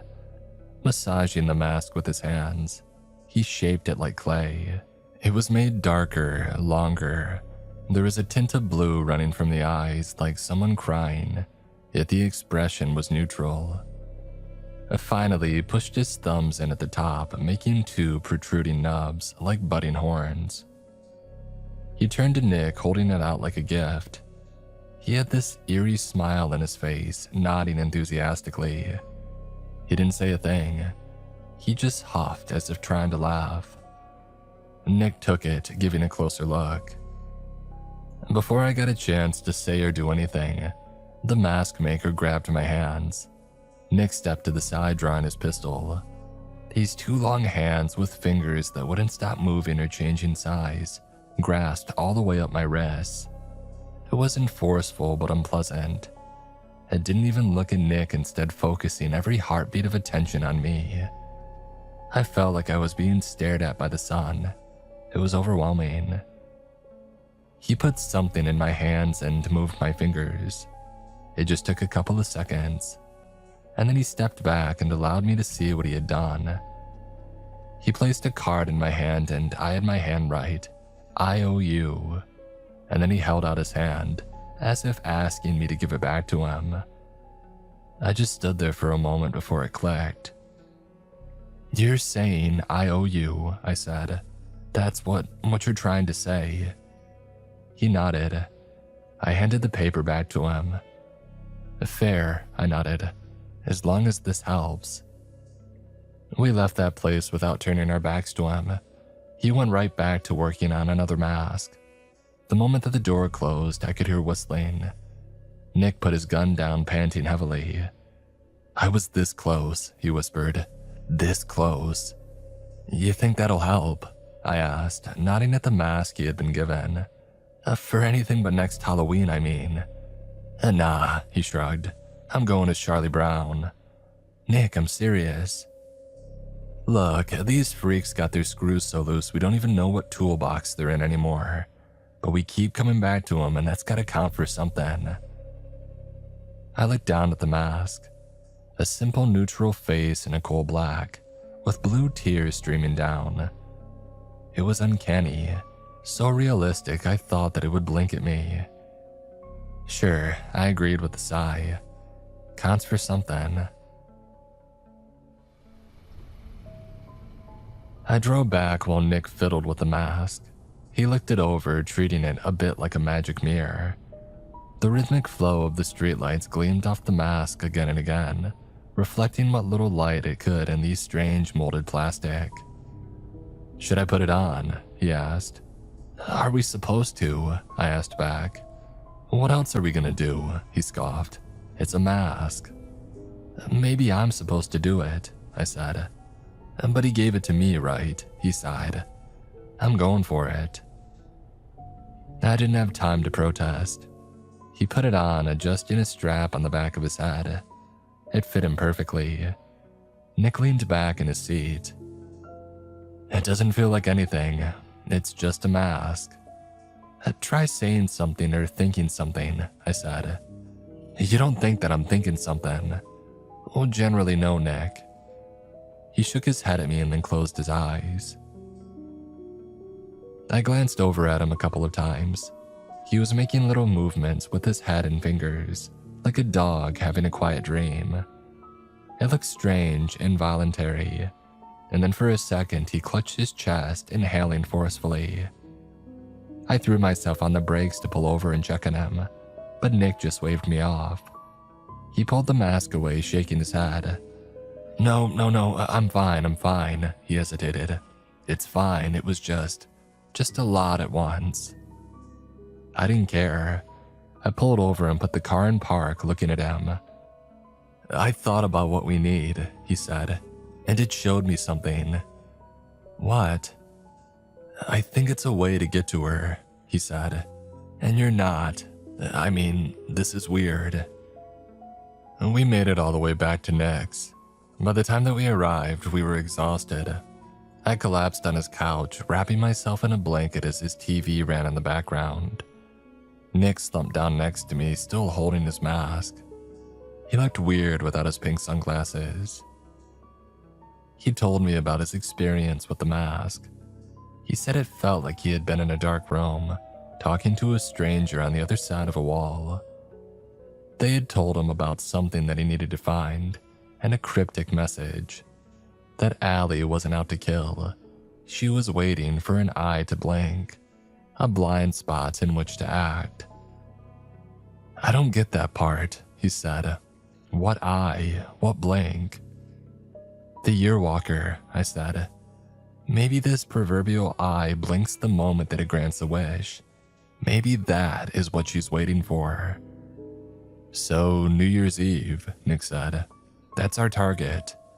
We banking on this. Hey, I don't know, you're the one making out with a scary charcoal oracle face. I am, huh?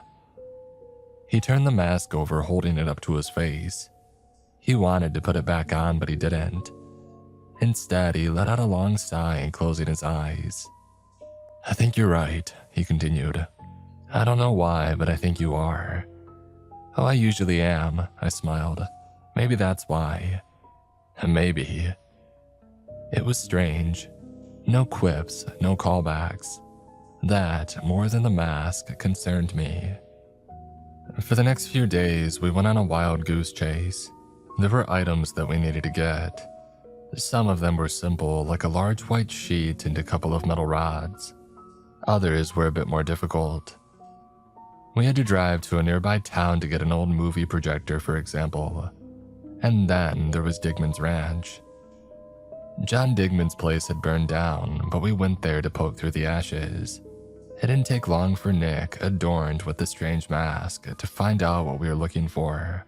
A green metal lockbox in the back of a collapsed building. Looking a bit closer, there was a time-worn plastic title glued to the side. The End of Eternity. By that time, Christmas was just around the corner. Nick and I didn't have a lot of time to think about it, but it was nice seeing the town do something so normal for once. All the shops had little sales and there were decorations in every driveway. Lanterns, candles, and a couple of menorahs adorning the windows. The occasional decorative blue sunflower, some with little Santa hats. All in all, Tomskog was still a town full of people, and people still loved Christmas. Nick got me a laptop. He was tired of me using his computer, I suppose. Funny, that's the laptop that I'm writing on right now. I got him a couple of round sunglasses, but black, not pink. They looked way cooler. I couldn't tell if he liked them or not, but he wore them a lot on his own accord. As the days grew closer to New Year's Eve, Nick had it all set up in his house. A screen, the movie projector, and the strange film. I asked him to double-check the film roll, but he insisted that it was a bad idea. We were gonna play it on New Year's and never again.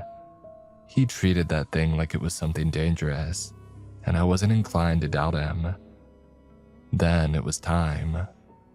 As New Year's approached, the town transformed again. Fireworks were going off at all hours of the day. People were out celebrating and singing in the middle of the day, but I was inside with Nick, clutching my hunting rifle. We were finding Allie and taking her out, and yet I had doubts.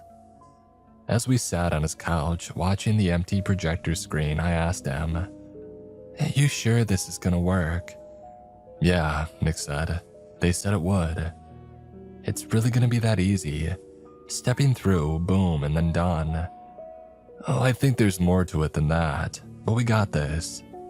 "You mind if I take a peek?" I asked. "I want to know what you know." Nick threw the mask at me with a shrug. "It ain't saying shit," he explained. "It's my mask and it doesn't want to speak to anyone else." I tried it on, but nothing happened. He was right. The mask must have been bound to him the moment that he put it on. It had even started to look like him a bit. The nose was different, the hairline too. I gave it back to him. As the clock crept closer to midnight, I was freaking out. He switched up his clothes from a white sports t-shirt to a black shirt. He said that it was camouflage, but I think he just wanted to look nice for New Year's. That final hour before the ring of the bell felt like an eternity. Nick insisted that we wait. He would flip the projector on and I was to follow him without looking. That was important, not to look. Something about the film was dangerous to see. According to Nick's mask, the film was a sort of gateway to something horrifying, but if you didn't look, you might be okay. But that was the key word here. Might. There were no guarantees. Not anymore. As we closed in on 5 minutes, Nick put away the mask and grabbed his rifle. "Close your eyes," he said. I did. And then the film rolled to life, one click at a time. I could feel the heat of the projector. I could see the changing color through my closed eyelids. Something was showing, but I wasn't supposed to look. Nick took my hand. He was nervous. He took a few deep breaths. "We good?" I asked. "Yeah," he sighed. "We good." We stepped forward. For a moment, I thought that we were walking straight into his living room wall, but after a couple of steps, it seemed that the room had grown larger, much larger. It didn't stop. "Just a little more," Nick whispered. "Keep her in your mind." I imagined Allie the way that I had first seen her at the Hatchet compound. This woman was an educated genius. You didn't get that kind of position at a place like Hatchet without being exceptional. That she had ended up here was, at the end of the day, just a strange happenstance. A long, winding road of bad choices. Maybe this was just another one of those choices. And Nick let go of my hand. "You can look now." And I did. There were no more fireworks, no celebrations, just an alien sky, a ruined landscape, and a distant tree reaching for the moon. The ground was covered in this fine powdered blue and black ash. It had a similar color to Nick's mask. I was glad that he left it behind. That thing creeped me out. "Hold up," Nick said. "I gotta test something." He held up his rifle, firing a round into the air, pushing the casing out to turn to ash, same as the ground. Nick checked the chamber, showing me. The bullet was still there. "The mask said that time works differently when the eye blinks," he said. "She's vulnerable now, huh?" Something like that. We headed towards the tree. It felt like walking through the ruins of Tomskog. I could see the outline where certain buildings had stood, but it was hard to navigate. Was that the corner pub or the supermarket? It's impossible to tell. I found an old piece of sheet metal. It had been pressed into a pattern, but it looked burned. It had a logo on the side. Hammerhead Pharmaceuticals. It even had the blue sunflower logo. I showed it to Nick. Not quite Hatchet," he said, "but similar. It's weird, right?" "Yeah, but what do you expect?" "Hammerhead. Similar but not the same. Well, except for the logo." And time really does move differently in the places beyond. In a second, you can be a mile away. In a minute, you've just moved a couple of feet. It's a space bound by fragmented and infrequent rules, remnants of something that used to govern. By the time we made it to the tree, I couldn't tell if it had been days, weeks, or seconds.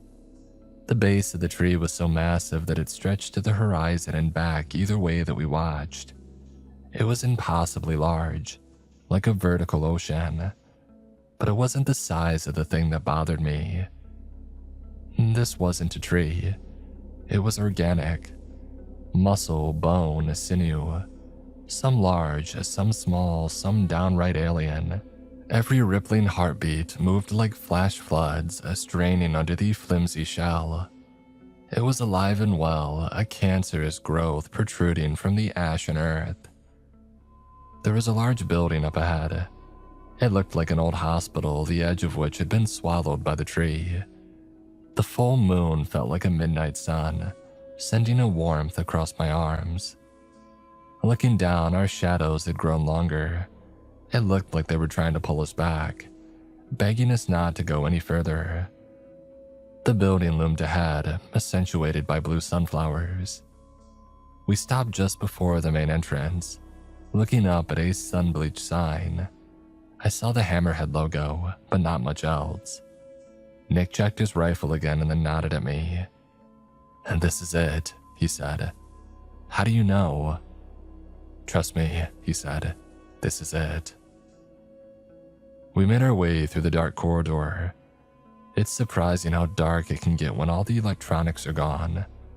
There were no windows and only a vague reflection from the light outside. It was quiet, peaceful. There was a swaying sound coming from outside like shifting winds. It took me a while to realize that it was the pulse of the tree, a force of nature if anything. I found a staircase and we hurried upwards. Rifles at the ready, my breath catching up to my throat. I had a bad feeling and I didn't know if it was coming from my worries, my body, or something in between. We weren't supposed to be there, in so many ways, but this had to end. We were going to Dallas. By the time we got to the top, it was pitch black. I could feel the door handle. Nick was catching his breath too, so I just stopped for a second. I didn't want to go out there. If anything, I felt like turning back and crashing on Nick's couch. We could be in Dallas by the morning. We didn't have to risk it. My mouth blurted out the first thing that it could think of. "Did you really like the sunglasses?" I asked. "Yeah, really?" "Yeah," he insisted. "It was never about the color or the shape. It's the intention, you know." "Intention?" I asked. "What intention?" "You wanted me to look cool." I snorted.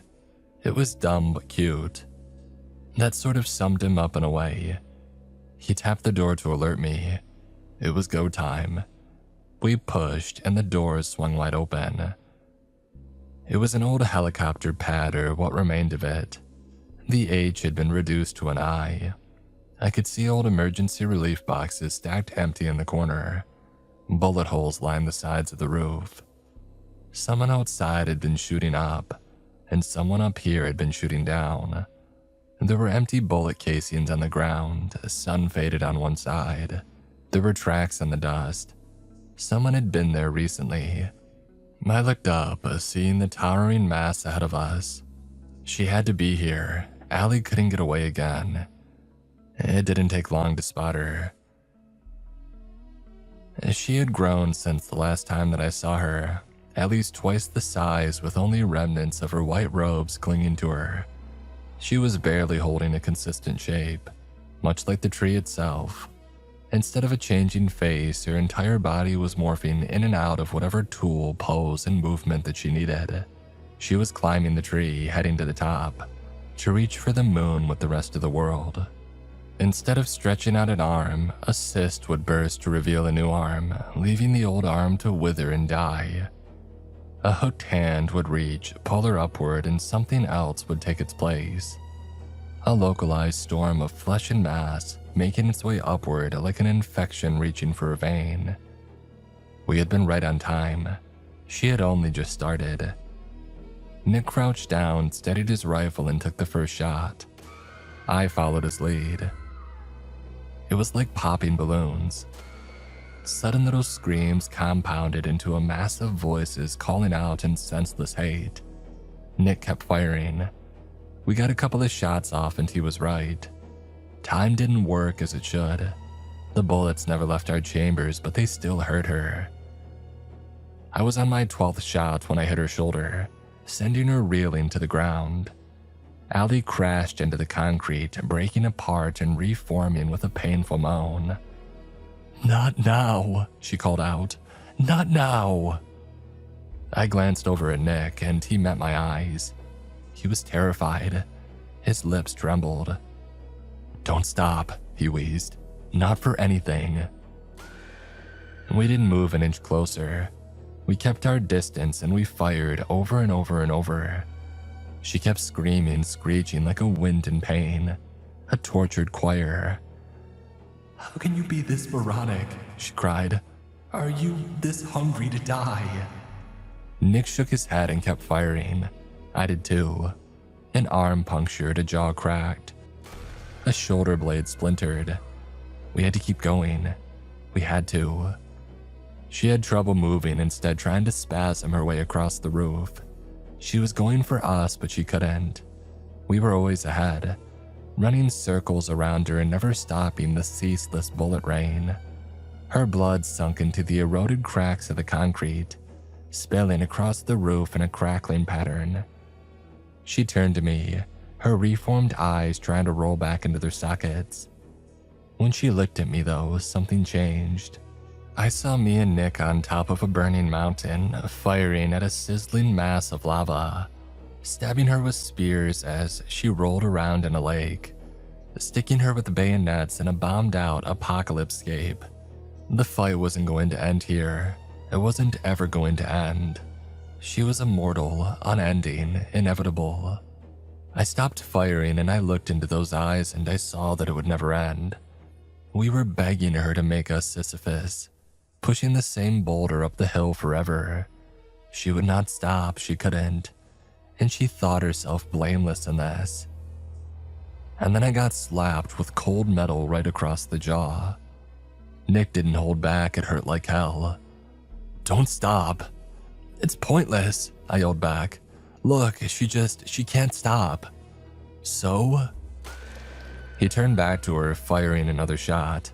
Another and another. A finger flying off the side of the roof. A scalp popping open like an inverted pocket. A hand hanging on by a thread. I felt this darkness sinking into my chest, begging me to just give up. But Nick's voice was louder. I saw it clearer and clearer.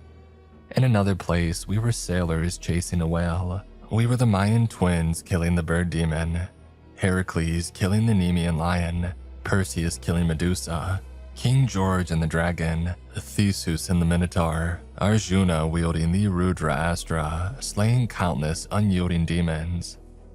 In those places and times, we burned her with fire, acid, and toxin. We pierced her with spears and swords and axes and knives. We used every conceivable weapon, every tactic, every clever trap and trick. But she just did not die. She always found her way back and we would have to do it all again. And yet there I was, I still pulled the trigger. An endless, pointless cycle of violence, desperation, and opposition. She would not die and we would not let her live. Immovable objects and unstoppable forces. For every piece broken, another would take its place. And then Nick stopped firing. I blinked. Looking up, his rifle hung loose at his side. He was smiling like an idiot. He looked at me and then pointed at Allie. She was more of a bullet hole than a creature. She had stopped moving.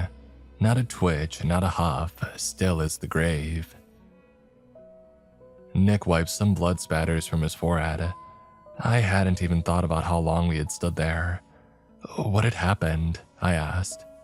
"I goddamn knew it," he grinned. "I knew she was a liar. The mask said that she was a liar, and I felt it." "A liar," I said. "That's it. That's all this is." You've met hundreds of people who are nothing but liars, Nick sighed. How is this any different from someone desperate to get out of a citation? Oh, the arms for one, I said, pointing at the dead body. And the head, kind of. Funny, Nick nodded. Real funny. He sat down and I followed his lead. Allie didn't even have enough blood left to bleed by now. You think we gotta pay the mask guy? Nick asked. You gave him an IOU. We better, I said. I'm kinda done with this. With what? This, I said, nodding to Allie. Done. And Nick nodded, adjusting his black sunglasses. He couldn't help but smile as he did. We just sat there for a moment, looking at half the moon peeking out behind the vast bio tree. The only wind I would feel would come from air being pushed as waves of flesh rolled with an unseen beating heart. I got a good feeling about this, Nick said. I really do. About what? This, he said, gesturing to Allie. I think we've done something here. Something real. Oh, maybe, I said. Right now, I just want to shower. Let's wait a day before Dallas and get some takeout. I had almost forgotten it. It felt so distant, it felt too real in a way. There was this life here with Nick, and then there was that other life with taxes, loans, elections, and rear-wheel drive. Could I really live like that? Could I willingly choose to be safe and warm when I had seen how close we were to the edge? I wasn't sure, but Nick seemed to be. There was a little ticking noise, metallic. I couldn't tell where it came from. I checked the chamber in my rifle, and the bullet was still there. Looking over at Allie, I could see bullet fragments rolling out of her wounds. Tick, tick. I looked at Nick. He was still looking up at the moon. I didn't have enough time to warn him. Something shot out of Allie like a scorpion sting, a second spine coming out of the remains of her jaw. Just a small puncture wound. Right to Nick's heart. I couldn't think, I couldn't scream. I raged for a minute, a second, a day. My heart was skipping beats like a broken record, bursting my thoughts into a desperate static. I threw myself at Allie. The eroded roof collapsed, sending us tumbling into the dark. It would never end. I would be Cain to her Abel, slaying her in the field. I would be Thor, killing and being killed by the great Jormungand, the world serpent. But no matter my role, no matter the place, and no matter the how, the when, the why, we would always destroy one another. And when it happened, it would just continue somewhere else. But she would be back. She would try again. And if I stopped, she would win. For a moment, she wasn't moving. I stepped out of a crater of broken bones and flesh. Allie was already putting herself back together again. This broken place where time was never ending, allowing her to try again and again and again, just like the bullet in my chamber. Something was looking the other way, and down this night and in this moment, the rules didn't apply. I grabbed a cinder block and beat her to a pulp over and over and over. I was screaming at her, begging her to die, not with words but with actions. I didn't even notice that I was bawling like a child. This was it. Me in that pit, that would be it. I couldn't let her win, but she couldn't lose. I've never felt so desperate. That insight into what your reality was turning into, what you had lost along the way, what you could have had if you just kept your mouth shut and looked ahead. I could have just gone to Dallas. I'd had so many chances. I had been such a senseless idiot, just like Allie had said. I had destroyed everything, and now I was gonna have to keep destroying over and over. There would be no end. I couldn't fathom that thought. I couldn't live with it. It felt like my heart was turning an icy blue, begging me to lie to myself. I sat there, beating a dead body with a rock, screaming, like the last wolf howling at the moon, for no one to hear. And then a tap on the shoulder. I turned around. Nick? He had made his way down the stairs. There is a puncture wound straight through his chest, all the way through his heart. It wasn't big, but the bleeding was intense. Of course, she couldn't die here, so neither could we. The mask had called her a liar. She hadn't lied about being immortal. She had lied about there being nothing that we could do. Nick looked me over, checking me for wounds. It was harder than it looked. I was more blood than human. I was largely alright though. "It's okay," he said under his breath. "We're good. We're not good, Nick. We're okay. It's good. Nick, come on, you're..." "Not now." He put his hands on my shoulders and then pulled me in for a hug. I slobbered all over his shoulder, ruining the only part of his shirt that wasn't blood and sweat. I could feel the cold metal on his black sunglasses. I held him tight. "It's okay," he said again. "It's okay. We got this." "We can't stay here forever," I cried. "We can't stay here. We can't be like this." "We can fix this," he said, stroking my head. "We made it this far. So this is it. This is the end of the line, just killing this thing over and over." And Nick chuckled, holding back a sob. "So?" But there was that one thing that neither Nick or I had counted on. Maybe it was a snag in the machine, a deteriorated frame snapping apart, who knows. But as the movie projector in his living room caught fire, something had happened. It felt like falling. I was pulled away, but Nick wasn't. Flashes of white, gold, and black.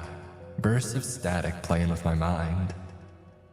The last I saw of Nick was him checking the chamber, holding up a hand in a casual goodbye. He still had his black sunglasses on. In a moment, I was standing in the middle of his living room in front of a blank projector screen. I was dripping blood across his carpet. The projector had tipped over as one of the legs gave out, spreading out what remained of the cursed film as soot on the wooden floor.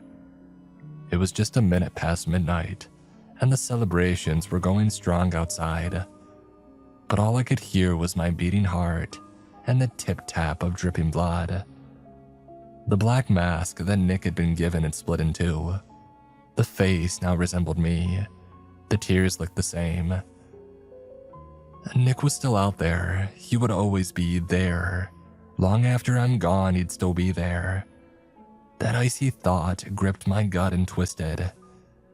I cried myself to sleep on the floor that night, never even getting to the shower.